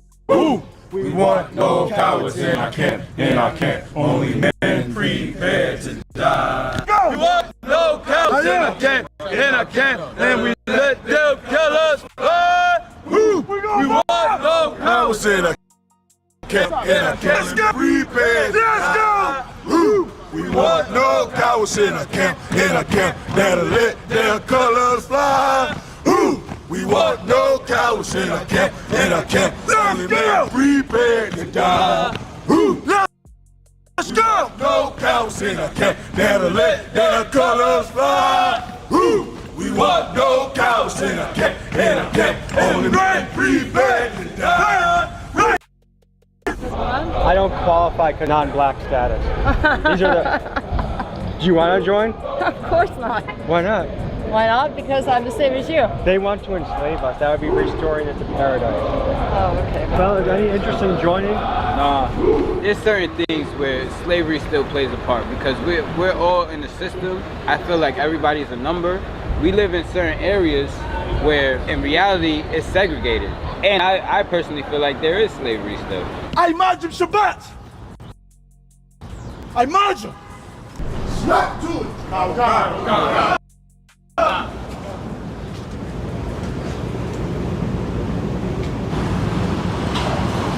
Push up position. Begin. 4, 6, 7, 8, 9, 10. You guys have been labeled as a hate group. Yes, we have. Are you a hate group? It depends on who you ask because we love blacks, Latinos, Haitians, Dominicans, Mexicans, Guatemalans, Panamanian people. God hates white people. Do you hate white people? I can only hate white people because God hates white people. So you do through the shield of God? I do through my father. Like I hate what my father hates. Sir, would you say you hate whites? What I hate is the crimes that were committed against blacks, Hispanics, and Native Americans. That's what I hate. Do you hope that I'm... Well, the Bible says that, the nations that, came up against the nation of Israel will have to serve out their punishment in due time. But, the Lord will make that determination. How would you diagnose the current state of black America right now? We got work to do, of course, you know what I'm saying? And that's why Rihanna gave us the mission to go out here and bring our brothers and sisters out of this hell that we live in called America. As long as we do that, we got work to do. If you could broadcast a message to every black man in America, what would you tell them? To have brotherhood and sisterhood, come back to the laws of God, keep the commandments. That's what I would tell them. Are you guys segregationists? Segregationists, yeah. Has that ever played out poorly in history, would you say? White people are segregationists. I don't know any. I literally don't know one white person that wants segregation. Here's the truth. In 2024, with access to the internet, if you hate another group because of the color of their skin, you're a fool. Sorry. And what's the reason? It's not the color of their skin, though. Okay. Yeah, it's the action they do. If it was color of the skin, you say Bob Marley is white. You heard me earlier say we don't like Africans either for the very reason. When somebody commits crimes, think about their color. You think about what they did to you. Keegan, let me ask you something. In the 48 hours you've been around, have you been mistreated? No. Did we feed you? Oh, yeah. Did you get some water? Yeah. We gave him some water. Right. We gave him some food. He came around. He gonna go home to his family. One white man came into a black church and nobody went home to their family. We are the most compassionate people on earth. And don't get it twisted. Keegan, I still want to see your nation burn. We gotta take before we take care of someone else. My question would be is, why do white people feel the need to be loved by black people? I would say unity for everyone. I think we should all love each other. Every American, every human on earth, we should love each other. I think that's a pretty good goal. Let's make it second.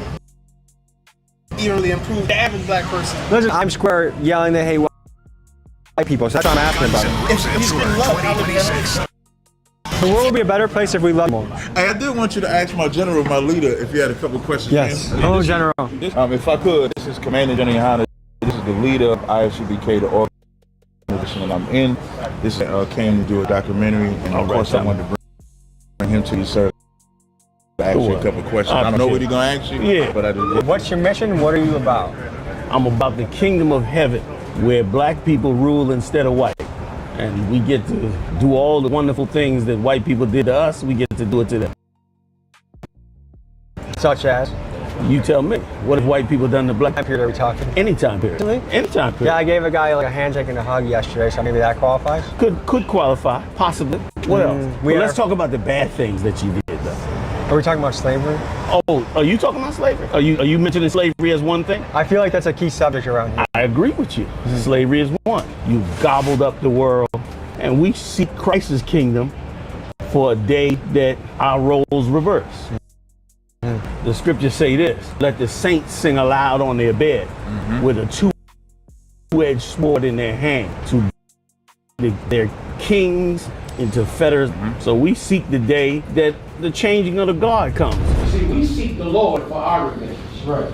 People harm us and do evil things to us. That happens. But we know how to get them back. We know just how to get rid of people. And in the UPK, we believe in revenge. We believe in revenge. We believe in justice. The difference is we know how to actually get it done. There was a movie, 12 Years a Slave, but it sounds like you're looking for 2,000 years a slave. Well, I'm asking for whatever God wants. And God wants you to serve twice what we serve. You honestly believe that God wants slavery? Can I show it to you? Sure. And I'm saying, come out of her, my people. And you familiar with the Bible, right? So you know this is John the Revelator seeing a vision. And God is giving him a message. And he's saying for God's people to come out of her. You know who the her is? The her is the whore of Babylon. The empire that brought in all the Babylonian witchcraft of the ancient Babylonian empire.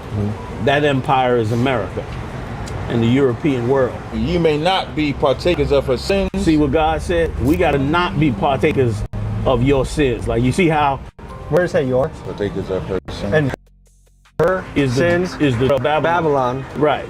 And that you're connecting to white people somehow. Oh, absolutely. Even though this was written 2,000 years before America began. Is that an accident, or you trying to get on this panel? Because you know, last time you almost had mishaps. No, I'm back. I'm good. I'm good. That was crazy.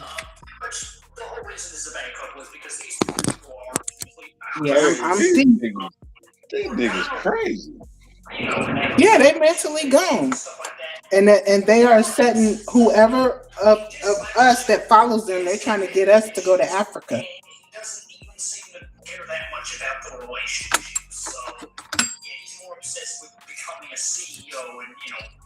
Their goal is to get us back to Africa. ISUPK. Yeah.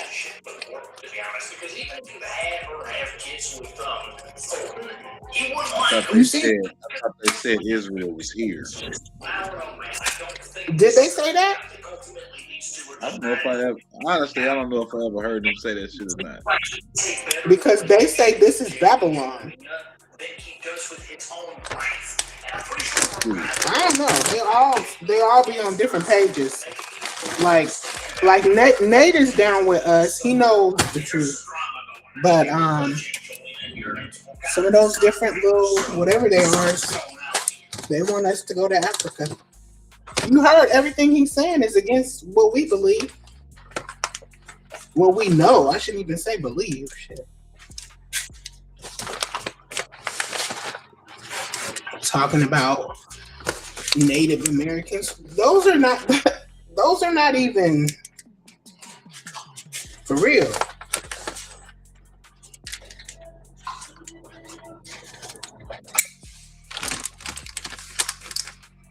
Oh, I wonder if He did a lot. Go ahead. Did a lot of reaching. Yeah, reaching out the crack of his ass.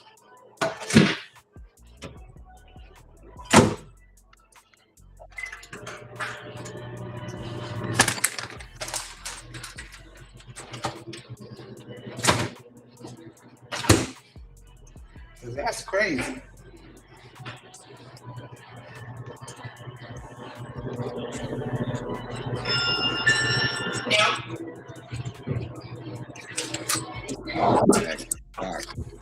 Oh shit! Somebody said they hacked Flock.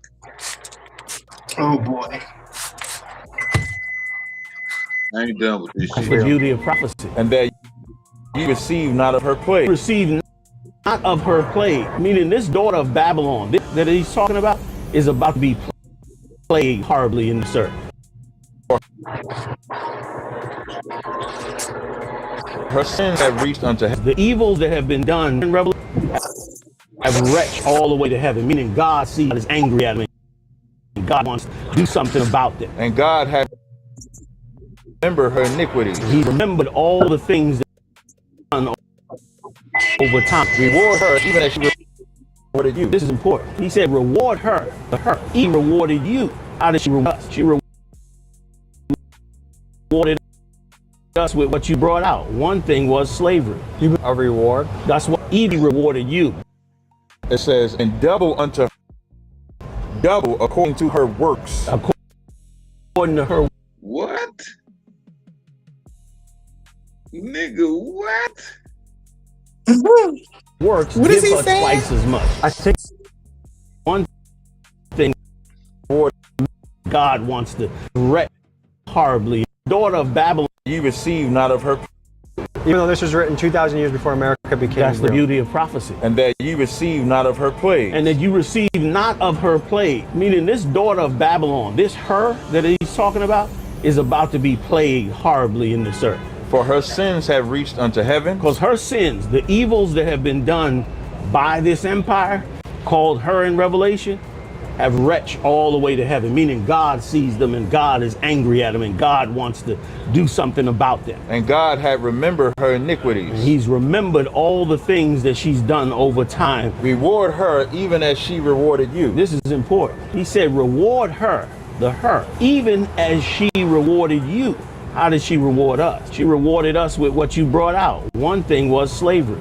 You believe that's a reward? That's why he's saying reward her even as she rewarded you. It says, and double unto her, double according to her works. According to her works, give her twice as much. I think if you were to look at that text, right, it sounds like if someone gave you and rewarded you with something, to be more generous, twice as generous with it. That's a very positive, nice, community-driven quote. And instead, you guys, I would say you guys are very similar to the Ku Klux Klan, which is you've taken obscure texts and warped them into ways that create hate. What'd you go to? The School of Rationality.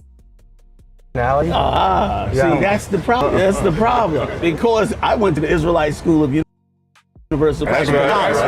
My PhD in the knowledge of the truth.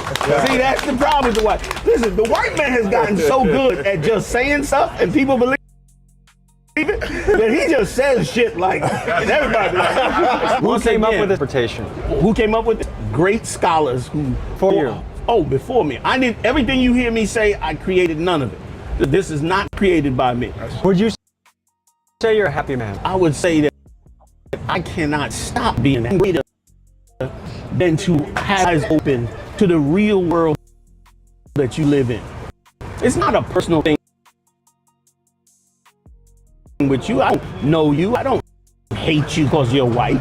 I don't look at any of that. But your people have committed crime. I mean, global crimes. And our people have been taught that even though you've done these crimes, we should think, like you said, practical, not think how God said. You should be punished for the things,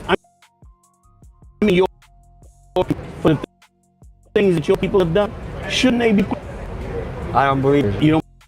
Again, if you look at it in practice and history, it's a very bad idea. Let's say it. They do it in North Korea. I don't know if you want to move there, but it's pretty. Let's say it's a bad idea. Is it just? No. What's wrong with a man for something you didn't do? I'm going to punish you because someone in your family did it. That's a bad idea. You just did it the other day. You just locked a guy. Who's me? I don't. Meaning your people. You're a part of. You are American, aren't you? It's not you. You're like not No, I'm a total American. I love America. Okay. But it's not like all white people similar page of like, what are you doing next today? Like, why are you so obsessed with punishing a white guy? You know, because I lived my whole life watching white people. I spent my entire life watching all of my friends dragged out of cars, beat up by cops, by white cops, murdered. Show me a black area where there's no white people. Show me Milwaukee. Milwaukee's one of the most segregated cities. The black side of Milwaukee. Yeah. Real estate there. Most like Indian and Arab guys? Indian and Arab guys. Some, but not a lot. Own all. Correct. Who owns the utility? We Energies, the utility companies. Which too? I wouldn't say that's You cannot decide to be rich like our oppressor, the so-called white man, decides to be rich. What will the white man do to be rich? Anything. He has the ends justify means. When it comes to the so-called white man, always in the entire planet Earth, he'll make Facebook addictive simply so that he can more money. Here's the amazing part about Star. Anyone can do it. Literally around the world can come to America and start. A black company is a beautiful thing. Yes. I'm with you, your people, being the monsters that they are, Roy. You feel like you're kind of using something to not just advance your own life? I'm using the recent history. Black millionaires are doing really good for themselves? There are black billionaires in America. Can they help black people? What happened to Kanye West? Because he spoke out in Swedish. Oh, so you can help black people if you shut your goddamn. See? I thought we was going with equality. You know what I mean? I think we're in agreement, most people on the planet, that what black American slavery and slavery all around the world was an abomination, one of the worst things ever done to each other. But where we differ is I happen to believe it shouldn't be repeated. But you do believe it should be fixed, correct? Of course, I feel like well, you believe it has been fixed. We don't. Now, here's the thing. If that's the case, no, why not give us the slaves the choice?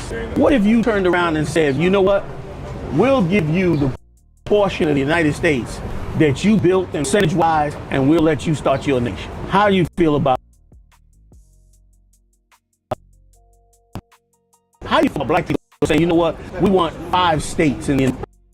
Should we just divide by population? The Chinese are 3% of the United States. The Chinese didn't slavery like us. Don't mix us with.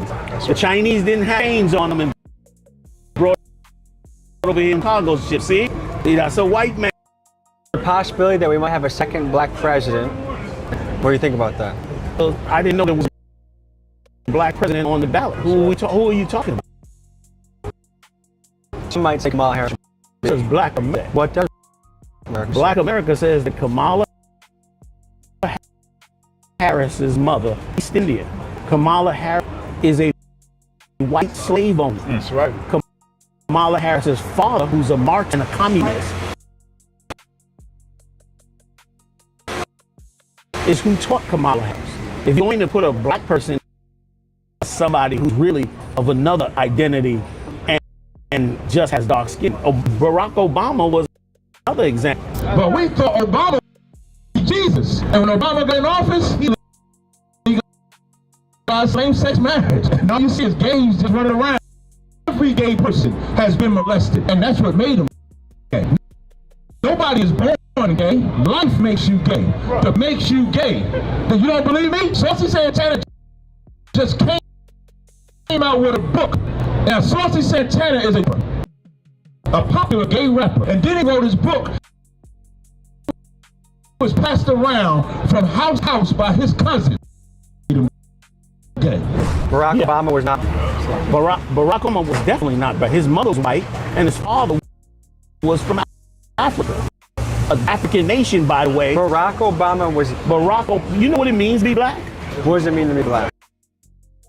It means you are part of the slaves who came over here, slave ships, who put into slavery, came out of slavery, you understand? Came out of slavery, and then turned around, began to be a part of society. We don't skin person from or from somewhere else to be. I don't want to take up too much of your time, General. One more question. What would you say? Separate from white people quickly, because they're going to drag you into the Third World War and destroy your lives further. Would you recommend any black people join the military? I would recommend that all blacks and Latinos leave the military in all of your war. Have we even gotten a level in which to prosper? We have not. So we now go and die.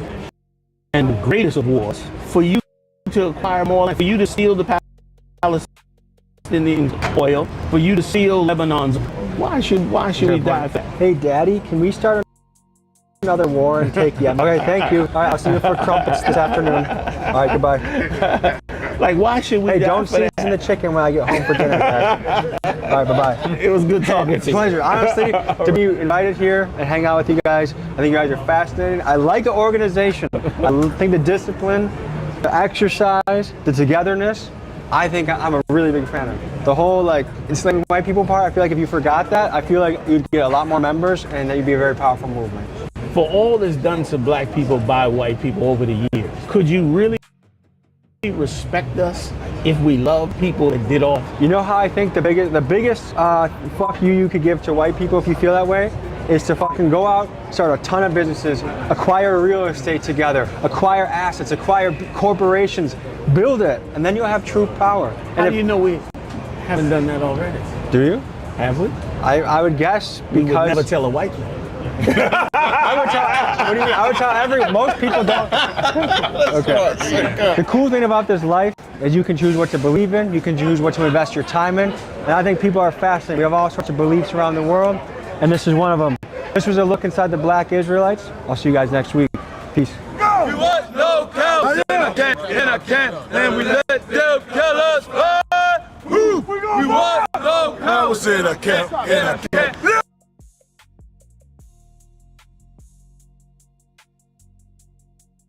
I've had enough of living. Don't ruin my new life now. Get out of here.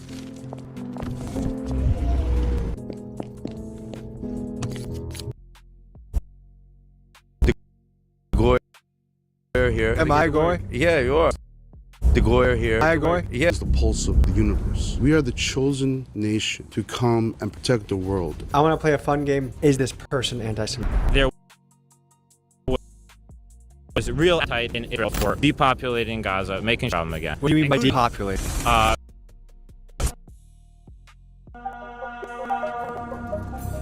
Let's bulldoze the house or just move in outright and say this is mine now. Doesn't exist. What do you mean? Doesn't exist. It is happening in the world right now, and to say otherwise is kind of like you're closing your eyes. All of you goy watching at home, you're welcome to come on down. What was the deal with the tunnel? Can we break the news once and for all? Do you think the questions I've had for you so far are fair? Questions have been fair. I hear the rationale. It's what I would expect anybody who's online and sees the discussions that are going on. This is what's out there.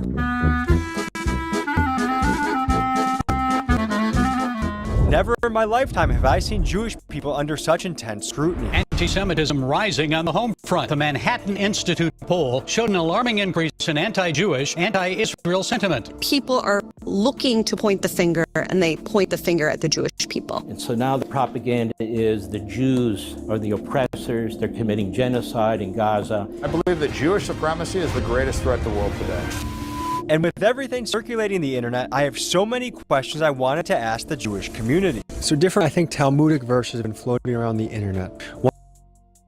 One of them is that Jesus is reportedly burning an excrement in sperm.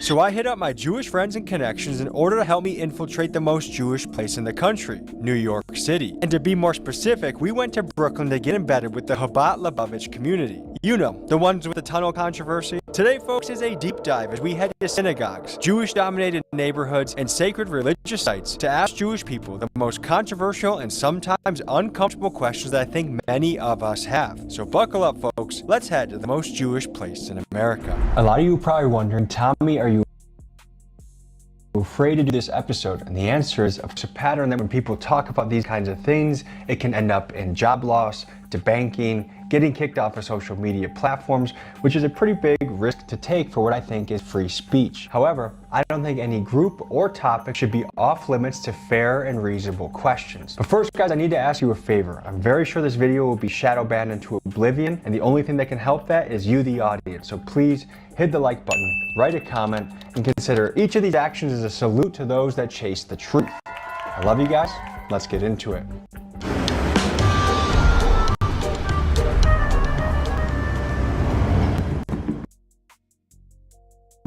Folks, we are in the beautiful New York City, Jewish place in the country, and never in my entire life have I seen Jewish people questioned, scrutinized, thought about this much in the public eye. And I thought if you want to understand someone, you go straight to the source. We're also going to be brave and ask the hot button questions that I see circulating all over the map. I think the truth should never be afraid to speak. I don't think anyone in this country should be above criticism, and some of us wondering, is there a double standard of who's talked about? If bombs are involved, I think we get to question what's going on. Common ground. Most content creators are afraid to talk about certain topics. Before Charlie Kirk, that kind of change started being talked about, theism started being talked about. And I think everything's yin and yang. If you classify one group as all bad, I think you're doing the wrong thing. Very excited to start this episode. Let's get into it.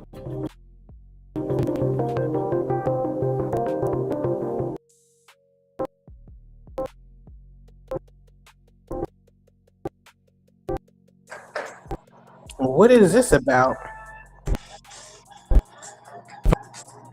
Folks,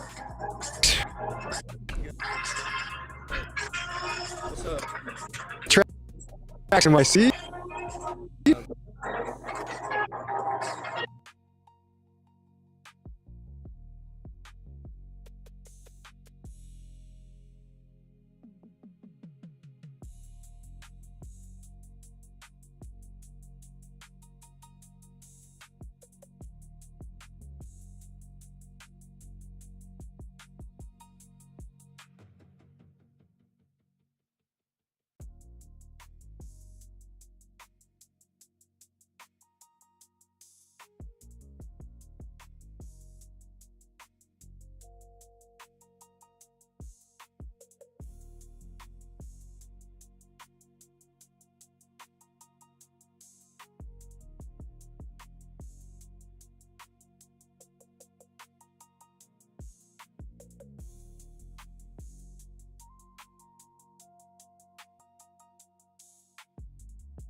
Sound check. I don't hear nothing.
it happen. You know, I saw some YouTuber got his account closed. He did this, he did that. Here's what's not gonna. You're not gonna get stabbed.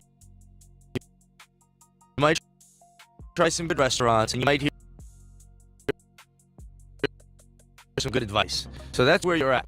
Speaking of food, That would be amazing. you're not gonna feed us goy slop, are you? Nah, you're gonna have the best food you ever.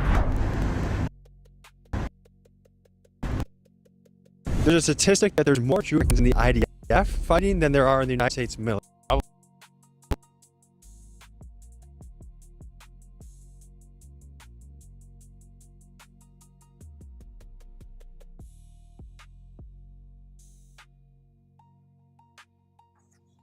Hello? Yeah, this motherfucker. Can you hear me? I hear you. Can't hear me?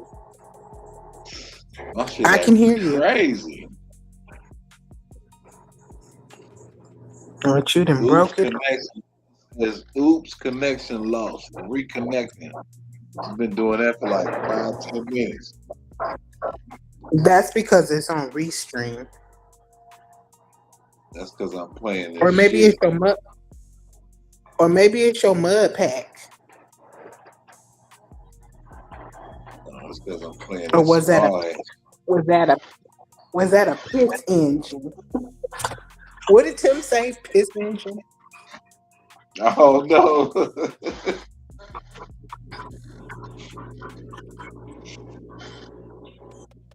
It wasn't no problem when I was playing the Hebrew Israelites. Now when I'm Right. playing motherfuckers, it's a problem. Mm-hmm.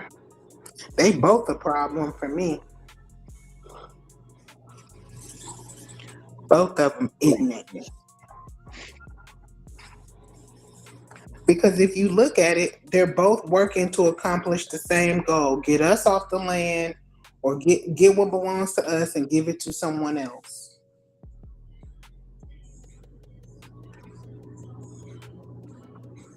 Damn, 15,000 Jewish soldiers that most don't know exist. But most 'Cause they- people look at Jews in the military, they think of the IDF, but many aren't aware that there are over 15,000 Jews currently serving the U.S. military. Where they get that many people in that little tiny speck of a damn place? I think the population was like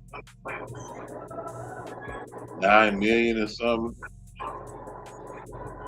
Yeah, and the majority of them are old, freaking senior citizens. Nah. But 15,000 out of so many million people ain't much. But you got 15,000, you think, I'm pretty sure these 15,000 that's in the U.S. military hold some kind of rank. That's in the U.S. military. Trying to explain why they're trying to merge the motherfuckers legally now. But that's not constitutional. Yeah, I know that. Well, there's anything they do constitutional. If they give a fact. They have to follow the Constitution when people call them on it. Nobody been calling them on it.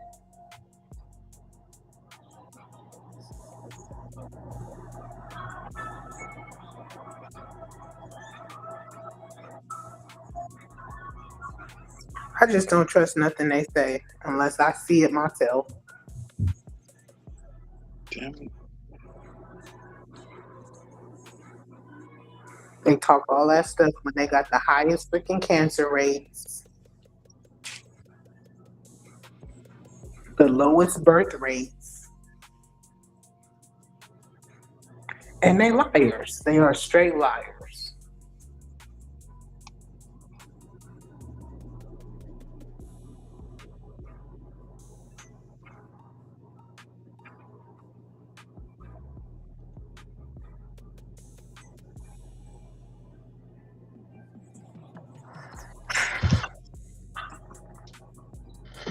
This shit taking forever. What it's gonna do is make me say good night Me too.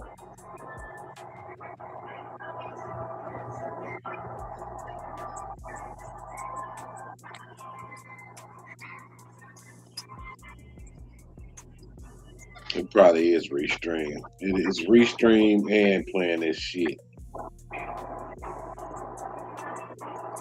Play something else.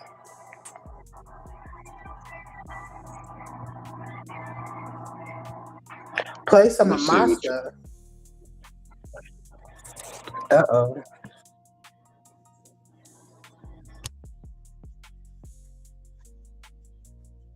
This the one you got blocked on?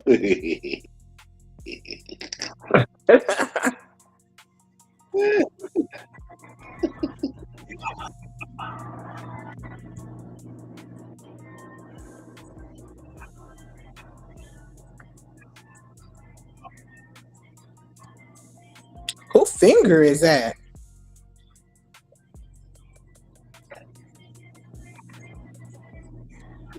That's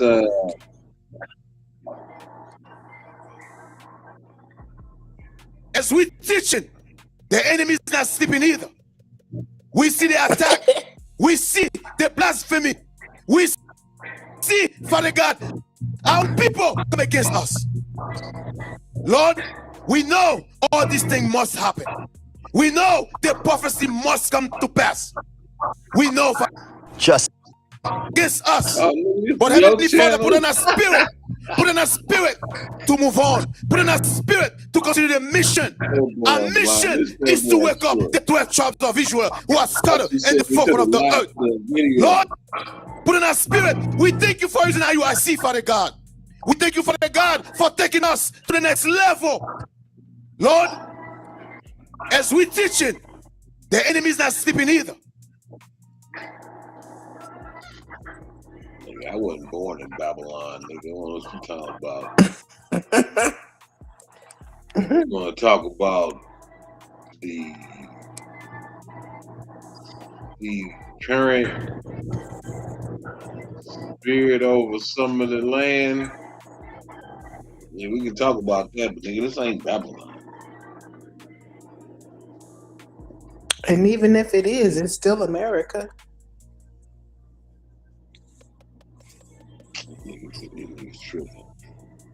But the more he kept going, he was starting to say, protect our brothers in Zimbabwe and Uganda. And he was naming all these places. I'm like, y'all from FDA. We see. How long is this? 2 minutes. What you see there? We see the. What? This is short. It's 2 minutes. Blasphemy. You don't got no we patience. See, Father God, our own people come against us. We've seen it. Lord, we know all these things must happen. We know the prophecy must come to pass. And my screen still say connection lost, reconnected. We know, Father God. Lord, give us the spirit to endure. Give us the spirit to overcome no matter what. No matter what. We know it's going to get harder. Harder is already start. Jacob trouble. Heavenly Father, strengthen thy people. Strengthen us mentally, spiritually, physically, that we may continue. We pray for our brothers and sisters outside of their state. We pray for our brothers and sisters in the Congo, Haiti, Jamaica, Sudan, all over who are suffering under the head of the enemy. Father God, do not forget what the enemy done to thy people. The tabernacles of Edom, the tabernacles of Moab, the tabernacle of Ishmael. For all the evil, they continue to our people, Father God. In year 2026, we still have our people in slavery, Father God. Lord, do not let them get away. Bring judgment, bring justice to all of our enemies, that they may never rise up again. We see today, Father God, what happened in America today. They're killing our children, broad daylight, but they say they're not guilty. Father God, let the world know that you are our God. Let the world know that we are your son, your daughters, that there is a God in Israel. We pray for those who are sick in the midst of us, that you bring healing. That you bring healing to our people. Thank you. Thank you, Father God, for the work you're doing for our nation, to our people, Father God. We give you all glory by saying, hallelujah. Hallelujah. Hallelujah. Hallelujah. Hallelujah. Hallelujah. Hallelujah. Hallelujah. It's in the name of your Son, Jesus Christ. We give you all praise and glory. Let everybody say, Amen. Amen.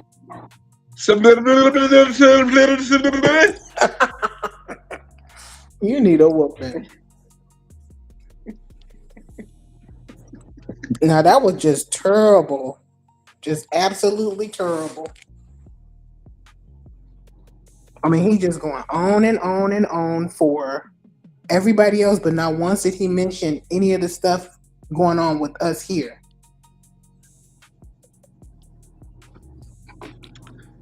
Yes. And why they had him leaving the prayer circle, leading the prayer circle? Just a normal dude cooking the food that I like to cook the way that I like to cook it. You see me? We doing it up big today. Been craving some grilled watermelons. We're gonna go ahead. We're gonna cut us a steak out of the center of that thing, and then we're gonna put her on pause and get that glaze prep while we wait on them coals to get hot. No Dutchie today, just a sauce pot. But we're gonna take a cup of some balsamic vinegar.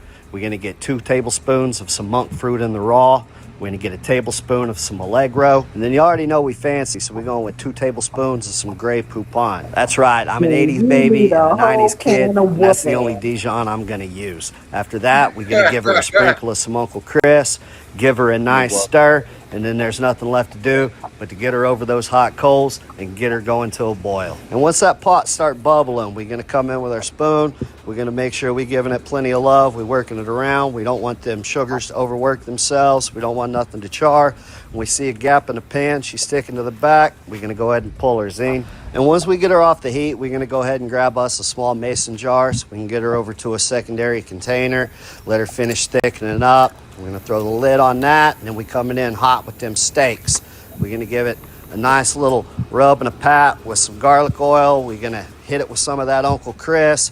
We're gonna drop her on them hot coals, and then we're gonna do the same thing to that other side because life is all about balance. We're gonna let her go for about 4 or 5 minutes and give her a flip. Same thing on the other side. We're gonna pull her as soon as we got a nice char, and then it's time to start dressing her up. So we're gonna come in with that balsamic reduction glaze that we made up. We're gonna give her a nice drizzle of that. Next up, we're gonna come in with some of those fresh feta crumbles. And finally, we're gonna top her off with a little bit of some fresh mint. That's all that's left to it, man. Now we just gotta slice this thing up. I like doing it like a pizza, so that way you kind of got something to hold on to. Man, there's nothing left to do but eat.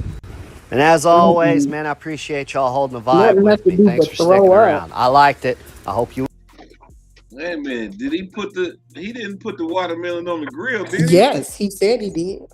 Liked it. Peace. Just a normal dude. This is not your average walk. Moving. That's it. Jimmy, I heard you like Dwight Yoakam. He's gonna play your song. Can you hear it?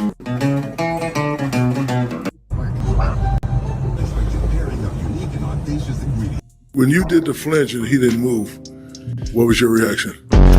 He hit me in my sternum and knocked the wind out of me that game. He went and he was guarding me and tried to double and block the Dwight Howard shot in the ramp ball. Right here is a female presser. Now, you just get a pup. They're not wagging their tail, they're wagging a little bit. Man, what's up with you, Killer? Man, you all right? What's going on with you, brother? How you doing? You all right? Can't call it. That's some old nigga shit to say. I can't call it, I might spoil it.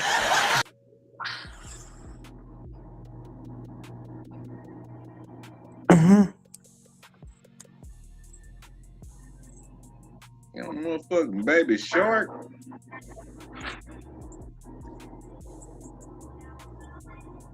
Put that shit back in the water. Oh, I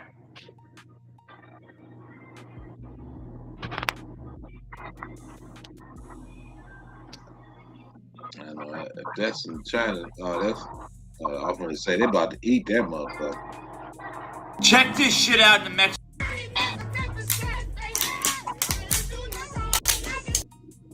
Please like and subscribe.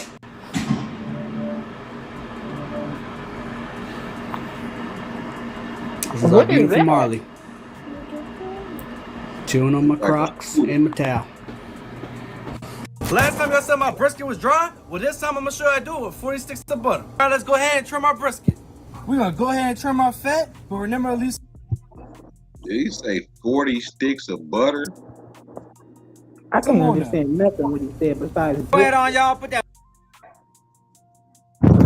Cajun IU accent. mustard as a bond on both sides. Man, that's how the brisket kings do it.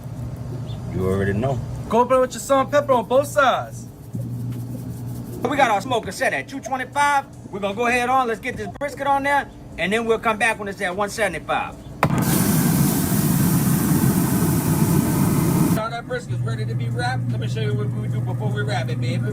Go up in it with your 40 sticks of butter. All right, we're gonna put it off in that butter first.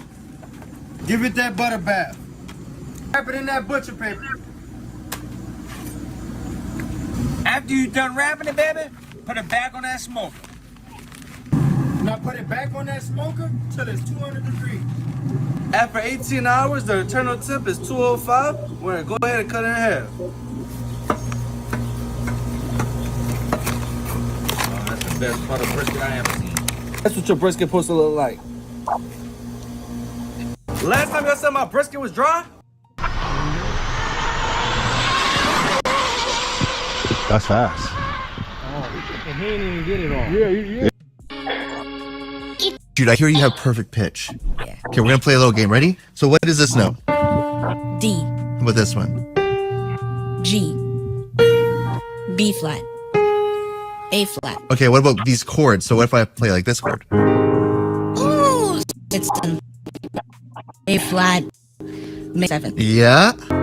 Ooh, so it's an F dominant 7th. Oh, so it's an F major 7th. It's an E major 7th. What the heck? Okay, what about this? I'm gonna play individual notes on the piano. Oh, so it's F, A flats, and a D. How about this one? Ooh, it's a B flats, an A flats, and an E. Dude, that's great. Dude, I hear you have perfect pitch. Yeah. Okay. Yeah, young man's a musical genius. That's all. My daughter can do You that. know when it's big, it's from Masita Market. This is a 46-pound, 7-bone tomahawk rib roast. The question is, if you can get your hands on a 7-bone tomahawk rib roast that weighs 46 pounds, you're going to make individual tomahawks? Or are you just going to cook it one piece? Like I... You know how expensive damn tomahawk steaks is. Let me get my... Why are they so expensive? I guess the marbling, the cut, the demand. So where is it coming from? Between the shoulder blades or what? It's ribs. Basically, it's ribs. It's Oh, so like a lamb lollipop. Beef. Like a lamb lollipop is what I'm saying.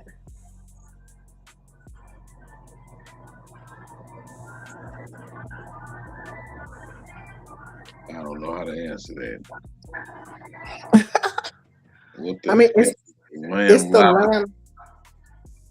Yeah, the little the ribs. They're the little tiny ribs, but they look like lollipops. Yeah, but tomahawks. You talking about some big ass from a cow. Right. Like a lollipop. You spend like $80 on one damn steak. Shoot, that's about how much some dang lollipops be costing. It's like ribs. Yeah,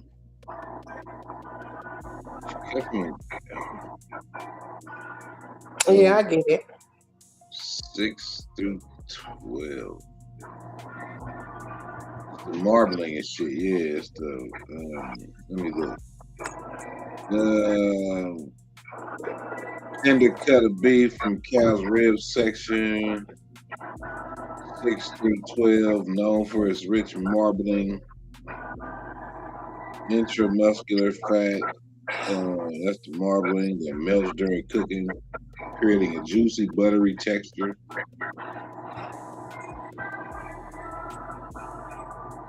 There's a certain cut of the rib cage.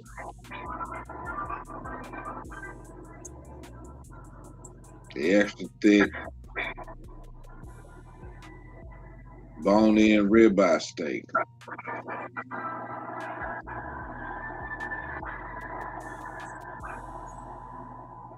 It's just hella big. That's what it is. It's big with the marbling and all that old good shit. Prefer. And I'm about to get hungry, Tom. To cook it all one piece. First, I'm going to remove that lifter meat like you see here. So you can put that aside. You can make ground beef or smoke that whole thing just like it is, and it's pretty delicious. That rib meat is insane, so put that aside.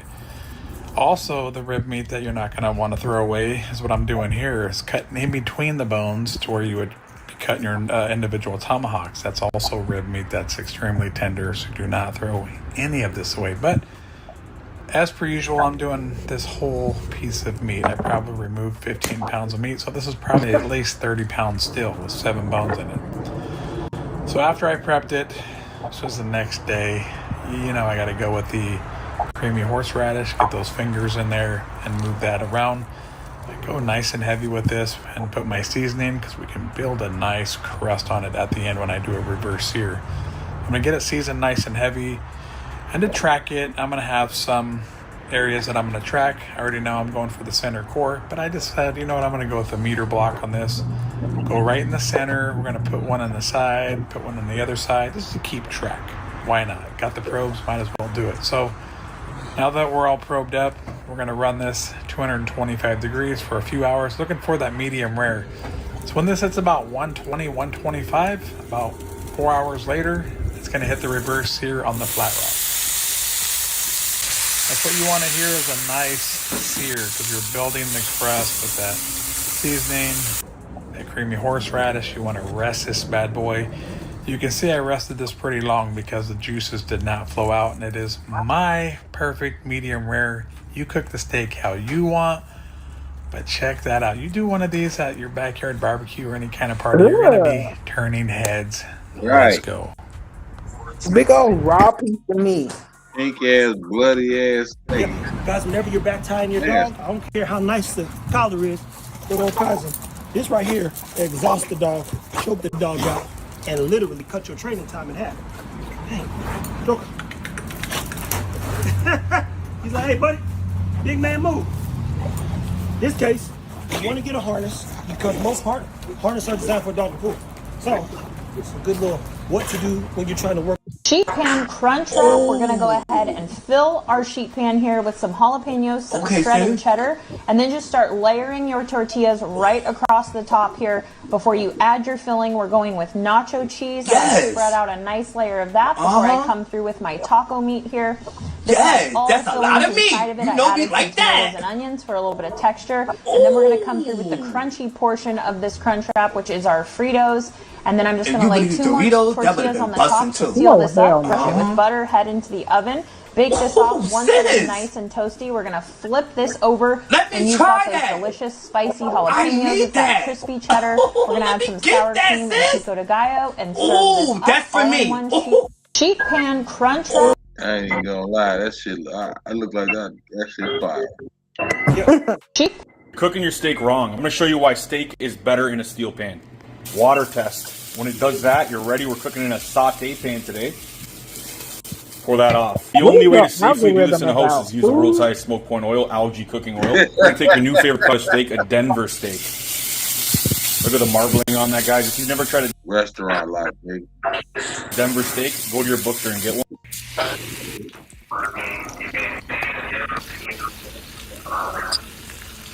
All right, y'all. I'm gonna show you how to make a brisket today, baby. I got my beef rib section. I'm not no hater. I'm a participator. What happens when you cook pistol? You've been eating real good over there. I sure have. Powder, rifle powder.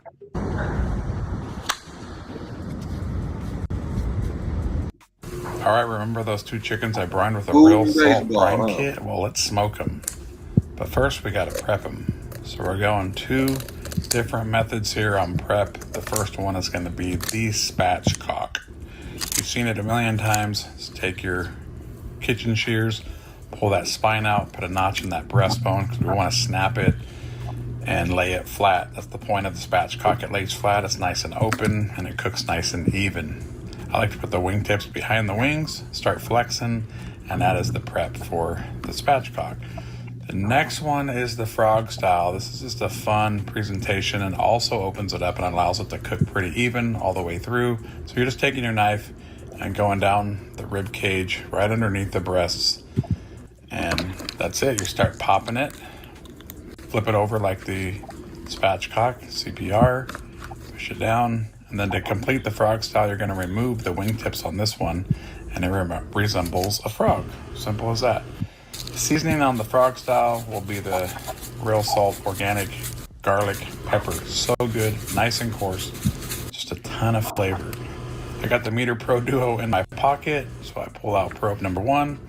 Probe number 2 will go on this bad boy. So I'm going to season this one with the Traeger chicken rub, full of citrus, so just awesome flavors going on here. There's the other probe from the Meter Pro Duo. Center of the breast, we're going to take the breast meat to about 160 degrees at 375 degrees on the Traeger. And that's it. We hit about 161 here. Look at the color. We're going to let that rest time catch up to the 165 safe eating temp, and it's going to be the perfect chicken. You can see that there's no short of moisture on the outside, and there's definitely no short of moisture on the inside. So pull out those probes. You know I got to send those darts. That's just something. But look how tender this is.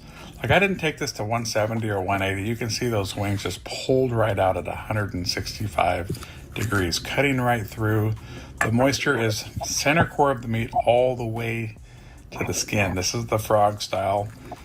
Obviously, just looking, and watch this, amazing. And then again, we're pulling these bones out like.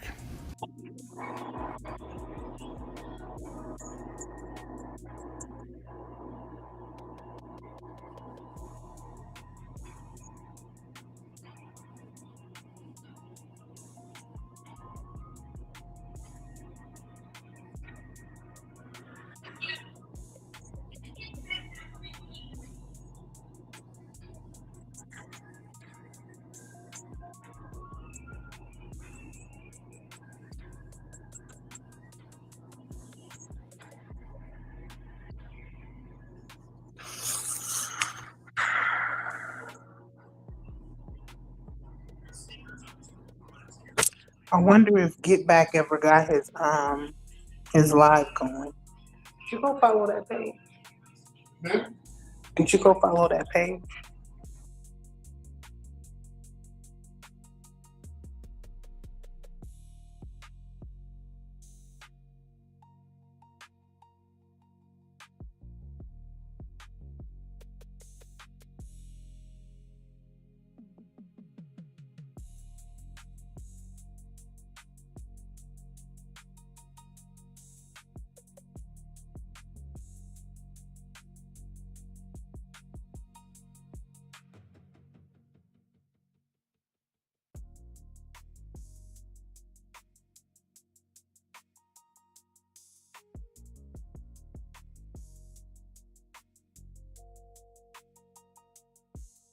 Oh shit! I'm sitting there talking and the damn microphone is muted. That's terrible. You don't say. You ain't heard shit I said, huh? You didn't say, exactly. What's the last thing you heard me say? That you was hungry? Nah, That's a lie. Nigga Holiday just sent me something. It's only, he might trigger some females to do it. Oh Lord.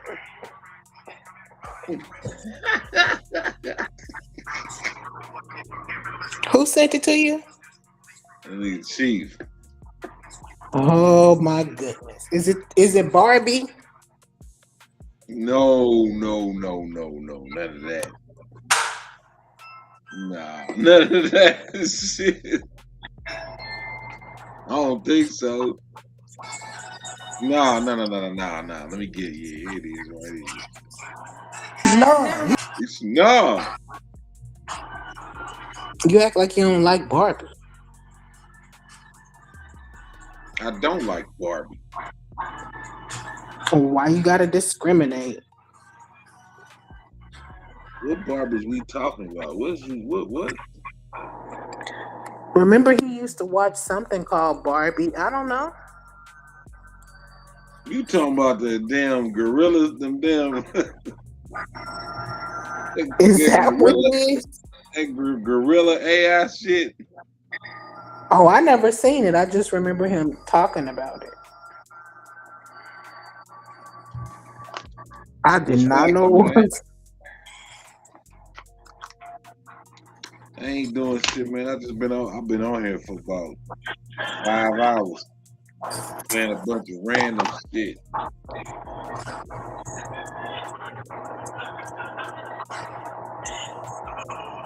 He's not. Call it Uber. Yeah, we'll call it Uber here. You ain't even tell me they was here in the first place. I ain't gotta tell you that. They live here. It's a package deal. It doesn't matter. The same way when y'all ask females, is they kids there, is the kids sleep, you should let the female know the same thing. But I ain't gotta let them know nothing. I ain't gonna lie. Like what? My kids, they live here.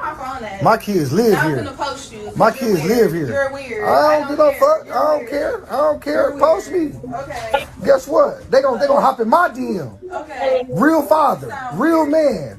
Feed my kids. You start considering. Matter of fact, make a post about this and ask all men, ask men who should eat first, the kids or the woman.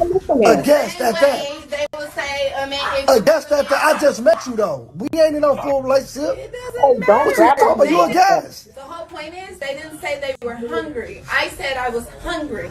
I asked you to cook for me, not them. Oh, listen. Like I said, my kids gonna eat first. Y'all gonna eat first. You hear me? And if somebody come to y'all house, y'all better feed y'all kids first. Weird. You hear me, JCR? JCR. You hear me? Yes? You hear me? You hear me? Your dad is weird. Just know if you ever get No, y'all dad got y'all regardless. sure your friend eat first. I ain't gonna put no woman over y'all. Yeah. Just like my mama put a man over me. I'm just gonna leave. Yeah, bye. Okay, Bye. It's okay, sir. Bye. It's okay, sir. Bye. It's okay, sir. Fuck wrong with her? Like my kids ain't gonna eat first. Hey, yo, that's crazy. He's not. Call it Uber. Yeah, we'll call it Uber here. You ain't even tell me they was here in the first place. I ain't gotta tell you that. They live here. It's a package deal. That can't be real. That gotta be a skit. Right, because why was he already just filming it? Oh no, this is crazy. If she really acting like that, bitch, get out my house. The fuck you got to go. You got to get the fuck up out of here. And she got up and left. Got her an Uber. She lost her damn mind. People are raised under different, they raised in group homes and stuff. You making excuses. Who? You making excuses for folks. No, I'm just saying that's where they get these weird ideas from. I'm making no excuse. It's no excuse for that. Get in where you fit in. The same way when y'all ask females, is they kids there, is the kids sleep, you should let the female know the same thing. And I ain't gotta. What you mean? What you talking about? That's crazy. Let them know nothing. I ain't gonna lie. Like what? My kids, they live here. My kids live I'm here. gonna post you. My kids live here. You're weird. I don't give no fuck. I don't care. I don't care. Post me. Okay. Guess what? They gonna hop in my DM. Okay. Real father, real man.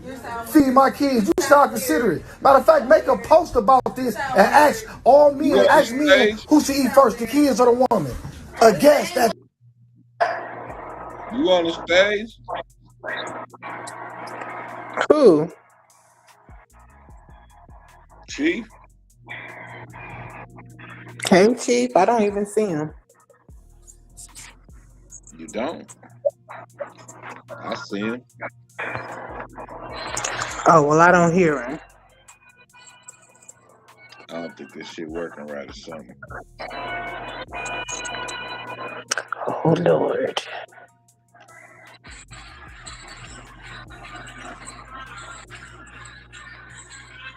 Well, you ran out of time and you had to go to restream.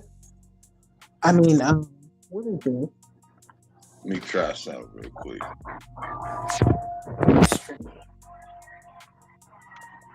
Yeah, Restream be on some bullshit though.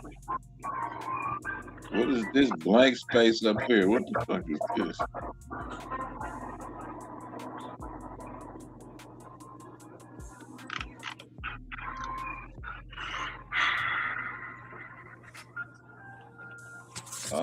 All that heavy breathing and shit. Don't take your ass to bed.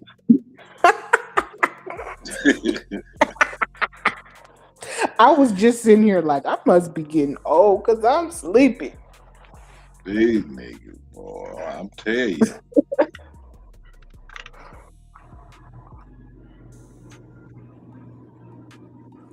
I sure is tired. See if that shit working now. I got this empty space right here. There's some weird shit going on. What the fuck? Maybe because it's for bushmeat. No. Is that Still the spot? can't say nothing. I see you unmuted.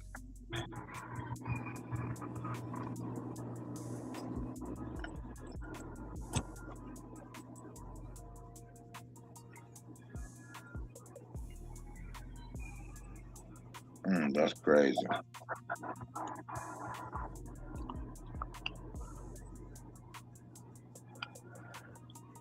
It's probably Restream, bruh. This should be acting stupid.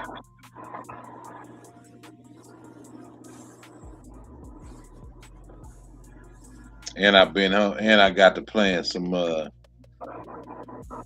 Matter of fact, let me refresh this real quick and see if they do something different. You just trying to kick people off.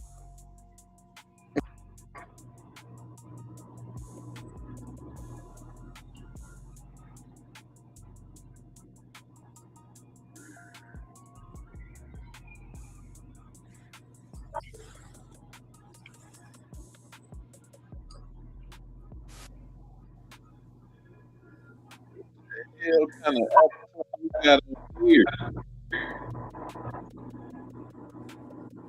You hear me, Daniel? I can hear you. Mic check.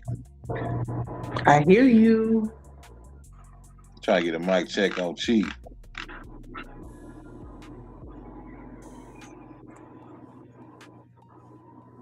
I done refreshed this motherfucker. Maybe he has his mic muted. No, it ain't muted.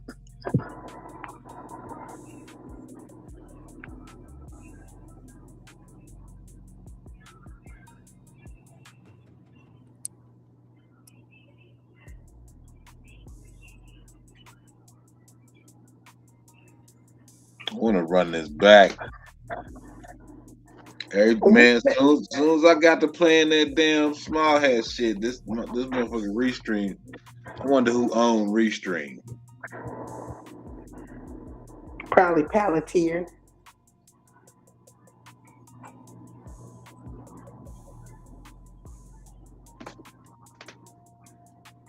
Now that's the monitoring. That's the monitoring system. Let's see.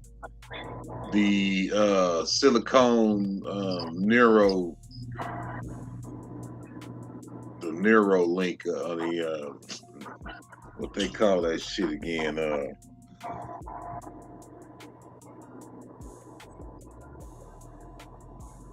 Who? Elon Musk? No, it was like a neuro network, silicone neural network. That's what it was. What the hell?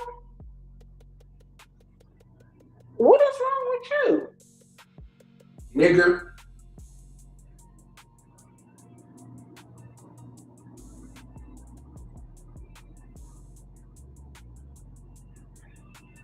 That is not funny. Gotta mute my phone.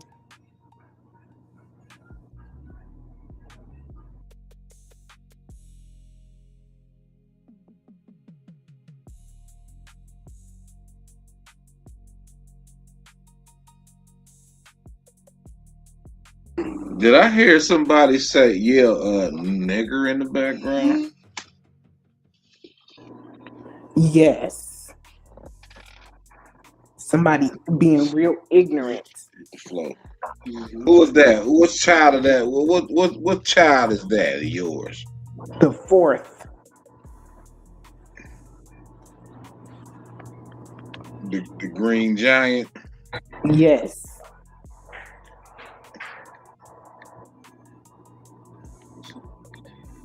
Don't be doing stuff like that. Move. You wanna go outside? You wanna go outside? Why that dog sound like a person?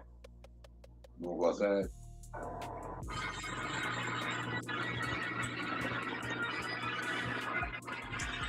It's not the dog.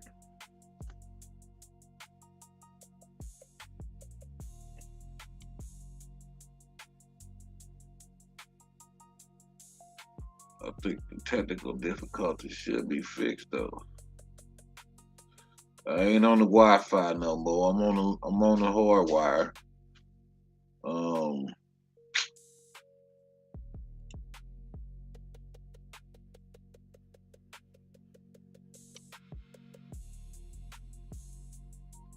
Tell that Negro child of yours, go play with some centipedes. Millipedes? Millipedes, centipede, niggerpedes.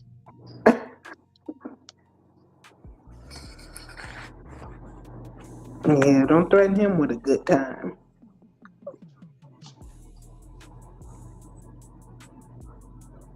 Chief still ain't got on here? He tried a couple times. He must be on his computer. He might be on the phone or something. He might probably at the gym or something. Oh, okay.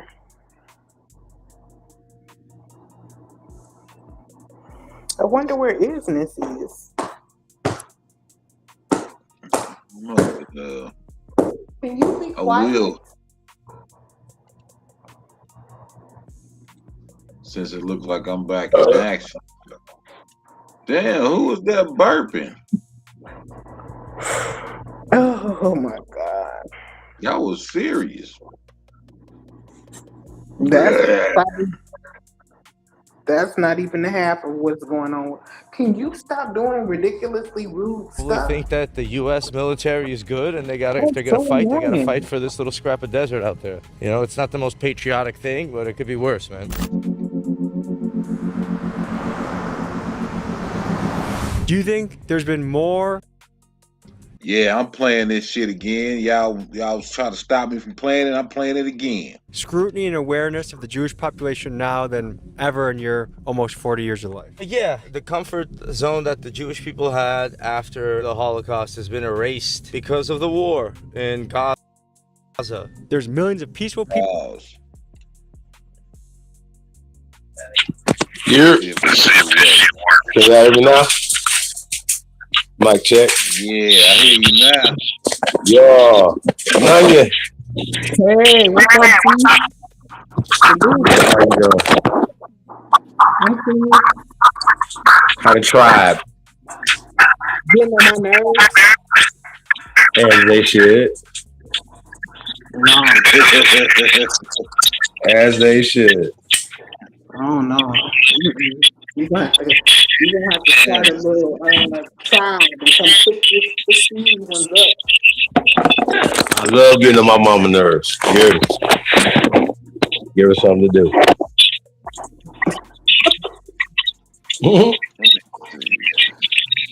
Shout out to my mama. Yeah. If not, she gonna be trying to find something to do. So I gotta keep her busy. You know what I'm saying? You at the gym, ain't you? No, I'm not. I'm chilling. I'm chilling. Man, I could have swore this thing had the echo cancellation. I'm echoing? Yeah, some feedback. It's not echoing, it's playing feedback. Whenever I say something, whenever she say something, I don't know unless that's just me. Is you hearing that shit too, Nunya? Yeah. I don't hear it now. Yeah, he muted. Oh. Sound like he was on a dang bicycle.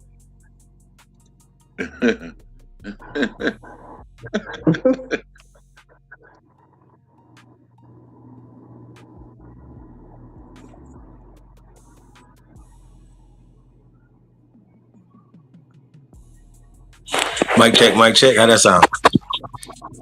That's better. Better? Yeah, better. I'm gonna fix this mic, man. So much shit back there. What you want? Bluetooth headset or something? Nope. I got on this other device, but I might have to go back to my iPhone. It just wasn't connecting right. So I do want to say something about that video. That's crazy for her to even think like that. It just shows the level of person she is. You know what I mean? Like, yeah, I find I asked you to cook for me. Like, this all this entitlement. Hey, Nunya, I know it's not off. So, you know what I'm saying? But yeah. it just seems to be this thing now where sisters have got this thing that they're so valuable and we're so invaluable. Can you speak on that just a little bit for us? And who's valuable and who's invaluable? they're valuable. The woman is valuable? Yes. And the men aren't. I mean, that's probably just coming from your perspective because in my experience, it's always the other way around. Explain. Like growing up, all of my different like family members, aunts, I mean, even my peers, people that I know, they put their men on a pedestal over their children.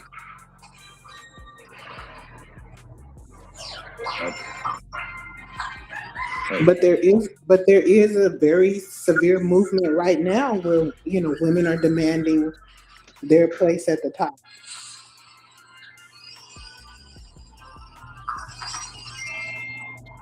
Well, okay, so you're saying that things have changed, or as you see it. Okay, gotcha. Right. So I think it's been a movement for a while to destroy the father image in our community, just in general. I don't even even if we can go back to a lot of the family shows, you know what I'm saying? Yeah, I mean, so I think we got to talk about it because it's definitely a serious movement to devalue men. Is somebody at a casino? That's my son playing a video game. I wouldn't say it's one over the Shout out to other. your son. Yeah, shout out with a bill. But I just feel like whichever way it seems to be going, they're going to go the opposite way, and it's going to be turning each opposite way on, just all at the same time. Because from your point of view, it's an attack on the men. From my point of view, it's an attack on the women. Because, I mean, we are more liable to be able to recognize what's happening to ourselves, our own. I'm not saying it's not happening to men, but I mean, okay, so I could show you 1,000 videos, right? Where first dates, people go on first dates, and the guy shows up and the sister has another person there, right? Or she'll order extra food for other people Yeah, on the that's first day. content. That's all content being set up on purpose. But I have seen it happen. Oh, I you think have it's seen content? Oh, dude, she think it's content. that. It is. I say a very You think small it's percentage of content? that shit may be content. It is content. Yeah, no, they're making reality out of content, but it's reality in real life. Mm-mm. Oh, Mm-mm. right. I mean, it's. I don't think it's widespread. I think it's happening in content, and I mean, it surely possibly can happen in real life, but it's not widespread. I don't think it's right, but I don't think it's wrong. Like, if at the end of the day, if he wants to provide food for her children, then go ahead.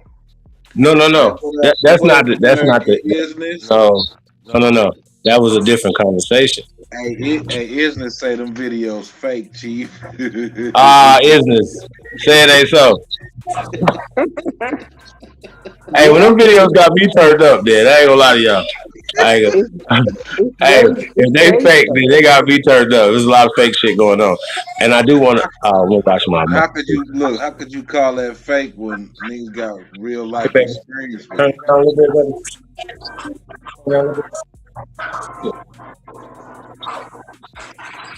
That's a question though. How can you say there's some fake videos when there's real life experience with it? How is it real? Who knows that it's real life? What niggas went through it? No, please. Men don't have to go through anything they don't want to go through. Interesting. You mean a man go show up? Say I go on a date and show up to a date and that happens. That ain't experiencing it. And then give you a real time report on it. But I just feel like you know in advance what kind of woman is gonna behave that way. Nah, that's not true. You gotta get to know somebody. You don't know them yet. Yeah, but normal people in their right minds, they don't do stuff like that. Now, I've been in situations where I'm having dinner and then I go to buy something for one of my children and then the person's like, "Oh, I'll pay for it." Well, hey, old dude, I had a different take on it, right? If I came to a date, right, met somebody and she had her homegirl there, I'm gonna assume that I'm there to date both of them. Just in my assumption. In my world. I mean, you dig? But how if you don't even know? No. So should I expect that though? Should I expect that as a man that I'm gonna get double pleasure? Oh no, that's nasty. I shouldn't. That's immoral. So, if that's how it's presented, well, I'm gonna act the fucking fool at the table. Cause I'm shooting. Yeah. I'm. What we doing? You see what I'm saying? But we were talking about Buddy though at home with his children. She come to his house, and however that goes, she gets mad because he doesn't want to cook just for her. Just for her. It's crazy.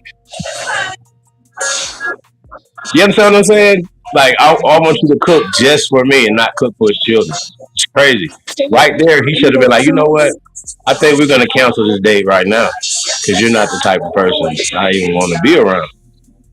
You see, he had children. Right. I mean, If it had been the opposite, you came to a female's house and she got children, you know what I'm saying? And a man is supposed to be like, you know what?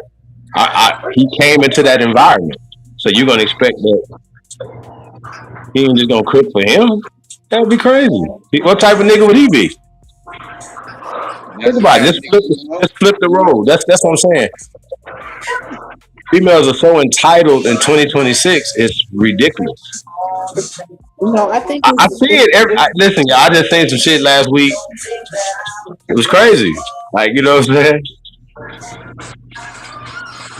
I think it's that particular female because a normal woman is not going to do that. No, That sounds I like think somebody the who ones does that not doing it are exceptional. What are you talking about? it. No, I think that's somebody They're who like does you don't not have know like we what. don't have eyes, old dude. Like you know what I mean? Man, to see stuff. I literally just seen some shit. It was crazy. What was normal 30 years ago ain't normal today, so we can't use that normal term, that normal word like True. you know what I'm saying? What up, I think that's firekeeper? crazy. What's packing? I think it's crazy, but I do know women who are like that. And I do know, I mean, it happens, but it just doesn't happen with everyone.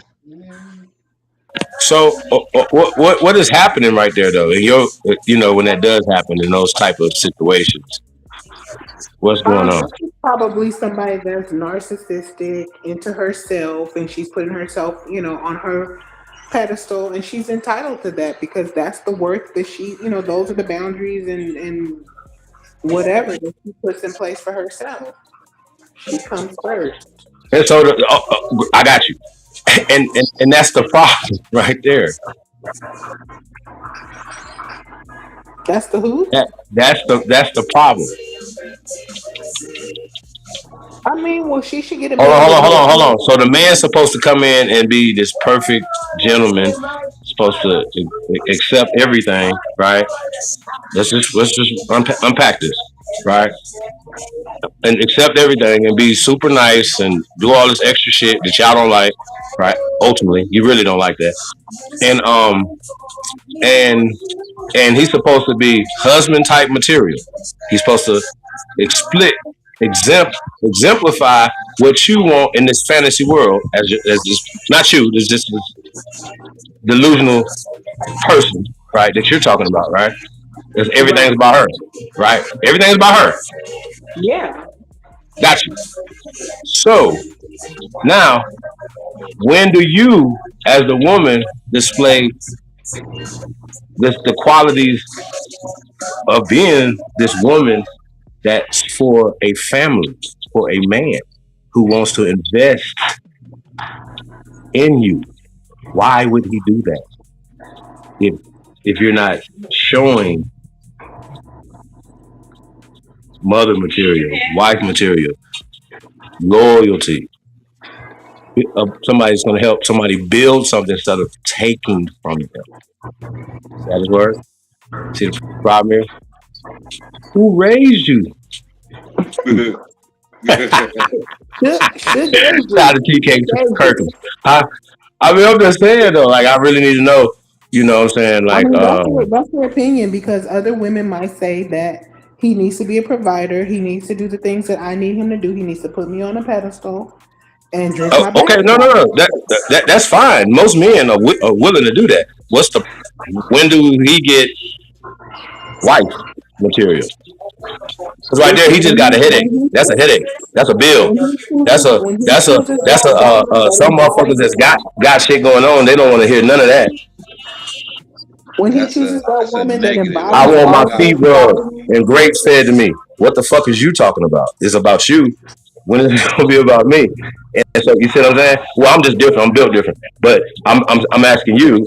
I think when do we get reduced to being chauffeurs for pastor princess? When does it happen?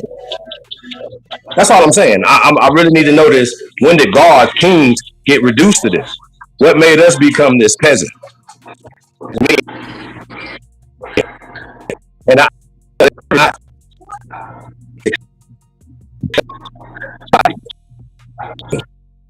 what did you, no human, nobody. This is not just women. Nobody. Nobody. Fuck what they watching on TV. Fuck what they Nobody. listen to on radio. Do not. That's fake. Do not allow nobody to put you in this position. No matter what whoever taught you that bullshit. Fuck that. They lied to you. I never teach my son no bullshit like that. I'm just saying, man. Well, no, I mean, I don't. Me personally, I don't agree with it. I don't think it's correct. But like I said, Saying. that's between her and the man. She chooses who chooses her and allows that particular behavior to go on. Like, No, I'm saying about the wild ass behavior that females are displaying. What you just said. Of course, it should be about you, but shouldn't it be about us? When I is mean, it? You see what I'm saying? she's still trying to make the decision if it's gonna even be a us or It ain't her decision. It's more women than men. Why is you thinking that y'all making the decisions? That's crazy. Y'all think y'all making the goddamn decisions. Well, Y'all that's the not. woman he chose. So apparently, Excuse me? I I'm said sorry, that's the excuse me? woman. That's the woman he's trying to choose that he chose. So that's she gets to make the decision. Terrible. Fellas. They would say, A guest that I just met you though. We ain't in no full relationship. Terrible. What you talking about? You a guest. The whole point is they didn't say they were hungry. I said I was hungry. I asked you to cook for me, not them. Bro, listen, like I said, my kids gonna eat first. Y'all gonna eat first, you hear me? And if somebody come to y'all house dropping the And you keys, gonna y'all cook kids it. first. Fuck. You hear me, JCR?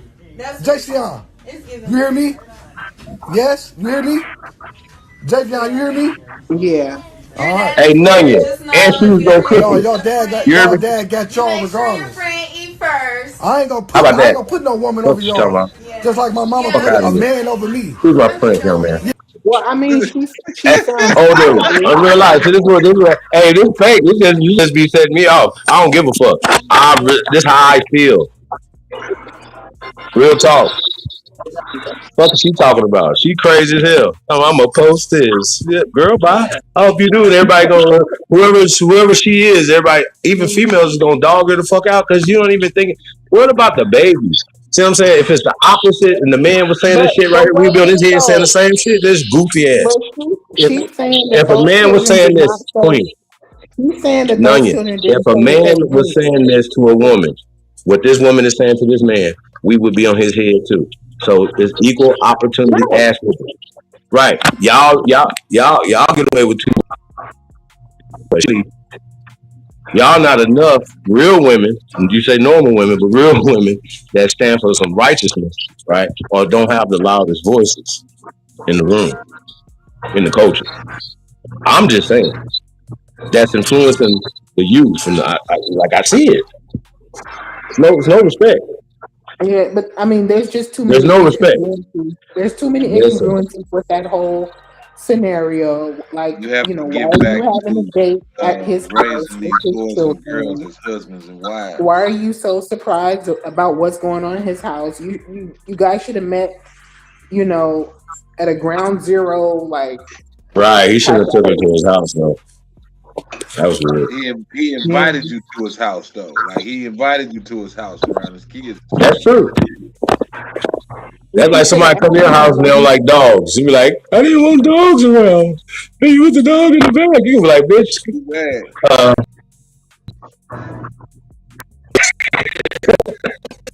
You can go ahead and bounce. You can go ahead and bounce.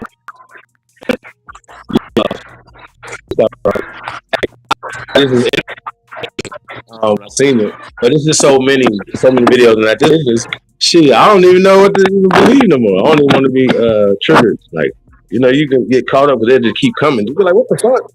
The next video come up talking about some of the same shit. So yeah, need to get off the internet. These videos are really just to get people to start acting like that. The videos is programming these young. Yeah, to get people to start acting like that. Oh, so y'all saying is art imitating life, not or life imitating art, not or AI? That's a will. It goes both ways. Yeah, they look real. They And he even said his kid's name. We need to start doing. We need to start reaching out to these people and seeing if it's real. How about that? Yeah, that'll I'm work. like JCR. Hey, play, was this real or not? Hey, is this real right there?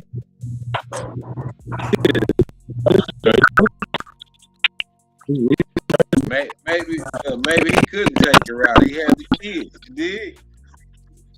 Maybe he always got his kids 24/7. No, I think you know what you're getting into when you start dating somebody. Like, He should have took her ass to the park with a picnic basket. I heard to a scream. I said I know they was hungry. Like you know what I'm saying? yeah. What you say, bro? Yeah, but I mean, Shorty took it to the extreme though, don't you? Like I said I was hungry. Like, whoa. He is always hungry. You know that. I said he should have took her to the damn park with a picnic basket with the kids if you want to do something like that.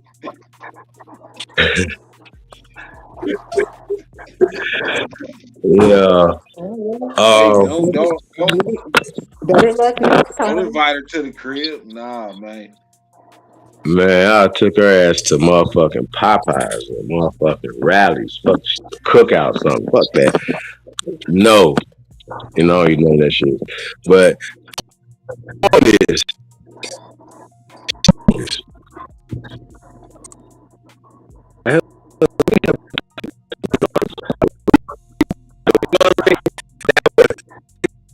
about this was that would have instead of her thinking about herself, that would have even if she's still thinking about herself, like she hungry, right? But he'd be like, you know what? Nah, you know what? I'm gonna go ahead and whip this up. You know what I mean? Just to show some type of initiative that you are about that. See what I'm saying? Even if you're not. But who raised you? Like that's crazy. That's just Didn't crazy, she bro. say? I Didn't said she I was say hungry. that she didn't know that the children were there? Like she said something to the effect that she didn't know his children were there.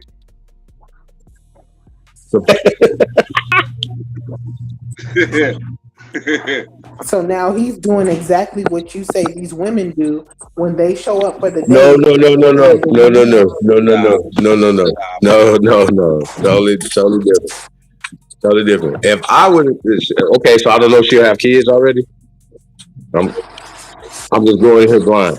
I don't know nothing, and I'm surprised. Oh, you got kids? Nah, she knew he had kids. Maybe. no, but they were going to be a part of their, date or experience. Well, you're in their house, so that's they. You gonna have to experience them in their house. I just think that was the worst place to go on the first date, though. Like you don't know who these people is, bring them into your house. That's You just know a what I'm whole saying? lot of politicking, and that's why I'm staying single because I ain't got time for y'all. Oh God. That's crazy. Can you stop all that noise, nigga? You don't trust all your black.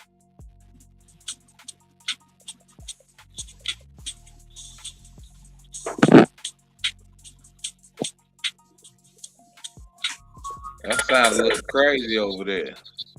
The who? That sounds a little crazy over there. Exactly. Somebody go check on none. Right. That's why I'm staying single.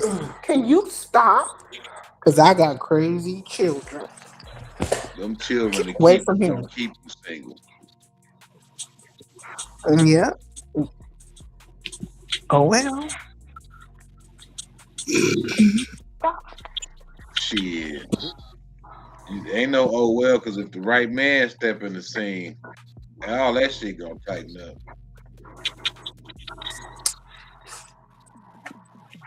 No, my kids don't want me to date. That's why they know you're gonna choose very wisely.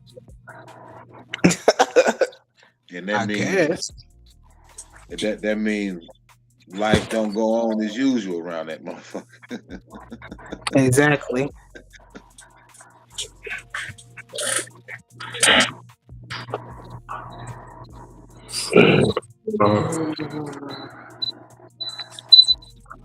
Oh look, Tim.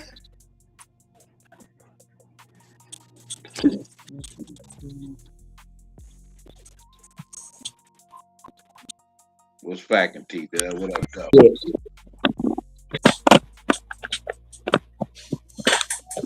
Peace to the tribe, man. Shout out to everybody. I can't see the chat right now. So T-Dub up in there.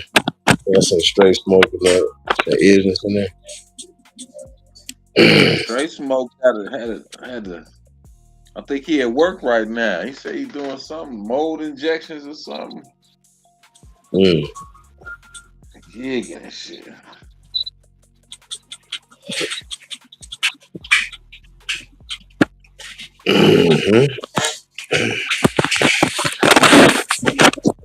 But so what was I see you said about fear mongering. What's going on? Oh, I was playing some shit earlier. It's a continuation from the live stream this afternoon. Just give me the clip notes. Who's trying to push fear for? I already know who's doing it. Like, what situation are they using to push fear? It was updated information on like the alpha gal syndrome. Yes, vaccine news, the NDAA shit, motherfucking war news. So yeah, I didn't want to really, talk about Fauci though, but that motherfucker ain't really get into him too much. He already got a pardon somewhere. You hear me? Like they already got him a pardon, huh? So it don't matter. He can say what the fuck he want if he wanted to. Well, you played the fifth like 55 times. I know. Come on, bro. Like it's not even. Man, look. Shit. That shit 140. I mean, eesh. Hella.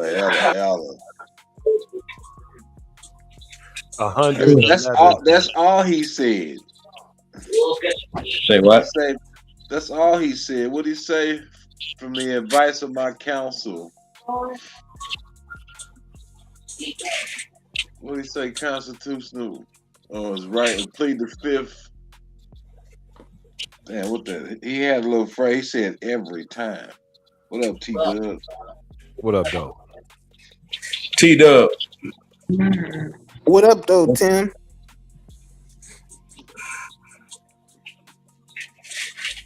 Tim plead the fifth. Nigga. Yeah, man, he bogus for that. But he's pleading the fifth. The evidence is there, so they should have walked his ass out in handcuffs. They should have walked every last one of them motherfuckers out of there with their hands behind their back. Yeah. For running a fraudulent government. I mean, but it's so. Listen, this is okay. Listen, okay. Y'all remember the movie The Constant Gardener? I can't say that I've ever heard of that. It was a book. Never heard of it. All right. So it was talking about these the World Health Organization and international, the NGOs and all this other shit, right? But we're talking about these people now this is based on a true story, right? The book, then they made a movie about it, right? Like basically telling you that was doctors and nurses that found themselves trying to be whistleblowers about what they were doing in Africa, right? Giving the people, said they were giving them vaccinations, but they was giving them diseases, right? Check it. So they said they're gonna try to tell them, right? So they start telling them, hey, we're gonna turn this into the right authorities. The authorities was in on it. The Interpol, everybody was no saving them. It's nothing that nobody could do.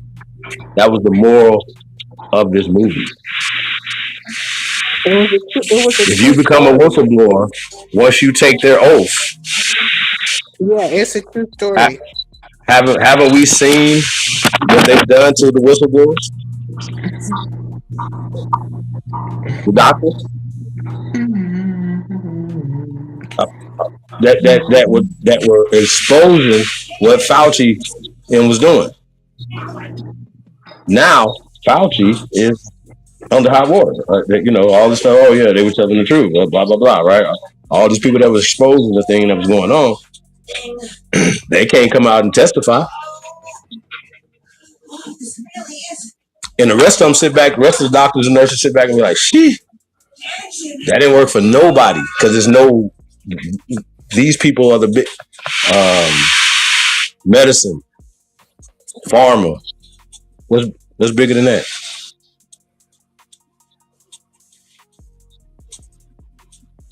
Okay, I'm sorry. I didn't mean to hurt your feelings. I don't know.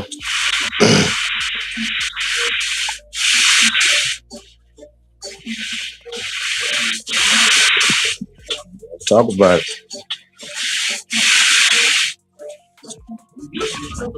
So it's kind of almost like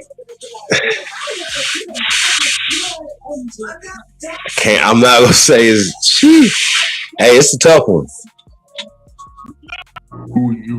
If they don't say too much, they're gonna shut your channel down. You know what I'm saying? Which is interesting. So, I don't know. It's tough.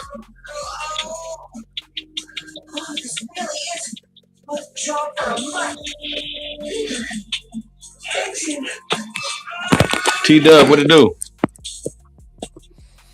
Same old thing. Partner, what's happening?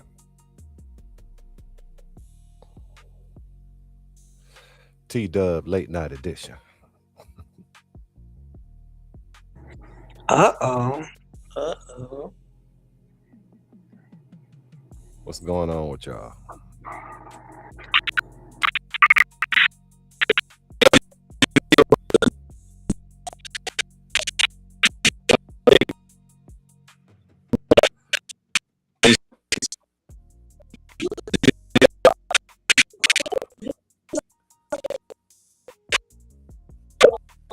Am I lagging or is that Chief? Did he go robotic?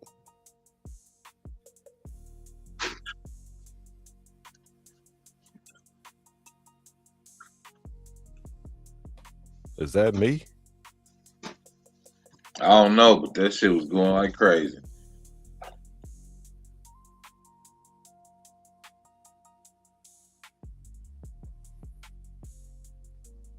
They a bad Chief. Chief broadcasting from the other side of the ice wall.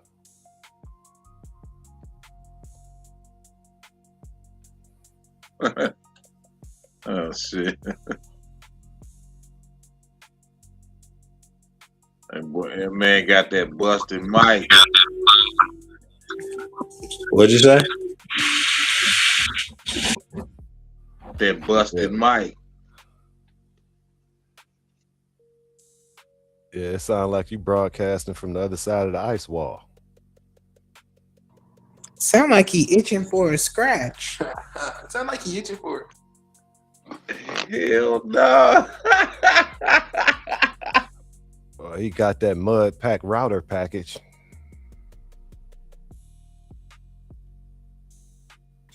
How that sound? Mic check, mic check. That's better. That's better. Crazy. I was asking, did you see the video with the dude arguing with the young lady about feeding the kids? No, I didn't. Interesting. You have to play that back, brother.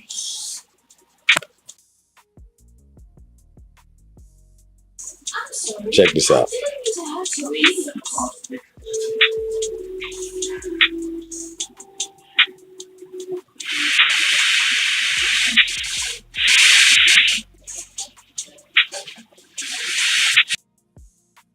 You ain't even tell me they was here in the first.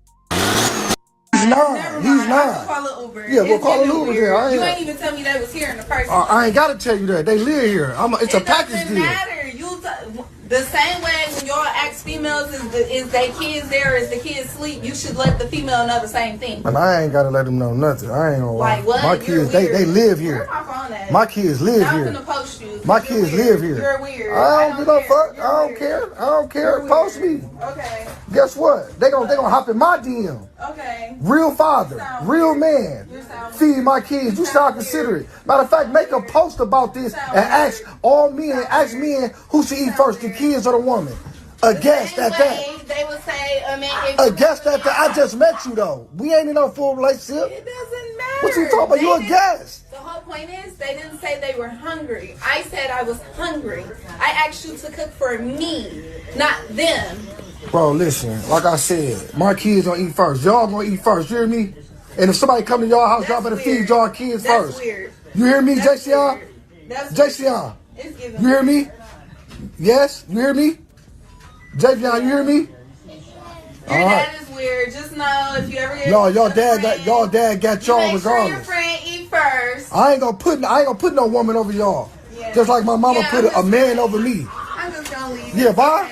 Okay, Bye. It's okay, sir. Bye. It's okay, sir. Bye. It's okay, sir. Fuck wrong with her? Like my kids ain't gonna eat first. What's wrong with her is, nigga, you got her off a pole. Put her back on that pole. What you doing?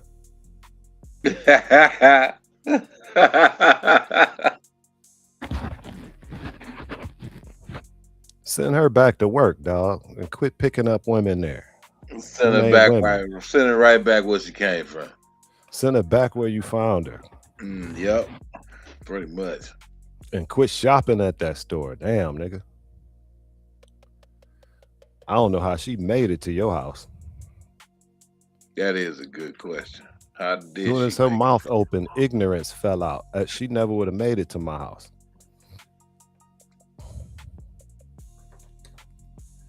Nah, he need a much better screening process. That was crazy. That's exactly what I said. Do the advice of my counsel. I'm gonna plead the fifth.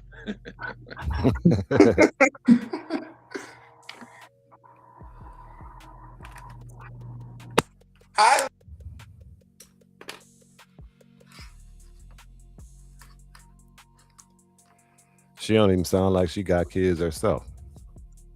Right. Ain't no woman finna for real trip off that. Like, who tripping off that kind of shit? Hey, that's young, retarded. dumb, retarded ass bro.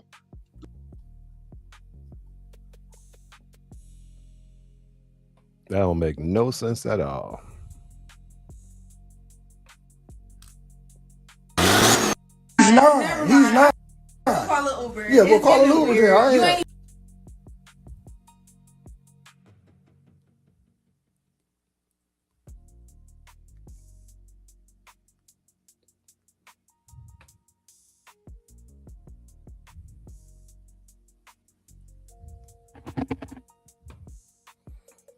What she call a Uber for? Why she ain't drive?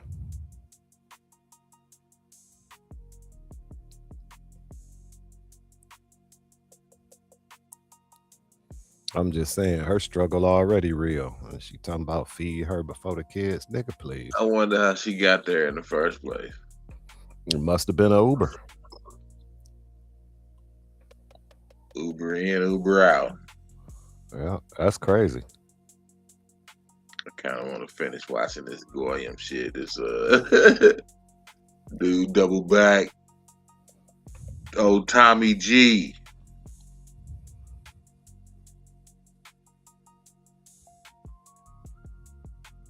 People that follow what God wants, Muslims, Christians, Jewish people, and beyond. But when people start doing destruction in the name of God, I just find it hard to celebrate. That's the problem, bro. Where is God in our lives? And that's not a question we're going to answer on an empty stomach.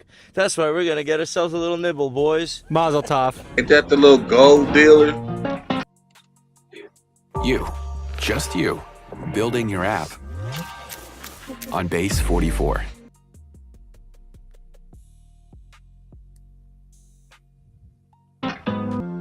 Even though we have I've seen this dude selling gold and shit online.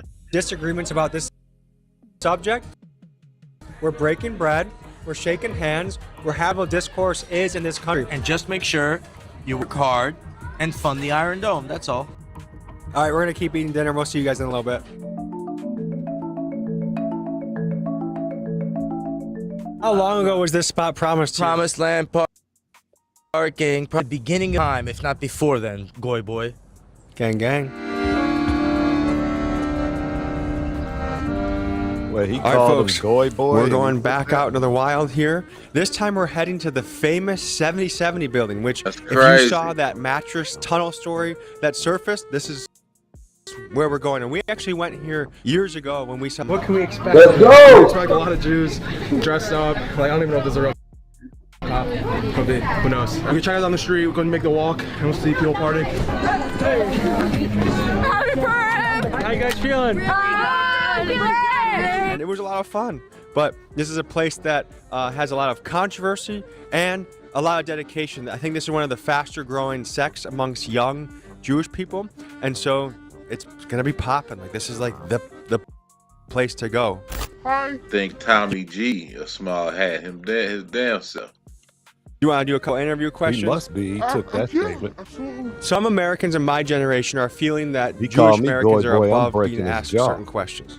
Yeah, that's bullshit. I hate to say it, but Yeah, Jewish Americans just feel like they are just above everyone else, and everyone else is done here. Is it anti-Semitic to ask if Jewish people will run media or control a lot of it? I don't know if it's anti-Semitic, but I know that they do. This whole world revolves around the Jewish religion, and it's wrong. And that's just my opinion. I'm like, if anyone else wants to contradict it, that's fine, but this is how I feel. Before we go any further into the controversy, first a quick disclaimer. See in this video, I do not want to after, target, attack, send mean messages. That is the opposite of my intentions. We want to be on the higher ground of having civil discourse and not being hateful or predatory in our response. So thank you, please advise, and let's continue. Folks, there's so much happening in the world right now that's very important to stay informed. And one great resource I use is Straight Arrow Michigan Synagogue. The other thing I found interesting now, keywords like Israel or Jew, way to have some good interview questions, and I type in keywords like Israel or Jewish. Today is March 14th, and key news that's coming out right now is authorities identified the shooter that went into the Michigan synagogue. This guy rammed his truck into a temple. Security exchanged fire with him and took him out. The other thing I found interesting about this story is it's been found that an Israeli airstrike in Lebanon killed 4 of this guy's family members last week. The cool thing about Straight Arrow News is whatever you're interested in, it's important to stay informed. Oh shit. He dug a little deep on that one. Oh shit. Wait a minute. Whether that's U.S.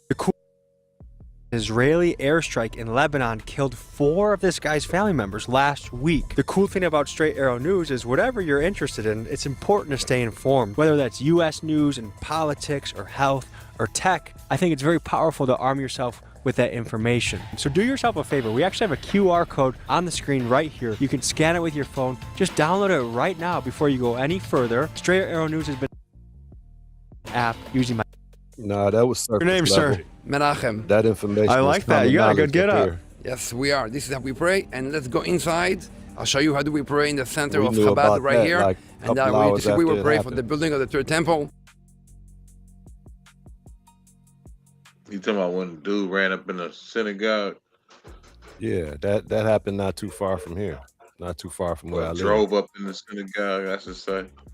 Yep, he drove up in there. He drove through the double doors and hopped out with some heat. And they lit him up. Yeah, but we knew he came from Dearborn, and some of them strikes had killed his brothers. Killed all his siblings. Yeah.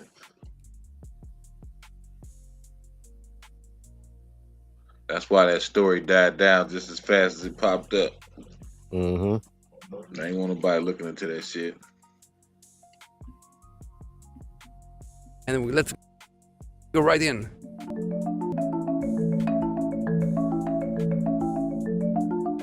We are actually right now praying and singing for the peace in the world, and Man, all how the small can mountain the of hat Jerusalem get? and be fully given to the Jews.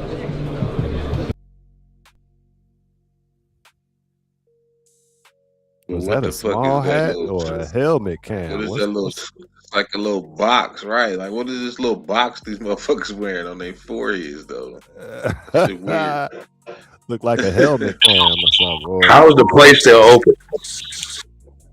That's the first right. How's that motherfucker still opening?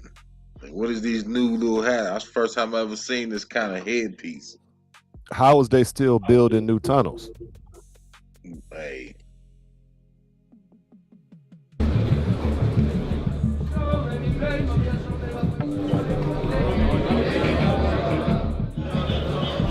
One of the commandments in Judaism is to what every single day we have to pray 3 times a day to ask for needs.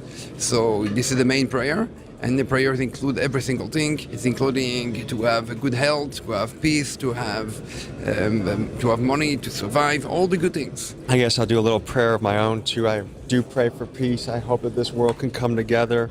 We're in very chaotic times right now, and it feels very scary. And there's a lot of people that are suffering overseas, a lot of people making money off of war. I feel like we're about to get trespassed out of here. We got invited in, but right now, I guess security is talking to them, and they looked up my name, and they said I might be unwelcome here. So we're gonna figure out if we're allowed to stay. I got softly removed from this temple 3 years ago. So he's gonna take you out now. Okay, thank you guys. It was a pleasure. Hopefully I was able to help. Thank you. It's tense times right now. Turn up right now. What's the song about? Asking for the coming of the Messiah, the Lubavitcher Rebbe. What do people believe about this man? Can you explain the Chabad belief system? There is a Moses in every generation. So is he a prophet? Can you explain what is on your GoPro at first? I thought you were filming. This is what's called the tefillin. You can Google it. It's a prayer that we every morning, every Jew is putting it on. Like you see sometime Max on it. We did. So that's connected to that. Yes.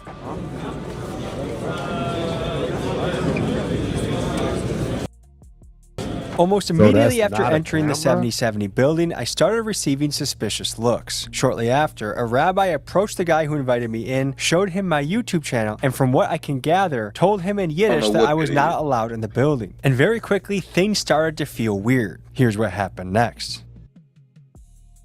Yeah, we can get them submitted by Monday. At U-Haul, but we know every Nah, family they didn't invite this dude. Not moves knowing at their who own he pace. is.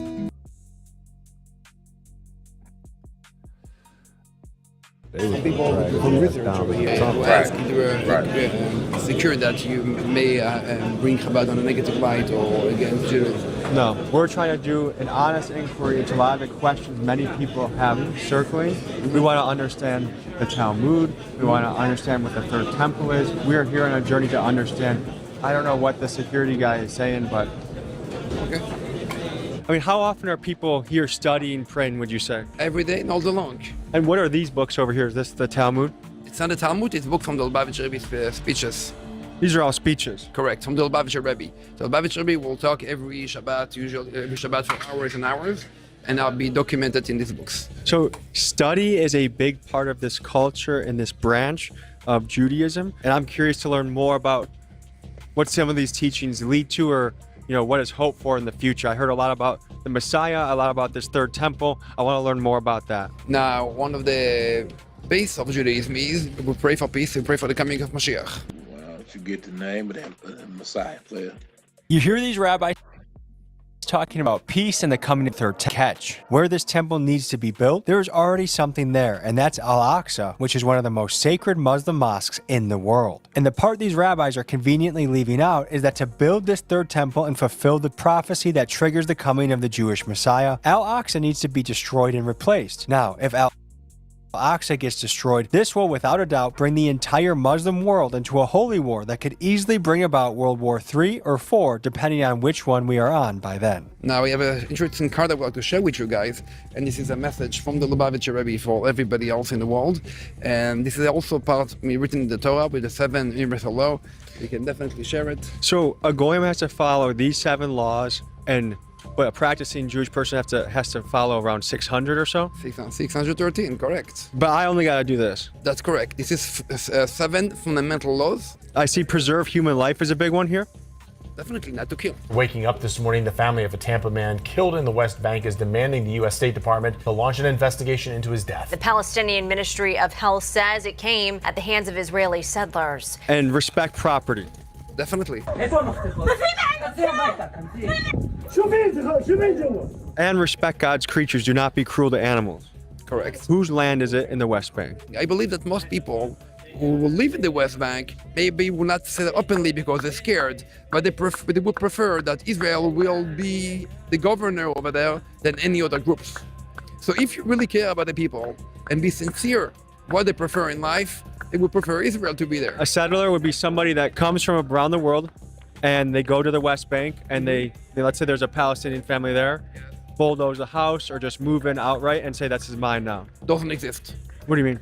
Doesn't exist. No one will come with a bulldozer and kick out anyone. It's all over that. If you watch videos, there's actual videos of it. You can go to the field and you'll see that doesn't exist. How can you say that? I visited many times and I know the people there. No one's house and kicks in. You are stealing my house. And if I'm stealing, someone else is gonna steal it. No. We're not here to talk about what's happening in the West Bank. We're talking about what's happening in New York City. Well, I do think it's very much connected. It's overlap. No, nothing to do. We're here to inspire people, not to judge anyone. Can I ask you what your take is on a guy like Ben Gvir?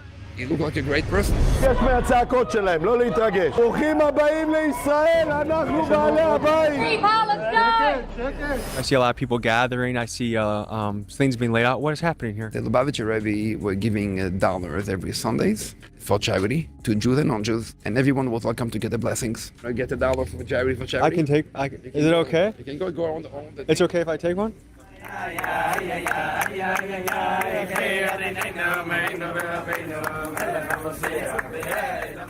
Ted Cruz is saying that he wants to introduce legislation that anyone that criticizes Israel can be put in jail for 5 years or fined up to $3,000. Would you be in favor of a law like that? Folks, I tried to find this article about Ted Cruz again, but I cannot, and it's possible what I just said is fake news. But let's hear this rabbi's answer to the premise that someone could. Here's what he said.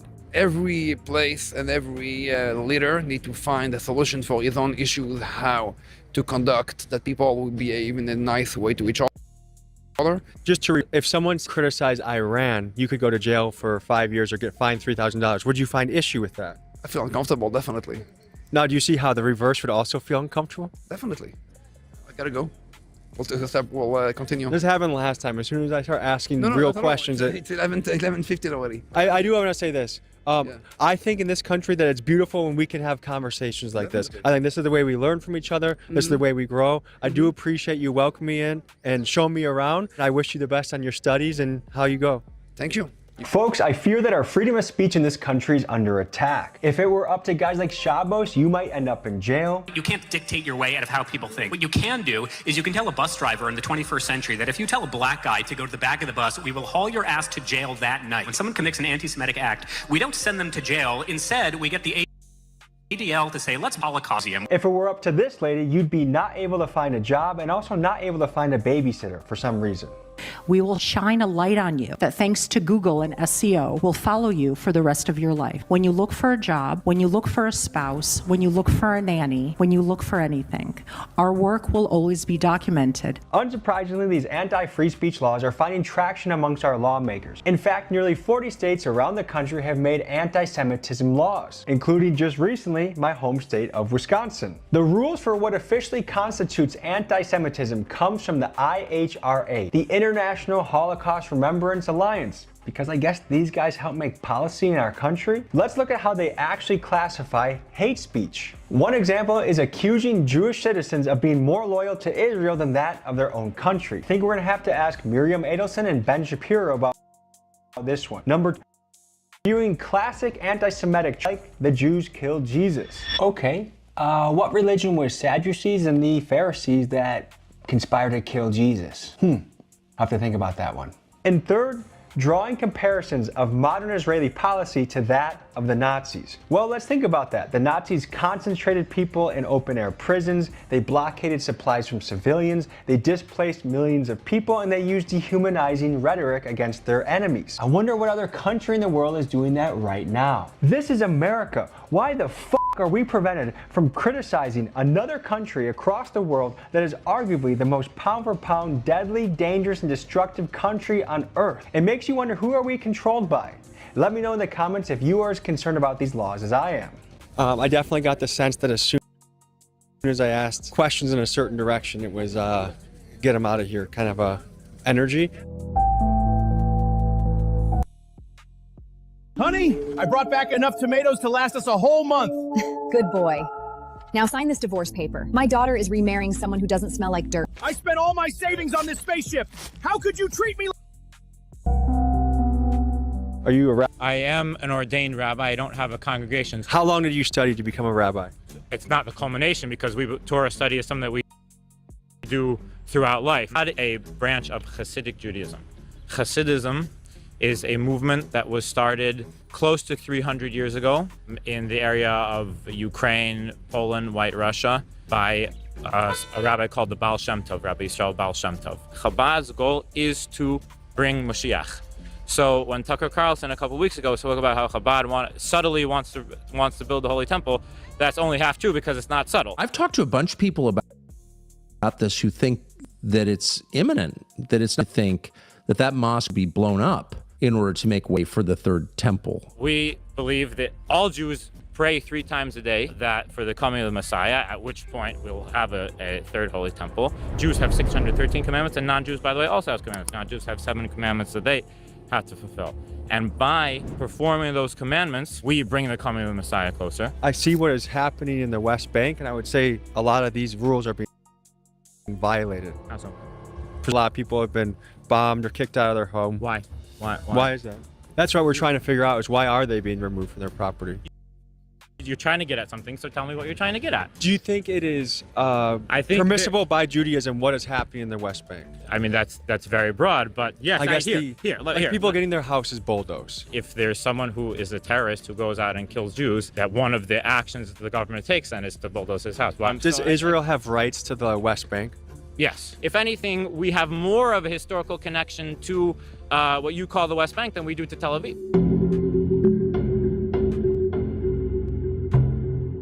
What do you think about guys like Ben Gvir?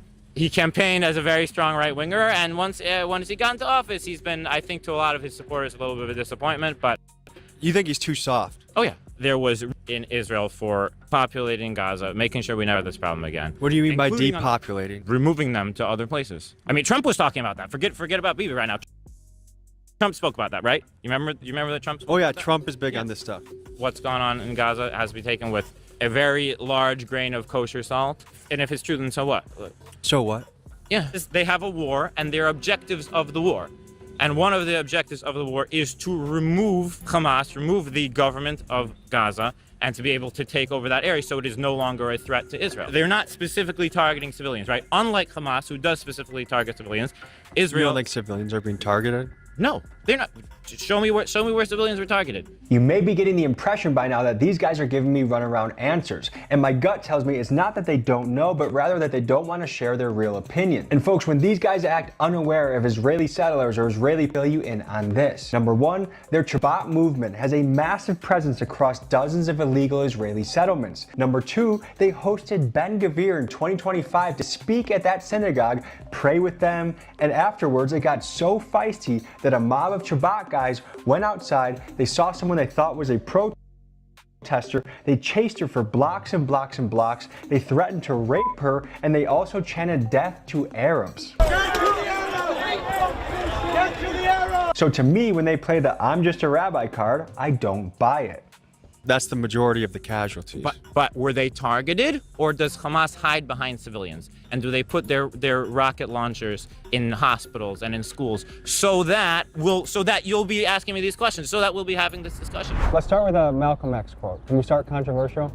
Sure. I don't know much about Malcolm X, but go Malcolm for it. X has a quote that says, "You can tell the truth about any minority in America, but make a true observation about the Jew, and he cries louder than anybody else." Anybody that gives even a just criticism of a Jew is instantly labeled as an anti-Semite. I mean, is there a kernel of truth to it? Of course. Like Seinfeld did a joke about this 30 years ago that like Uncle Leo, I think the restaurant gets his order wrong and he says they're anti-Semites, right? Yeah. I told them medium rare. It's medium. It happened. I bet that cook is an anti-Semite. So yeah, there are many Jews who are oversensitive to this. And by the way, not without good cause, right? 35 states right now have legislation that if you try and boycott Israel, you can be in trouble in an American Okay, but state. what does that mean though? There's not a single state in America where a person could be fined or a person could be in prison for saying negative things about Israel, for calling for a boycott of Israel, even for saying things like "from the river to the sea," which is essentially a call to kill millions of Jews. I think that this criticism is always an excuse to get at something. Because I'm assuming she's a senior and going to graduate soon, and now this is going to jeopardize her ability to graduate.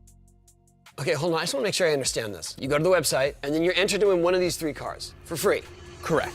Who approved this campaign? You can win a Lamborghini, souped-up trucks, or $100,000 cash. A YU student charged with a felony over messages she wrote in a school group chat. According to her arrest report, this went down in a WhatsApp group chat of about 215 students. For this morning, growing concern after Miami Beach police showed up at a woman's home to investigate a comment that she made on the mayor's social media post. As far as we believe, Israeli government policy should be protecting the lives of Jewish people in Would Israel. you say it's protection to go onto someone else's land, take their home, and make them get out of there? Well, again, you're saying that as if it happens with no provocation in a vacuum. This is the thing that seems so absurd. Is there are 700,000 Israeli settlers right now moving through the West Bank, taking over land, beating Palestinians to death. We interviewed a Palestinian American dad about this. His son got beaten to death by Israeli settlers. It's happening every day. I'll To say otherwise is kind of like you're closing your eyes. Because almost all these things are not real. How is that even possible to say? I disagree with him. This is my Jewish friend Mayor. Just as things were getting a little tense between me and the ginger rabbi, he entered the fray to see if we could find common ground. But I also think that, unfortunately, a lot of people have a hard time with the reality that there are some really, really bad people among the settlers. Eitan, with all due respect, I think that you are missing a lot of real things that are happening on the ground. This week, 7 Palestinians have been killed by settlers. Like, it's happening, and I know, and I feel bad because I know a lot of people, we don't have access to all this information. A lot of it is online out there, and it's because it's painful. Because we want to believe that we're good and we're moral. People are really stuck in their narrative, and they're like sometimes block and filter out really horrific realities on the ground. Do you think the questions I've had for you so far are fair game and okay to ask? I think that most of your questions have been fair. I think they have often been coming from premises which are very skewed premises.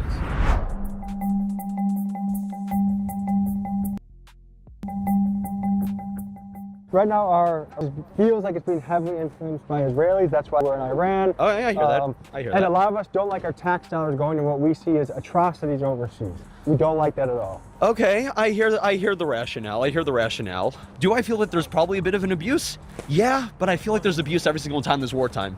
Do I wish that it was easier, and do I wish that the Israeli government was making better decisions? I feel that they are, in a certain sense, being reckless, but I feel that that's a necessary recklessness that just comes with war in general. I appreciate you, brother. We're doing it fair. If you want to talk, we're right around the corner. Yeah. It's clear that Tyler Oliveira's video ruffled a lot of feathers in the Jewish community. In fact, I just went to dinner last week with one of my Jewish friends, and he was pissed about Tyler's video too. However, I asked him, how was Tyler's video any different than Nick's video on the Elon Musk and the entire right-wing establishment catapulted that video so that everyone saw it. But when it came to Tyler's video, he got deleted from Patreon. And I really think that Tyler is just scratching the surface when it comes to the criminal organizations that are within the Orthodox Jewish community. Some of you have probably seen the news stories about deed theft that are circulating. I have on good information from a friend who's formerly an FBI agent that spent years of his life investigating Orthodox Jewish crime. And he told me about the early 2000s when in the the Crown Heights neighborhood, there would be 8 different cash houses with $20 to $25 million each that was doing money laundering for the Mexican cartels. Furthermore, he was talking about remittance scams where they hide their assets so that they can qualify for welfare to the tune of up to $70,000 per kid in their family. And what's more is they would funnel these monies through their schools or organizations. I mean, you saw in Tyler's video where they said they do so much charity, but then everyone's on welfare, which doesn't really make sense. How do people afford to have like 10 kids out here? The community. Okay, so is it wealthy members of the community give charity? Yes, mostly. That's the way. Are most people on Medicaid, SNAP, EBT? Be honest. I don't know. What about you? I don't tell about myself. Okay. And it was funny to me because when I asked this Jewish friend about one of the recent Indian videos that Tyler did, he loved it because he's in the Dallas area and he's upset about some of the Indian stuff that's going on there. So to me, it was like, a gotcha moment where it was kind of a double standard, which is why are we able to talk about fraud with the Somalians or the Indians or another group, but not within the Orthodox Jews? And remember, before you get upset, even in Israel, the people there are mad at their own Orthodox Jewish population for their welfare usage. So Israelis can be mad at it, but not Americans, because that's anti-Semitic. Explain to me how that makes sense. So to me, what was the difference between what Nick Shirley did with Somalians and Tyler did with the Lakewood people? For sure, 100%. In big cities, a lot of people know Jews, right? But if you go out to a small town in Milwaukee, you go out to a small town in Ohio, go out to a small town over here, they've never seen a Jewish person before. So what happens is when you have a small group of people inside an extremely small sect of America, people across the world, they'll look at Jews and be like, they're all bad. No. Bottom line is, bro, we love everyone. Folks, I've been seeing a lot of comments online about all Jewish box do XYZ. And I just want to say that is lazy, sloppy thinking. Anytime we say all blacks, all whites, all straights, all gays, all of anything, we end up in a bad territory with how we think. With that being said, I am curious to know what percentage of Jewish Americans are for things like ethnic cleansing in Gaza, politicians like Ben Gvir, anti-free speech laws, dropping bombs on innocent people. Because to me, I would say these are extreme takes. And just like we can call out the Kakeboro Baptist Church, or with the Muslims we can call out ISIS, I believe we have every right to call out Jewish extremism as well. And for the Jewish people that tune in and watch this episode, I would like to hear your thoughts in the comments. My name is Zach. I grew up an Orthodox Jew. I no longer identify as that, although I definitely identify as a proud Jew. I'm very Jewish. This is Zach. Because he's a cool New Yorker and a guy that grew up heavily in the Orthodox Jewish community, he is the perfect portal between the world of the average American and that of the average Hasidic Jew. Let's see if you agree with some of the points he makes here. I live here in Crown Heights, which is, has a huge Orthodox Chabad community. But I think all the questions you're asking are fair. We're at a point right now, I think, in the media landscape where Jews, with a lot of good reason, are a little bit wary of YouTubers. You were open about your bias, but I don't think you have an agenda. They might even have critical opinions about stuff going on in Israel or stuff going on with other Jews, but they're so afraid to bring that energy out into the world. They have to stay united because they faced annihilation throughout the... There's real tribalism. We've got to protect our own.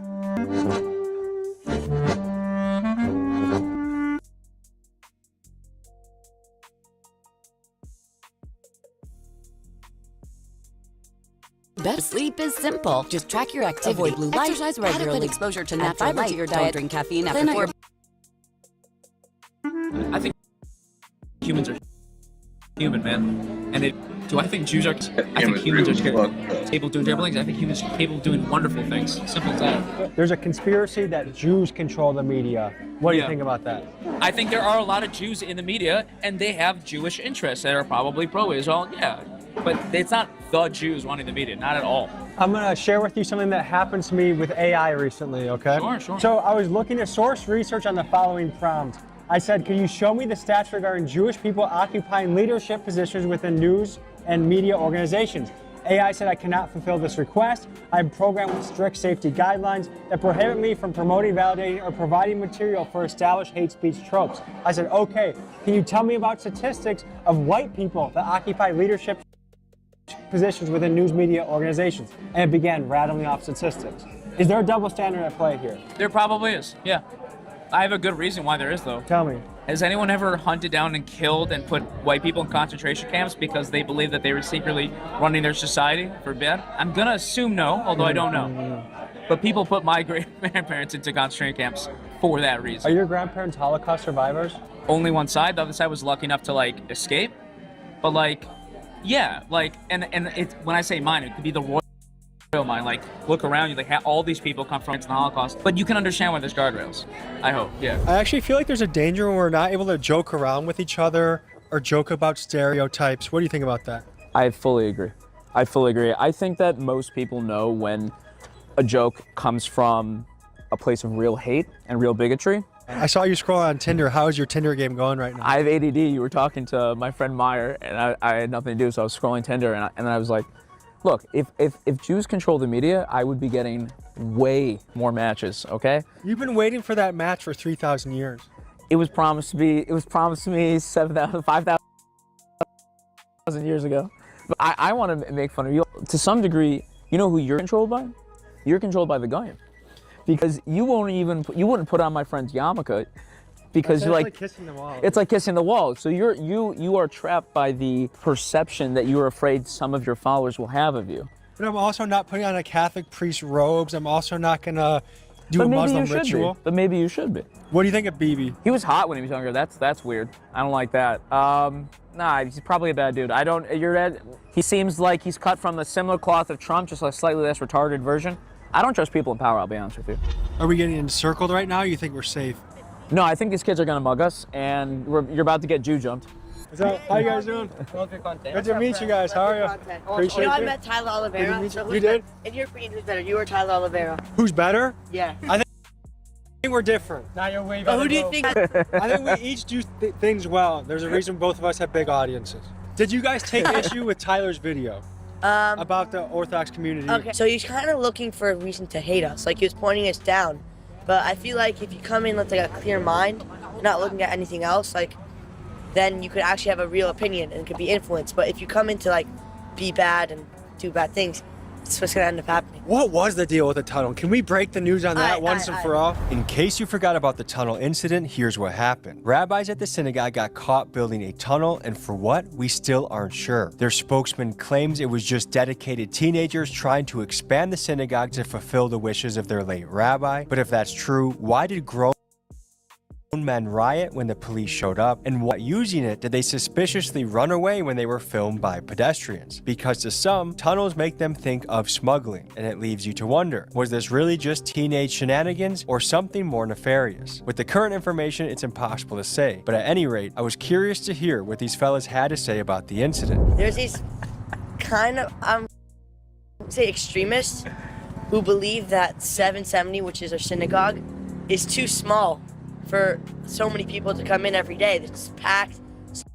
Some days you could barely like stand there normally to move. So they decided like, okay, so there's not going to be power from whoever. There's no official owner of that synagogue, but they both believe to expand. But out of like ego, they're going to agree. Okay, I'll expand or I'll expand. So these people who are extremists decide to take it into their own hands. They decide to make a tunnel and then just break the wall and then. No one's gonna care. They sit back up. Wait, so people that are for the tunnel digging, can you explain why? It's not about whether or not you're for them or not for them. Just it's hard to understand what people like the situation that people come from and like what's going through their head. So until you're in their shoes, you can't exactly judge them for what they did. You don't think there was any nefarious business going down under there? No, they're just stupid people, honestly. But like the world is naturally anti-Semitic. It's not like a thing. So when something goes wrong with the Jewish people in themselves, it's very easy to just make up things about what people do or not. Hold on, I gotta address something that just came in. So I just got a text from a guy that we had met in Purim 3 years ago. He's been kind of against some of the things I'm doing. I told him the topics we're working on. He's like, all good topics for clicks. And to me, I don't like that. It's not, this stuff is not happening in a vacuum. It's not all of a sudden that people just start to care about Jewish Americans or Israelis or the blend. It's because our real life foreign policy, wars, elections, things are being seemingly decided by these things. So I don't like it's just for clicks. Plus, it's fascinating. These are the questions people want to know. That's fair. I understand why he said it, because like, again, like the wariness, but like at no point did we say like we think these questions are unfair. These are questions that are on Americans' minds, and you should be asking them. Right. Are you concerned by the Epstein files? 100%. Did you see how they used the word goyim in there? I did. Like it was bad enough that the most famous now in the 21st century. His last name is Epstein. You know, his name as well have been Jew Goldberg machine. Jews are receiving a lot of criticism right now. What criticism do you think is fair? It is fair to classify Jews as tribalistic, and that there are going to be times when Jews, certainly at least from a PR standpoint, it looks like we're either unwilling to acknowledge wrongdoing in the community, or we're unwilling to the greater world, to the secular world. There's a little bit of like a playing things close to chest and like keeping it in the community, because it's not all of us, but so many of us, our grandparents like went through the worst thing you can literally possibly go through, or our great grandparents or our great uncles ever met, loves the United States, is grateful to the United States because they've been so wonderful to us. We sense a tide shift, and although we have a lot of power, we still feel like the underdogs. What about Rabbi Feldman from Notoria Karta? Anti-Zionist group, they'll burn the Israeli flag, protest the Palestinian conflict. I mean, I certainly have no issue at all with a Jew who's being anti-Zionistic. I think the burning of the flags goes a little bit far, because even me, who's like not Mr. Zionism at all, I have barely any connection to Israel. The Israeli flag for a lot of people we don't see the flag and think Bibi Netanyahu. We don't see the flag and think subjugating Palestinians. We see that flag and just think that's the country where Jews go, when that's like our country. Malcolm X said that anybody that gives even a just criticism of the Jew is instantly anti-Semitic. About that. I think people probably say the exact same thing about black people. I think every minority has that chip on their shoulder. I think every minority does. I'm Jewish. My friends are Jewish. You are welcome to criticize us. We'll call you out when we think it's being conspiratorial, and when it's some of if it's true, it's true. Like it's free speech, man. Did you see Tyler Oliveira's video highlighting welfare in the Orthodox community? I did. I saw parts of it. Yeah. Jews are not special in the fact that like if you're okay with calling out fraud, like in Minnesota, then you should be okay with calling out fraud if you see it in the Jewish community. But energy means a lot. Vibe means a lot. And I'm sitting down with you because I like your energy. I've met your team. You guys have good energy. It's good faith energy. Go watch that video. Tyler's coming in with like, you would have thought the rabbi just tried to suck his penis. Like he came in with some real anger, and like it was palpable. And yeah, maybe there were some Jews doing cover up, but do I believe some Jews commit fraud? Hell yeah, I do. 308. Oh, dollar just dropped. Where? I'm gonna put this back in my pocket. Give it. Okay, tell the people who you are and what you do. This is Yasaro. I guess I'm well known for rapping tefillin, which is like a Jewish prayer with the most powerful Jews in the world. Name some people, the most powerful ones you've rapped. So I've had the honor of rapping like billionaire hedge fund manager Bill Ackman. I've rapped with like music mogul Scooter Braun. I rapped with James Franco, the rapper Little Dicky, the president of Shopify, the CEO of GameStop. Any Israeli government officials? I've rapped with Yair Netanyahu, Benjamin Netanyahu's son. Heard he's just chilling in Miami right now. Actually lives in Israel now. For a small period, he was living in Miami, and I got to catch him there. So Chabad came here in 1940 when the Lubavitcher Rebbe moved here from Russia. But before that, this was probably the most Jewish neighborhood, definitely in New York, possibly in the entire United States. You had everybody here. All the Hasidic movements were based out of Crown Heights. So being Jewish in America right now, what's going through your mind? So I hear a lot of people like saying they're fearful, they're scared. Obviously, we see horrible attacks throughout the country. For example, what happened in Colorado last year, the governor's house in Pennsylvania, last week in Michigan. Obviously, there are things to be worried about, but personally, I really don't see it, thank God, in my day-to-day life. Like, I'm out and about, whether it's in New York, Miami, LA. Can you feel it? There's never been more interest and scrutiny amongst Jewish Americans with the young people in America right Oh now. yeah, definitely online. Do you think any of it is fair? Give me an example. Brutality in Palestine. Brutality in Palestine. So I'm not like a war expert or anything. From what I've seen and what I've heard, Israel takes the strongest effort to really minimize the brutality. And as you know, war is war. If you look at the combatants to civilian ratio, it's the lowest in any war ever. Like lower than World War II, lower than the Iraq War, etc. Oh, wait, tunnel. Oh, we got tunnel. 100%. You got anything down there we gotta check out? Yes. So basically, every store keeps their inbound. Oh, the inventory. Yeah. Every single store. Did you participate in the tunnel digging at the 770 building? Nah, digging was never my strong point in school. Okay, so we're here at Bellissimo Hats. So we're here with the owner, Yossi. Yossi, can you explain us what you do out here? What do? We make beautiful custom hats. We have all the hats for like your standard Hasidic Jew, as well as like any other person around the world. Can me and Tommy try on a cool hat? This is kind of like the fedora of the Jewish community. Oh, definitely. What is this community known for? Community known for definitely helping people. It's a very open community. We're not afraid of the outside, so you rock up in here. We're very comfortable with you. Show you around. Want to be Jewish? You know, it's a big undertaking to take on a lot of the commandments, but we're open to it. You guys want to join? We don't really pull people in, though. Like, no one's trying to convince anybody to be Jewish. I want to play a fun game. Is this person anti-Semitic? Okay, fine, go. Tucker Carlson. Not sure. Probably. Anti-Semite. Yes. Anti-Semite.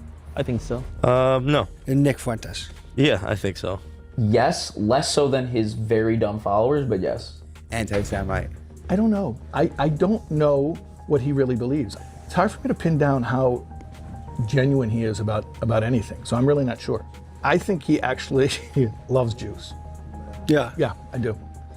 I would not be shocked if he converts someday. You heard it here. Yeah. I haven't listened to Nick Fuentes enough to make a determination. Candace Owens. Candace Owens, I think like saying is an anti-Semite would be like, will give her too much credit. She's, I think she's just like overall really like despicable. No. Yeah, probably. Miss Rachel. No. Did you find it hurt the case of anti-Semitism that they even named her as a candidate to win? I'm constantly embarrassed by other Jews' takes on anti-Semitism. I don't know who that is. She runs the children's show on YouTube that educates kids, and she supported a kid that got blown up in Gaza, and they called her an anti-Semite. I mean, I don't really know about her. That sounds pretty bad. Anti-Semite is some bullshit made-up word. That was, somebody. It says something anti-Semitic. The Semites, what does that even mean? It's all a game, guys. It's all a game. It's good versus evil, guys. It always has been and always will be. That's a tough one. I think she's just ill-informed. Okay. Tough one. Do you think naming Miss Rachel as an anti-Semite weakens the cause? It's a good question. There are reasons to think that she's an anti-Semite. There's reasons to point out that she possibly could be an anti-Semite. What is that? I would lean towards the favorability. And there's a thing in Judaism called Dan Lakavschus. Always look for the good in someone. So if there's a way that maybe she's just making a mistake and whatever, then we would lean to the good and say maybe she's just ill-informed. I think a lot of these guys aren't even anti-Semites. They're following the money. Same Yeah. with like a lot of, no offense to YouTubers. But people say this is for the clicks, but undoubtedly these topics are forefront on young Americans' minds right now. No doubt about it. Thanks to the clicks. Yeah, I guess. No. It's because of what we see our foreign policy looking like. I guess. When we are bombing Iran, when it feels like it's on behalf of Israel, that's what we feel, a lot of young people. You don't think this is going to lead to war all over the Middle East? With who? I mean, Who's coming to Iran's side? If Russia or China get into the fray, the entire Middle East gets involved, it's really serious. As we see, Russia's really busy at the moment. I don't think they got the resources to go into the Middle East right now. China, I think they have their eyes on one target and one target only. Does it feel like a double standard, though, that, okay, if Iran kills an American, it's a really big deal, but an American gets beat to death by Israeli settlers, no big deal. I've been in the car in the West Bank, and like they're chucking rocks at us, trying to hit our cars. We go to Hebron, which is like where the tomb of like Abraham, Isaac, Jacob is. Bulletproof buses usually, and there's already like a checkpoint like by the tomb, so like there's no business that got shut down or anything. There's like a small Jewish quarter, and then the rest of it's all Arab. So as we're like driving down the hills and whatever, these guys are chucking rocks at us, trying to break the windows, and like if God forbid like your bus like breaks down and like you run out of gas or something like that, like you're screwed. Like it's the IDF comes to save you. It's naive to think that we can live in a world where it's peace through kindness, peace through... It's super naive, bro. I don't know, though. I mean, kindness, when someone is really, really kind to you, do you ever want to do something bad to them? If it was only me and you on the planet, it would be no problems at all, right? Some Jews are arrogant. Some Jews are going to be really nasty, man. Like all people? Yeah, they could happen. I mean, in some cases more. If you run into a cluster that don't know how to act, it's really bad. But that's why I'm participating in it in a way to change that shit. As I know that there's a lot of good Jews, I just wish the good Jewish people would feel capable to call out the bad ones, the Ben Gavirs, the Benjamin Netanyahus. Yeah, man. Because he's in the military, and you know, I'm not a fan of Benjamin Netanyahu, but I think the fact that he's fucking everybody up, fucking ruthless warlord, bro, is something. You know, he's like a John Gotti, bro. Him and Trump are like monsters right now that are keeping everybody quiet, dude. Which is fantastic.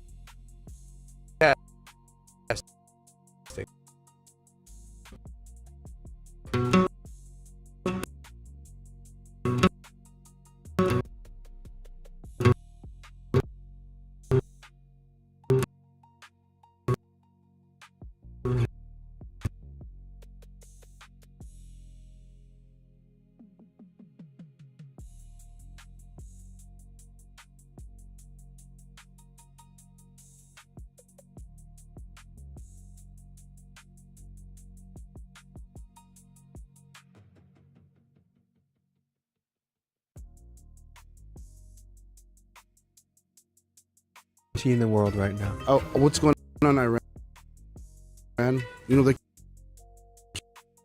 killing people like crazy over there. So do you think a preemptive strike by universe? You have to understand who you're dealing with. They are the chosen nation to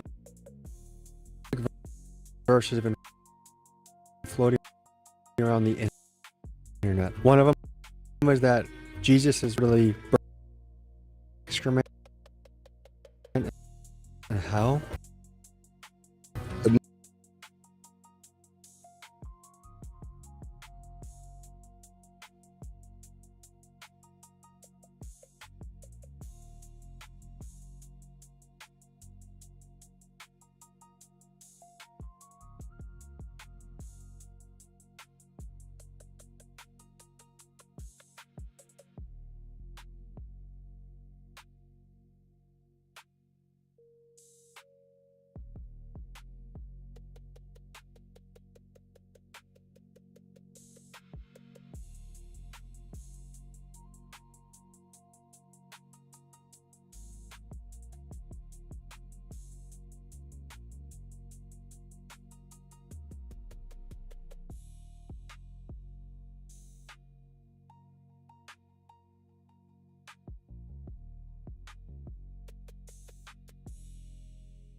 All of you goy watching at home, you're welcome to come on down.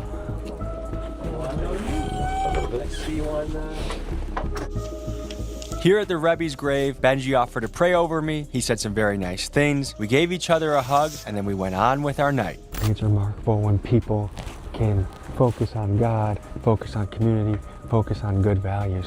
But there's this weird disconnect. We're really in the world right now. We're seeing horrific things in front of our eyes, and then you get brought to a place where it's like, oh, we're about the peace, and everything is a contradiction. That's just any religion is to simultaneously leave this and be like, yeah, Ben Gavir is my hero. Like, I really like what he's doing in the world. It just is, to me, feels like a disconnect.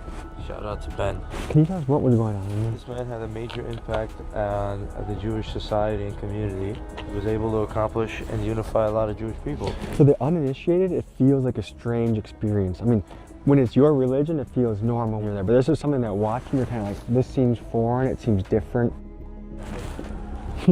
Get the Epstein in there. So I feel the peace in there. I feel the family. I feel the community. And then I hear from you like, oh, I like guys like Ben Gvir. It feels like it just... I like Itamar Ben-Gvir, even though he's very right-wing. You're a bigger fan of Ben Gvir? I'm a very big fan of Ben-Gvir. I tell you, he gets a lot of bad press, but if you've been following him since day He one... armed Israeli settlers with American guns to go ravage over people in the West Bank. No, they defend themselves. Listen, they don't... Against international law. Everybody has the right to bear arms. Did you have a right to beat people over the head that are farming? Did you have the right to torture their animals? Listen, I'm not responsible for their actions, and I wasn't there. I understand that you're angry about people's differences, but in reality, you have to understand these people run up on us, pull blood. I think you have to look at who's the main aggressor. So that's your opinion. Who the main All right, aggressor. we figured But out. in We don't know who reality, the main you know what? aggressor We're not there. We can't judge because we weren't there. We did not see. The main aggressor is the Jews, boys. Come on. The duality of man, folks. Now we're just cruising in the whip down a New York street.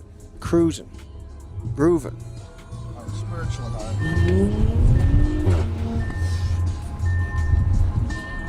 Good to meet you. Good to meet you. Rabbi, there are a lot of things floating around the internet, and I thought the best thing to do would be go in person and get things from the source. I wanted to ask these controversial questions to a man that could help us find common ground. This is Rabbi Shais Taub. He is widely respected, has a massive social media platform, and people love him for the wisdom he exudes on his page. Here were his takes on my questions. Okay, first question. What the heck was going on in those tunnels? They were not tunnels, but I know how it started to be called tunnels. They were trying to expand the synagogue, and the whole synagogue is basically a basement synagogue. That's where it's built. So everything there is underground, and they bashed a big hole in the wall to connect it to another property that's also underground. And needless to say, our own community was outraged that they were taking it upon themselves to smash open walls in a place of worship. So one of our own websites, meaning a local website, called it a tunnel, a sort of like, no pun intended, a dig, like to say, look, these guys are so crazy they're making tunnels. Unfortunately, that makes really good conspiracy theory stuff, and people start saying, tunnels, tunnels, tunnels.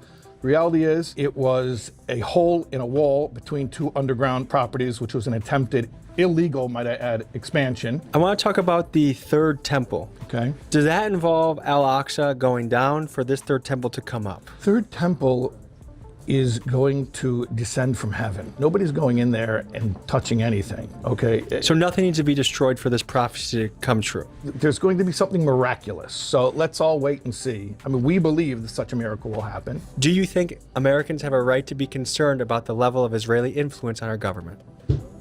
I think Americans have a right to know exactly who every elected official takes money from. And they should see if there's one source of funding that's more influential than others. Please shoot me straight on this. Okay. Do you find these questions to be fair or outrageous? No, not outrageous. It's what I would expect anybody who's online and sees the discussions that are going on. This is what's out there. By the way, I hope we continue some type of friendship. And if you have my contact info, your producer has my info. Like, you can take me on a kosher date in Milwaukee. No homo though. I will take you out. I'll take it the whole crew. We'll go out. Yeah. We're all paying separately. I'm joking. I'll treat, definitely. And you could even order dessert. Whoa. And drinks. He's defying the stereotype. That's not my intention. I'm just saying. Hey, no, I had a pleasure. Okay. Thank you so much. Okay. Folks, this is a video I'm very happy I did, and I was a little nervous to do so, but I'm never going to be afraid of chasing after truth. And the guys that I film with, many of them I'm still in contact with, gone out to dinner with. These are guys that I consider friends. And what they're gonna try and do, I think some people will slander me and say I'm an anti-Semite or a Jew hater, which couldn't be farther from the truth. To me, it's a ridiculous way to try and intimidate you into not asking questions. And let's be real, I think I barely scratched the surface of questions that I could ask the Orthodox community. I wanna actually take it another step. And if they'll have me back, I want to go back to Crown Heights and do a part 2. But right now we have to look at the world and look at the Zionist Jewish agenda that is taking fold and really be concerned, and we should be asking questions. When you see Larry Ellison buying every media outlet that he can and put it under his Zionist umbrella, when you look at Trump's cabinet that has pushed us into the Iran war, you see the new federal chair, Kevin Marsh, who's in the Epstein files and whose father-in-law is the chair of the World Jewish Congress? I mean, these are questions that are invading our everyday life, and we have a right to know the truth and a right to chase after the truth. Happy we did this. Hopefully I still have a Patreon. Hopefully I still have a YouTube channel, but I will never stop this quest for the truth. Appreciate you guys. I'll see you next week.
Cool over there, dog? Or you done fell asleep?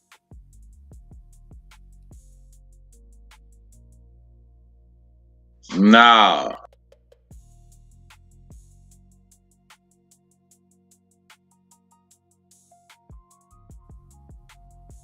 Yes, they say, look how far we came. I say, I wanted them to ask about the mattresses. Cause that say a bit more than they was just expanding the building. no justice, no peace, no lie gets crowned. We don't worship old ghosts when the roots scream loud. Fuck your founding fathers. On the 4th of July, I'm lighting up the truth while they light up the sky. Don't call it hate when the wound speaks back. Don't call it division when our name was fact. Don't call it. I'm Adai Shakur, and this is another dose of your daily vitamins. Okay, so we have breaking news, and this is all very interesting. Okay, this is all very interesting. Everyone, please like You all right, and nothing? share. You don't need Okay, no like medical and share because attention we're or about to nothing, get do into you? it. But hold on. Hold on for just a second. Hold on, beloveds. I have the wrong thing on the screen. Hold on. Is this it? There we go. Okay.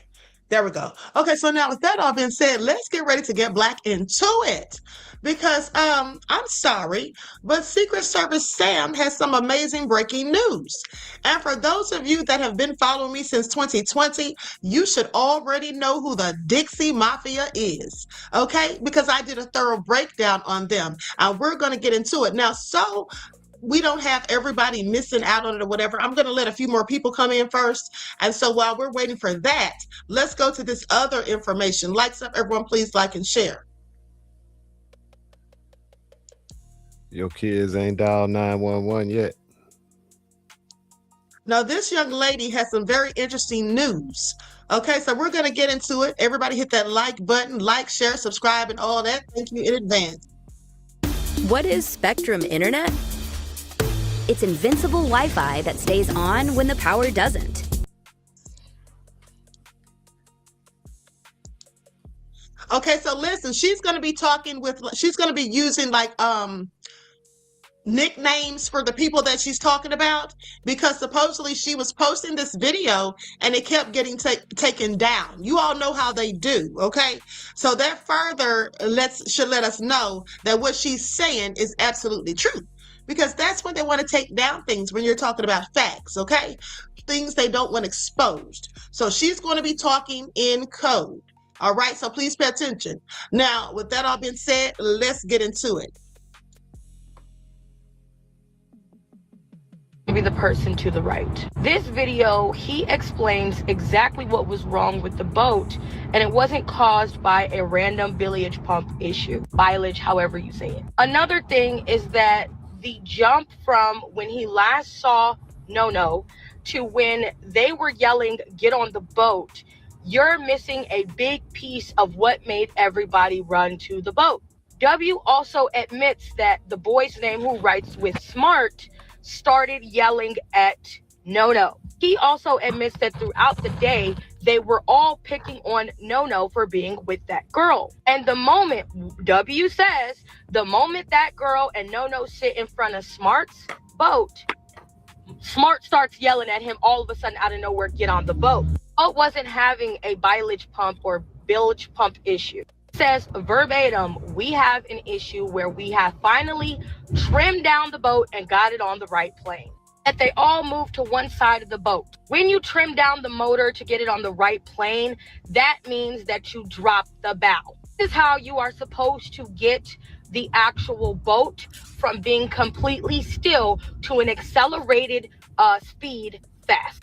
That they left the trim down when trying to accelerate off the island at a very fast speed, and this is what blew the bilage pump. If the trim is not up when you try to take down, it causes water to back up in the bilage. The trim is left up, the bow shoots high into the air during acceleration, forcing all loose bilage water to rush to the very back of the hull. This is why they all tried to do the emergency mover where they move forward. This traps water in the boat and specifically at the bilage pump. Did an emergency remover that everyone knows about, and this fucked up the bilage pump and it started to take on water. Bilage pump wasn't an issue until they made it a quarter mile offshore, like he said, at 40 miles per hour, because they didn't take the emergency brake, and the maneuver that they used to try to get the bow back up fucked everything up on the boat. Question is, what type of panic or event ensued that y'all were moving so fast, the boys who've known boats since they were children, that y'all forgot to do the simplest thing when trying to accelerate from a stop on a boat that everyone knows when you're speeding, like they said, at 40 miles per hour. Something happened to cause enough chaos for them to fuck that up, is my point. I'm not gonna say any names, but W is gonna be the person to the right. This video, he explains exactly what was wrong with the boat, and it wasn't caused by. Okay, so what do you all think about that, beloveds? What do you all think about that? So it sounds like they left in such a hurry and such a haste. Now, why would they be leaving so quickly? Okay, why would they be leaving so quickly? Don't you find that just a tad bit suspicious? Because I know that I do. Okay, I find that all very interesting. Now, let me ask you all this. Hold on. Did you all hear the entirety of the video? Because I was multitasking. Once in the chat, if that was all of the video. Once in the chat, because I was multitasking. Okay, I was getting the next video ready. Okay, Nina said sounds very, very sus. Exactly. Okay, exactly. Now I'm about to show you something else that looks and sounds very sus. Okay, great. Thank you, sweet butter. Okay, so I'm going to share my screen. Now, mind you, this video is going to be muted. This video is going to be muted because they're playing a copyrighted song in the background, and you can hear it very clearly. Okay? So, with that all being said, I'm going to play it without the audio, but don't worry. I'm going to tell you exactly what this man is talking about. Okay, please pay attention. Now, I'm going to share my screen. Okay, here we go.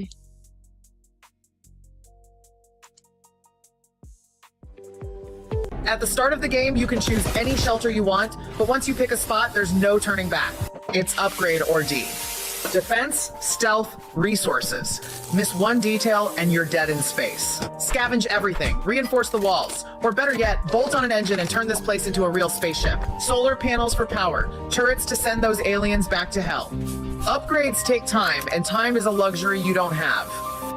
You won't last long alone. Recruit survivors, use their skills, and brace for the aliens. Only a maxed out shelter gives you a fighting chance in space.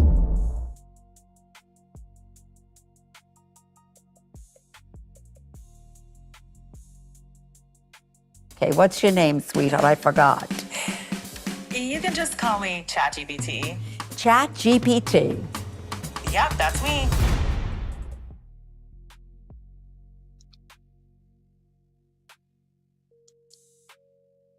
Now he's saying this is footage from the day that Nolan disappeared.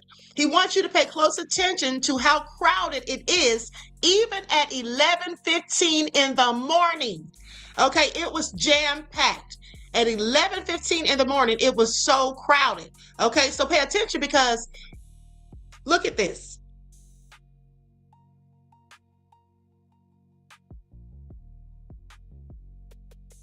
This is 11:15 in the morning, he says. All of those people there already. Now, his whole point is, by later in the day, it was much more extremely crowded. So he says, how could all of these people have been there? And he points out Nolan right there. Okay, supposedly that's Nolan. Remember, on the Mac Daddy boat. Okay, and then he says that same boat was spotted later in the day. Now, that being said, he wants to know, how are all of these people out here? And it is so crowded and packed. Clearly, hold on. I think I can play it now. Many people were already there, and that was before they even got congested, before they got really busy, which again leads me to my next statement that I've been bringing up many, many times so far over the last couple of weeks. Telling me that no one saw anything that's happening. You tell me that no one saw a damn thing. With all those people there, no one saw anything. We now have more footage. How does that even make sense? How does it make sense that no one saw anything with all of those people there, like he said, which further seems as though maybe that's not where Nolan lost his life. Maybe, in fact, Nolan was brought back there after something nefarious happened to him. Okay? Is that why the boat was leaving so fast? Because maybe Nolan was on the boat? Who knows? At the end of the day, I find it very interesting. And then, why did they take those 2 trips, okay, to Fort Bayou? Make it all make sense. But now, let's get into what someone just reported to Sam. They want to speak to him privately about this, okay, so they can give him more details and information. Check this out. For Nolan Xavier Wells update, and one of my followers just shared this video with me. Check it out. Somebody tag Secret Service Sam immediately. Secret Service Sam, look, man, come holler at me. You can hop on a phone call with me, right? We ain't even got to do the little internet interview or whatever the case is. We could do a private interview, and you can tell the people all the notes that I give you about Dixie Mafia, huh? I got you, bro. I got you. You trying to help us out? Come tap in with your boy, right? I could tell you about the killing in 1987 of Judge Vincent Sherry and his wife, Margaret, and the Dixie Mafia members killed the judge and his wife. I can tell you about that assassination. I can give you some facts, bro. Or how Judge Vincent Sherry was also part of the Lonely Heart scam that the Dixie Mafia was running. I can give you some game. Or matter of fact, Secret Service fam, I can tell you this. Mike Gillich, his nephew. Now, Mike Gillich is part of the Dixie Mafia. His nephew became a mayor of Biloxi. I can tell you all about the corruption and the racism on the coast of Mississippi, Secret Service Sam. Come holler at your boy. At ease. Thank you so much for this information. It's literally chilling to hear this. What do you guys think? Let me know in the comments. Secret Service Sam out. All right, so I want you all to pay attention. I want you all to pay attention because, like I said, I told you all before about the Dixie Mafia. So we're about to get into it. We're going to go back in time to my video from 3 years ago. I did this video 3 years ago. Please pay attention. You heard it here first. Okay, this is all about the nefarious Dixie Mafia down there in Biloxi, honey. And I even told you all about what the young man's talking about as far as them as far as them killing the judge. Okay, let's get into it.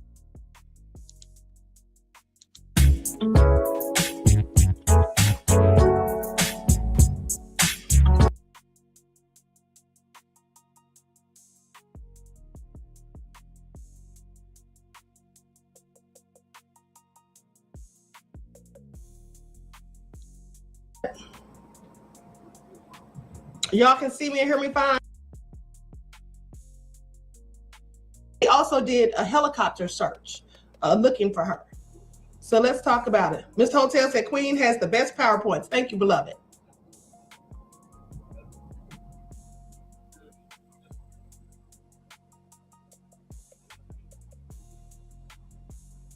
Took advantage of her kind heart, and I just want somebody, anybody, to figure out where my sister is, whatever the outcome.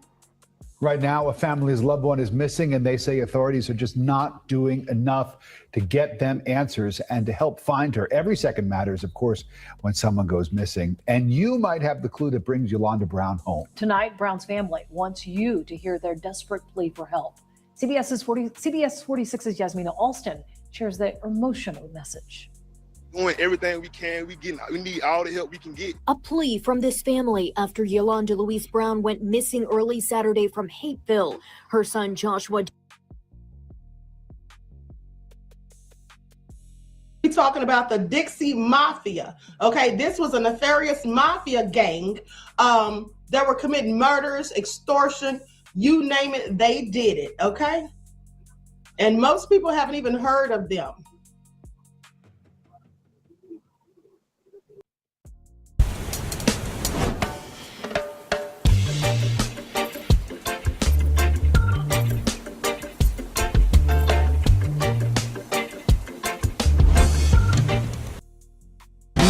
Next playground. But how does it work? Here, take this and just plug it in. You play by, well, moving. One subscription unlocks everything. We're always adding new games, so your family's always moving. Your whole family playing together. Imagine that.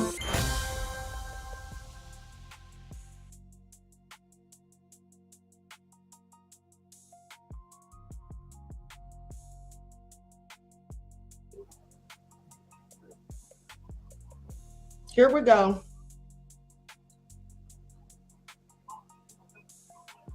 Make sure you all can see that. Okay. Okay, so the Dixie Mafia murders of Judge Vincent Sherry and Margaret Sherry. So these thugs actually killed a judge and his wife. So we'll get into that part of the nefariousness later. So the Dixie Mafia, also known as the Cornbread Cosa Nostra of the South. That's what they called them. So in the 1960s, the Dixie Mafia emerged as a loose confederation of crooks and con artists based in Biloxi, Mississippi. And let me just say, I want you all to pay very close attention because this right here just might be the reason that nobody is saying anything, okay? That people are afraid to speak out. This right here is likely the reason. They've been known to be called the cleanup crew. Okay, please pay attention, but let's continue. But years later, it became a terrifying criminal organization. Now, often described as the Cornbread Cosa Nostra, the Dixie Mafia first emerged in the American South in the 1960s. Unlike the traditional mafia, this group was not united by ethnic heritage and had no hierarchy or oath. Instead, the Dixie Mafia was a ragtag band of crooks who were willing to do just about any crime if there was money involved.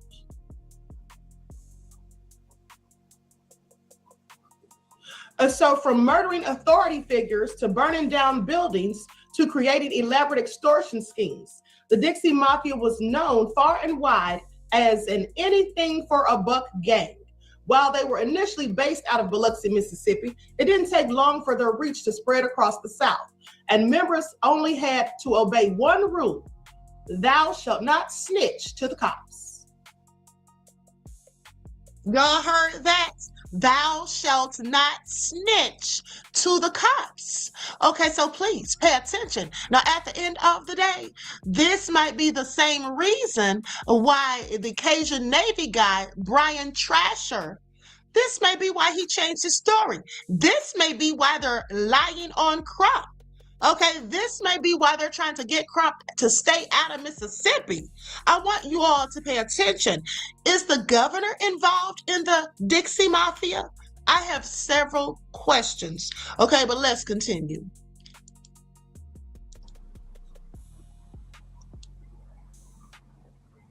Now, for decades, this gang operated lawlessly and targeted anyone who stood in their way. But by the early 1990s, the syndicate had largely collapsed. One of the top leaders of the Dixie Mafia, Kirksey McCord Nix Jr., had been caught running a scam from prison and even ordering a mob hit from behind bars. Clearly nefarious. But despite the massive crackdown on former members that followed, many believe the group is still secretly active today. This is the little-known story of the Cornbread Cosa Nostra.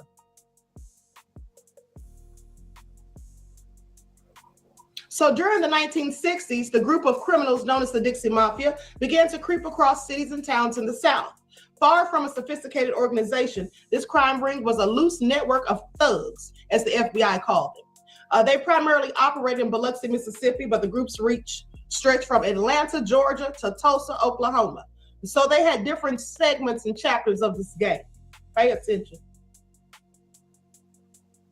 Now, in many ways, Biloxi was an ideal place for the Dixie Mafia stomping grounds. With a history of crime older than the United States itself, Biloxi had first gained a reputation as a haven for illicit gambling in the 17th century.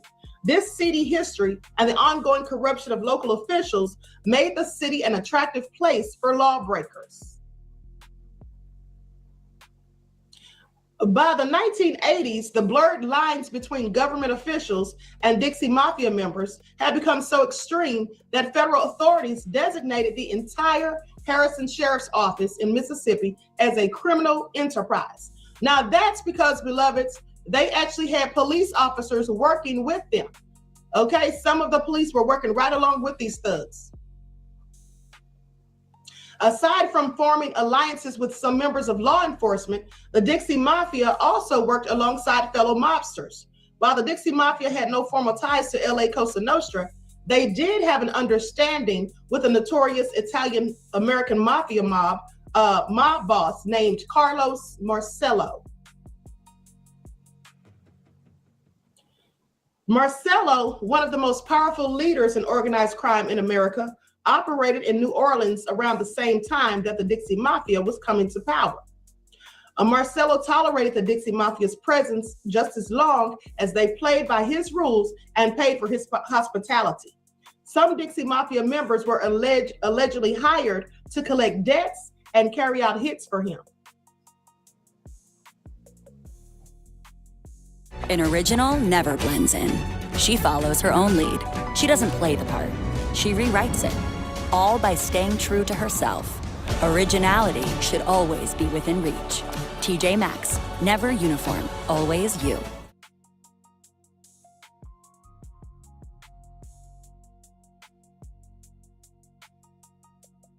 Checkers and Rally's $4 unbeatable meal deal is back and still unbeatable.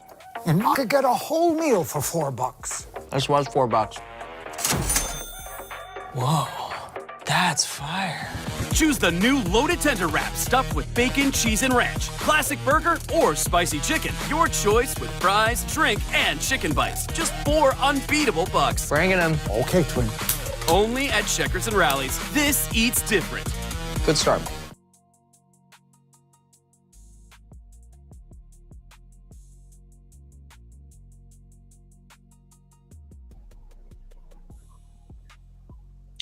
They say they were doing anything and everything illegal down here. This is what a retired FBI special agent named Keith Bell said. He actually grew up in the Gulf Coast and worked on cases that were linked to the Dixie Mafia. He said for money, the sheriff and officers loyal to him would release prisoners from the county jail, safeguard drug shipments, and hide fugitives. Anything you can think of, they were involved. Now you all hear this? Letting whole prisoners and cons out of jail for a few bucks. Okay, please pay attention. The corruption is running rampant down there in Mississippi, okay, and not just in one place in Mississippi, all throughout. Isn't that nefarious? Okay, I want you all to pay attention. And they have their own set of rules. I told you all it's nothing but the good old boy system and Southern fried justice. That's what you call it. Southern fried justice. When you get people like the cornbread mafia, the Dixie mafia, okay, when you get them to handle things and let them enact justice however they choose. Please pay attention. This is serious business. I want you all to pay attention to that part where they say for money, they would actually let people out of jail and out of prison. Well, here's the thing. Remember back when all of those stories kept popping up about inmates escaping from jail and all of that? And I was doing like a story every other week, it seemed. All right. I told you all that I thought that was very suspicious that all of these prisoners and these people keep getting out of jail. Now, there has to be someone helping them on the inside, 9 times out of 10. And when you read stuff like this, that makes it seem all the more plausible. Now, as one member of the Dixie Mafia put it, what makes them so dangerous is that they don't think, they just act. They don't draw a line. Everything is fair game.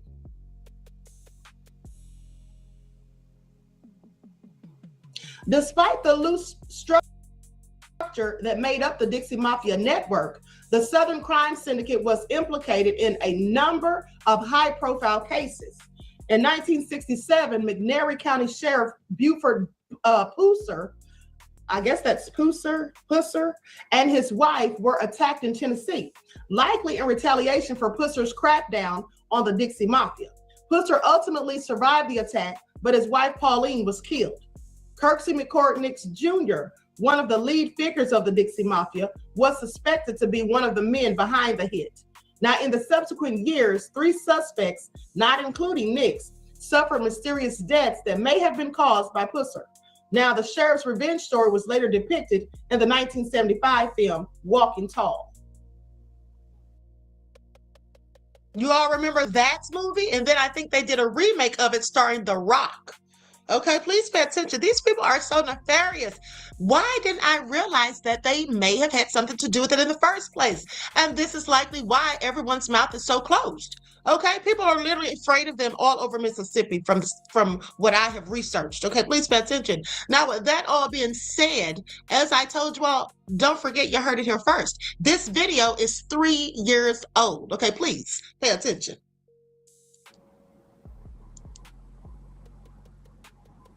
There was also the infamous Gypsy Camp murder in Louisiana.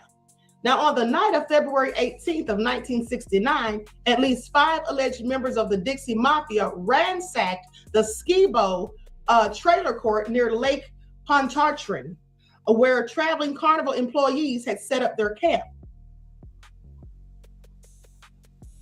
Most of the carnival workers were busy manning concessions in the French quarters of New Orleans that night. 24 others, mostly women and children, had stayed behind at the campsite. The assailants, who were masked and armed, ambushed the camp and used chains and padlocks to restrain their victims. The gang then broke into 10 trailers in search of valuables and cash. They collected roughly $12,000, although they have underreported the theft just to avoid tax troubles. So likely they got more than that. So there were at least 2 casualties. Marjorie George, a 44-year-old fortune teller who was hacked to death for refusing to reveal the location of a supposed safe, and Gary Elbert McDaniel, a known Dixie Mafia associate who turned up dead a month after the murder. Now, I want you to pay attention. These people had no problem taking people out. They wanted whatever they wanted. They were determined to get it. And here's the thing, the fact that they murdered a whole judge, okay, I want you all to pay attention. That's why so many people are fearful, okay? Think about it. I mean, judges have protection and all of that, but they can get to anyone, basically. They probably thought he was going to snitch. Authorities initially speculated that the gang members had killed McDaniel because they were afraid that he was an informant, but others suspected that he was actually taken out by Pusser. Oh, that goes to little Jimmy. Wait, what's going on? I'm getting a hand from LegalZoom for our will. Let's just have AI do it. And who's gonna double check the AI? More AI?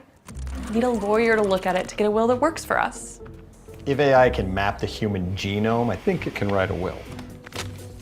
This is missing your 401k and life insurance. It needs a lot of work. See? For an affordable, attorney-backed will or trust, visit LegalZoom. 15-minute oil change service Jiffy Lube has going on is really impressive. I changed the oil one time. It took way more than 15 minutes. You have a car? How come you never drive? I'm still in the process of the oil change. A fast, easy oil change with your best car bud? Jiffy does it. Jiffy Lube.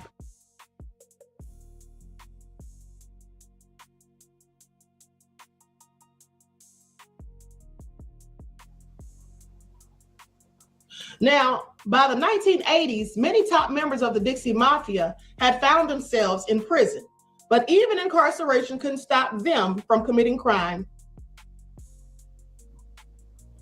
Unbeknownst to authorities, Dixie Mafia leader Kirksey McCord Nix Jr.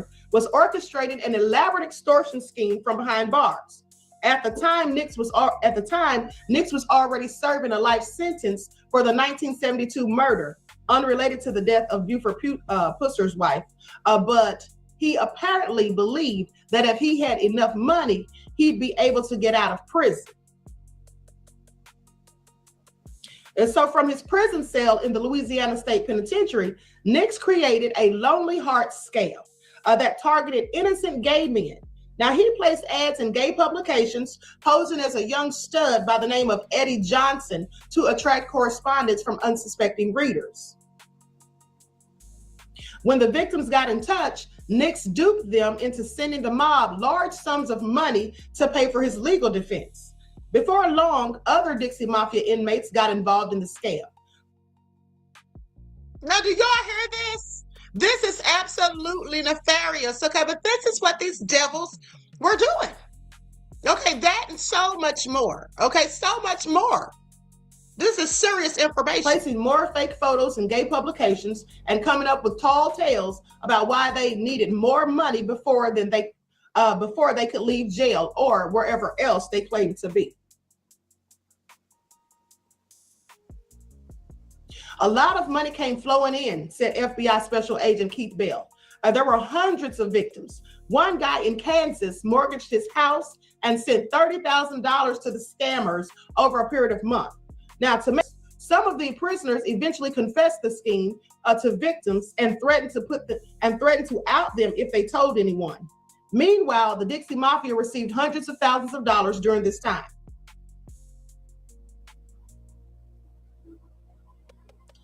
But the operation unraveled when $500,000 suddenly just went missing.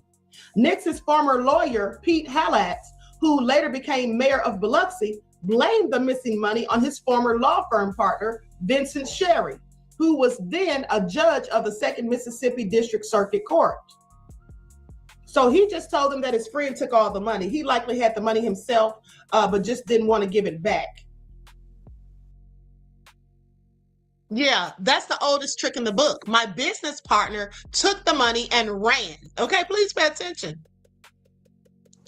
So the high-profile murder of Judge Vincent Sherry and his councilwoman wife, Margaret Sherry. You see, by the fact that Hallett, the mayor, lied and said, well, I don't know if he lied, but by the fact that he said that his friend, Judge Vincent Sherry, had the cash, well, that's what led to him being murdered.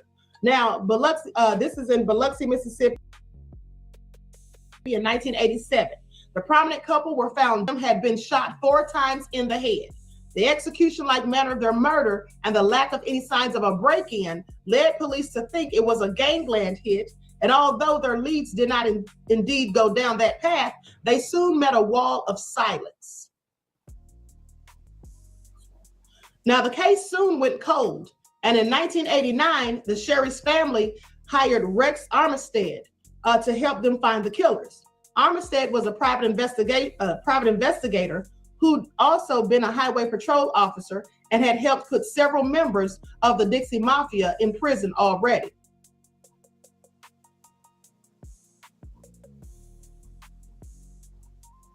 It turned out that the Dixie Mafia scam where they had targeted gay men was very lucrative. They were even blackmailing anyone who responded, demanding larger sums of cash. They gave this cash to their lawyer, Pete Hallett, for safekeeping, but he spent the cash. That's what happened. He actually spent most of it. Now, when it came time to hand it over, he just told them that Vincent Sherry had taken it.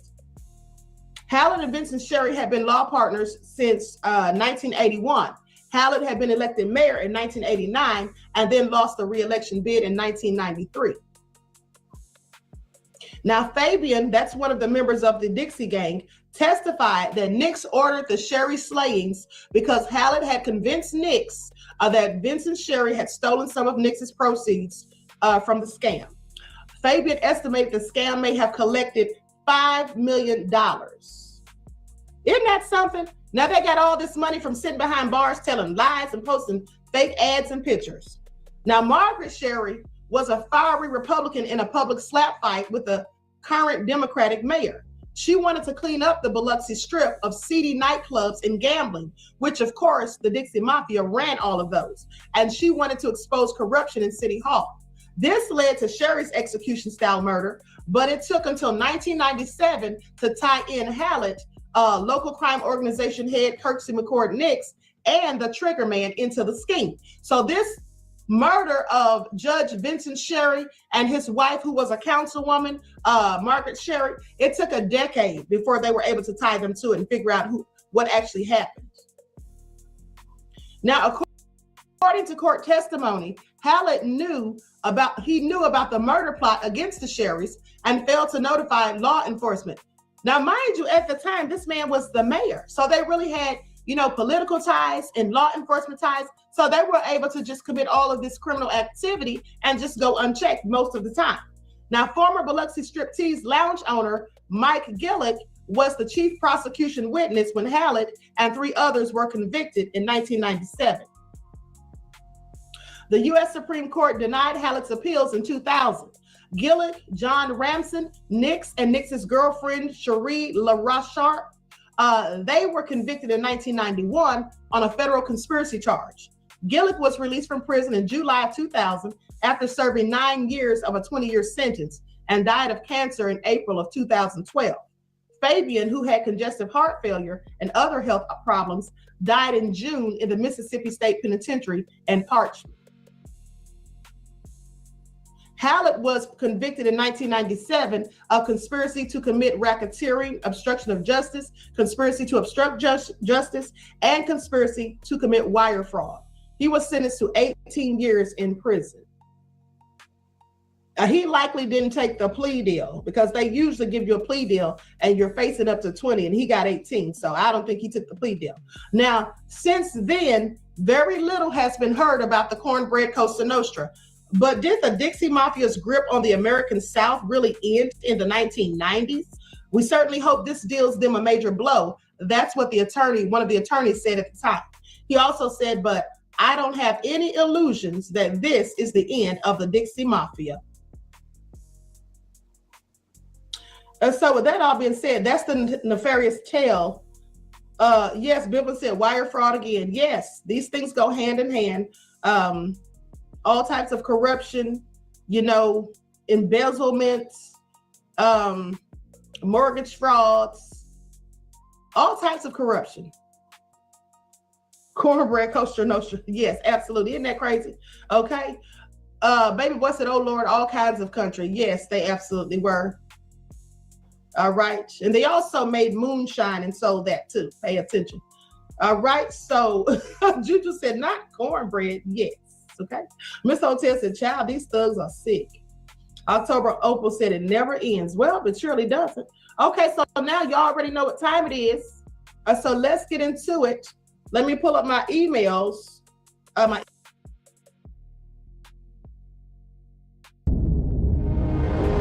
Mom, Dad's been away working for a whole year. We finally get to see him today, right? That's right, honey. We're going to the city where he works to surprise him. Yay!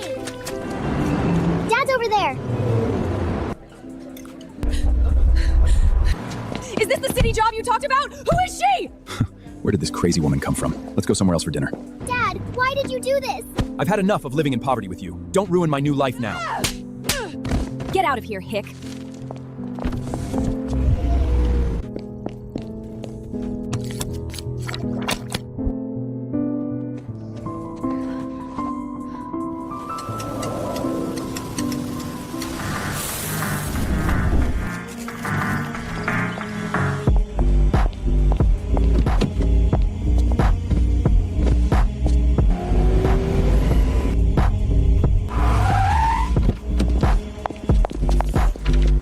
Dad.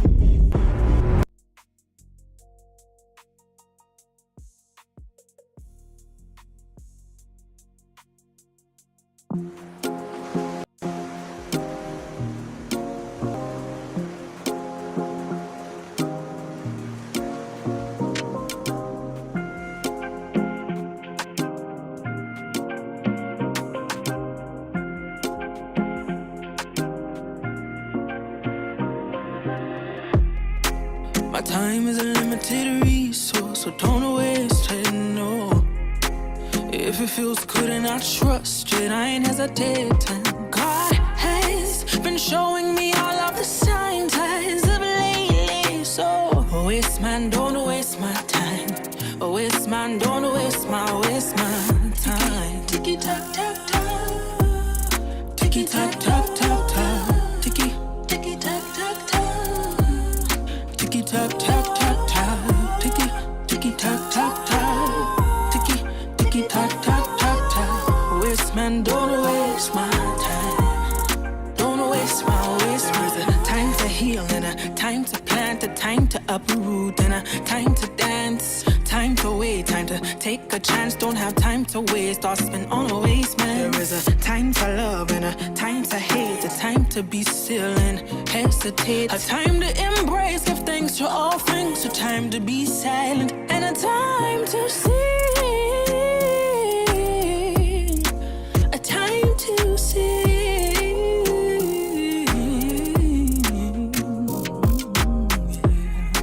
My time is a limited resource, so don't waste it. Okay, so I want you all to pay attention. And speaking of that, as you can see, I was about to pull up my emails because we were going to play trivia that day. We have to get back into the trivia of it all. Trivia Fridays is making a comeback. Okay, gifts will be given. Okay, you get a chance. For those of you who don't know, Trivia Fridays is something that I would have where I ask you all questions about the weekly broadcast. And if you get them right and you're the first person, well, then you win a treat. Okay, please pay attention. A very nice treat. Please pay attention, okay? So that all being said, I find it all interesting. Okay, now I don't know if the Dixie Mafia with their moonshine and killing had anything to do with it, but at the end of the day, they were once known as Ocean Springs or Mississippi's cleanup crew. Okay, and also, with that being said, you heard what the lawyer said at the end, that he wouldn't expect for that to be the end of them. And I don't think that's the end of them either. Okay, I don't think that's the end of them either, because there's a whole lot of nefarious things still going on till this day. Okay, so with that all being said, I'm about to conclude this broadcast. Billcrest DC, yes, Trivia Fridays is coming back, honey. It's coming back. Okay, with that all being said, Truth Brown talking about she's going to win. Sit down somewhere. Okay, so anyway, listen, I'm going to conclude the broadcast because I have to come right back in the morning, okay? And I want to say I love you all to life. I hope you enjoy the rest of this evening. And each one teach one. That's how we grow and thrive. Do something productive, constructive, but never destructive. And always remember, beloveds, to keep the Most High first in your lives. Until next time, I will talk to you all again soon. Peace.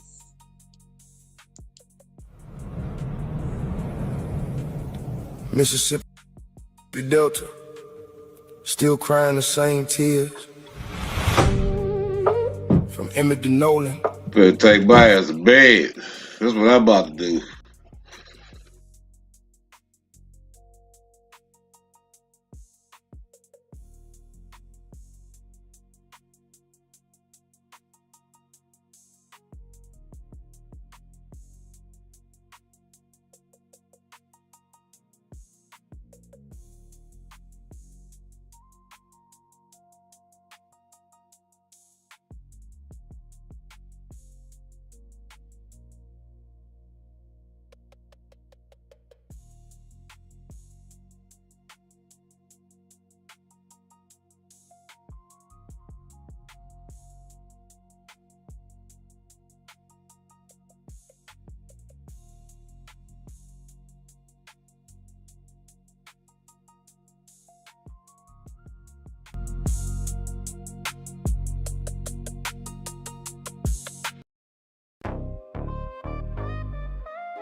Yeah.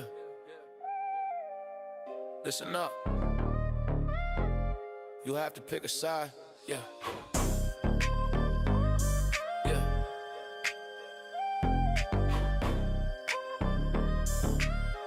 Yeah. Yeah.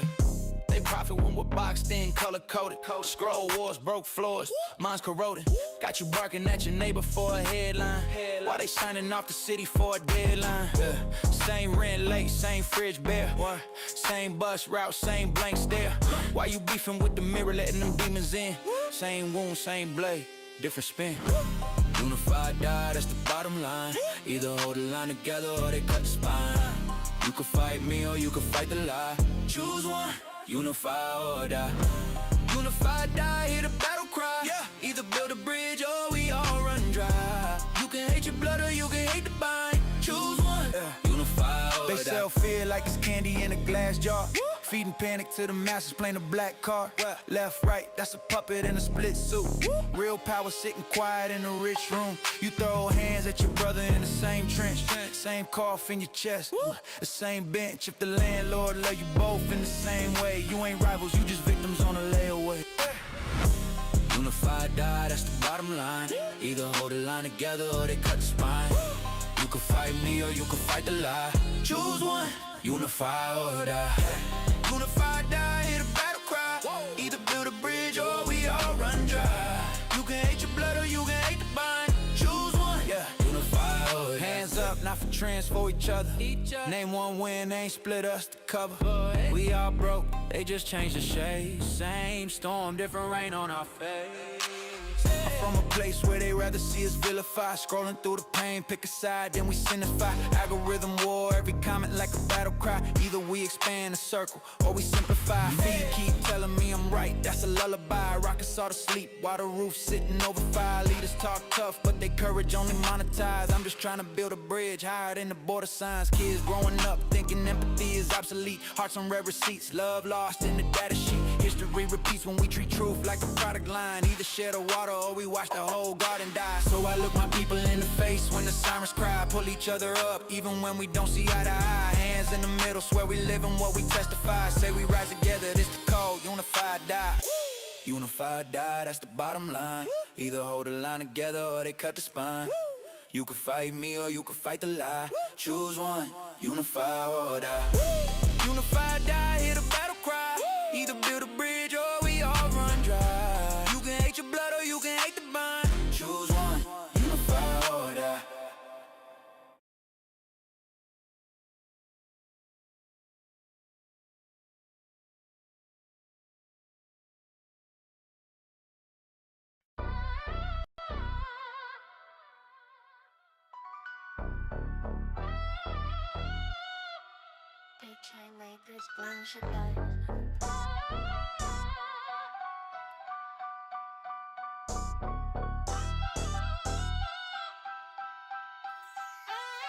Boots on the ground, war pain on my face. Another body drop, homicide on the case. Block hot, every step, feel like a chase. But killers move quiet, vanish no trace. Street lights flicker, shadows twist in the smoke. Homies in the cut, hearts broke but never spoke. They set us up, now we the face of the dope. We can't win, it's like pissing up a rope. Soldiers of the block, marching in the dark. Scars on the soul, everyone leaves a mark. Ain't no medals, just survival as the prize. Gang life, battlefield where the loyalty lies. Soldiers of the block, marching in the dark. Scars on the soul, everyone leaves a mark. Ain't no medals, just survival as the prize. Gang life, battlefield where the loyalty lies. Trenches ain't dirt, it's concrete and pain. YN's vicious, trying to make a name. Homies got my six, but some switch for the game. Committing treason, all for some change. Blood on the curb, baptism in the grind. Cause in the hood, know it's pushing grind. Hands on the clock, spinning back with the time. Gotta be built for this, or you could lose your mind. Silent prayers in the alleys, cathedral. Cigarette smoke swirls, preachers lead though. Chain heavy, but the bird is heavier still. The battlefield's quiet, but the streets always kill. Soldiers of the block, marching in the dark. Scars on the soul, everyone leaves a mark.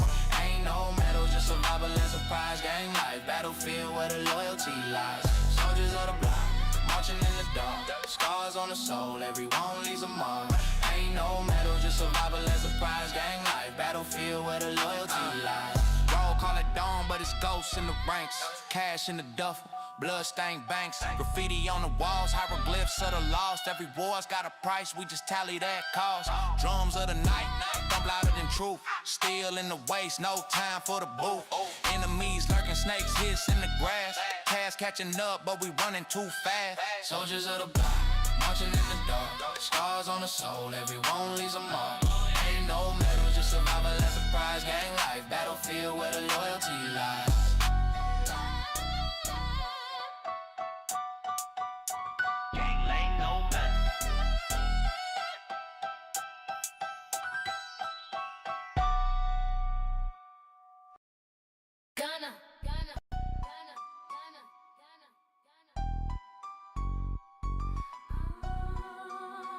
Breeze on the beat. Come on, you scroll past everyone is signed. Laugh it off, call it doing fine. Coffee cold on your crooked desk. World on fire, you just need a rest. You scroll, you blink, cold years just slip. Head down in headlines, hard out of sync, you joke. I'm fine, your coffee's cold. You missed the moment, chasing the goal. To be unaware of the times presented to the eyes, a mistake you can't afford is a gamble with your life. You say I don't wanna know, but the wave is at your door. To be unaware of the times is a cost you can't ignore. Inbox red, but you mute the sound. Talking big with your head in the clouds. Weather changes while you're turned away. Storms already on your street today. Your mama call, you let it ring. Type call you later and change the thing. Your kid just danced in socks on tile. You caught it sideways, forgot to smile. To be unaware of the times presented to the eyes, a mistake you can't afford is a gamble with your life. You say I don't wanna know, but the wave is at your door. To be unaware of the times is a cost you can't ignore. Look up just once, let it hit you. Let it hit you. Oh, truth hurts, so what? It'll save you before it breaks you. What if this day is all you get? Would you still hurry or taste it yet? You scroll past another headline. Mute the sirens in your head. Change the channel on the chaos. Say you'll deal with it instead someday. Friends are shouting from the shoreline. You still laughing in the tide. Building castles out of deadlines. The water's on your side, yeah. Be unaware of the times presented to the eyes, a mistake you can't afford is a gamble with your life. You say I don't wanna know, but the wave is at your door. To be unaware of the times is a cost you can't ignore. The signs of the times all around you, but you can't see it, huh? Unable to see with your true eyes and a calcified pineal gland. Wake up. This wholesale hoe gonna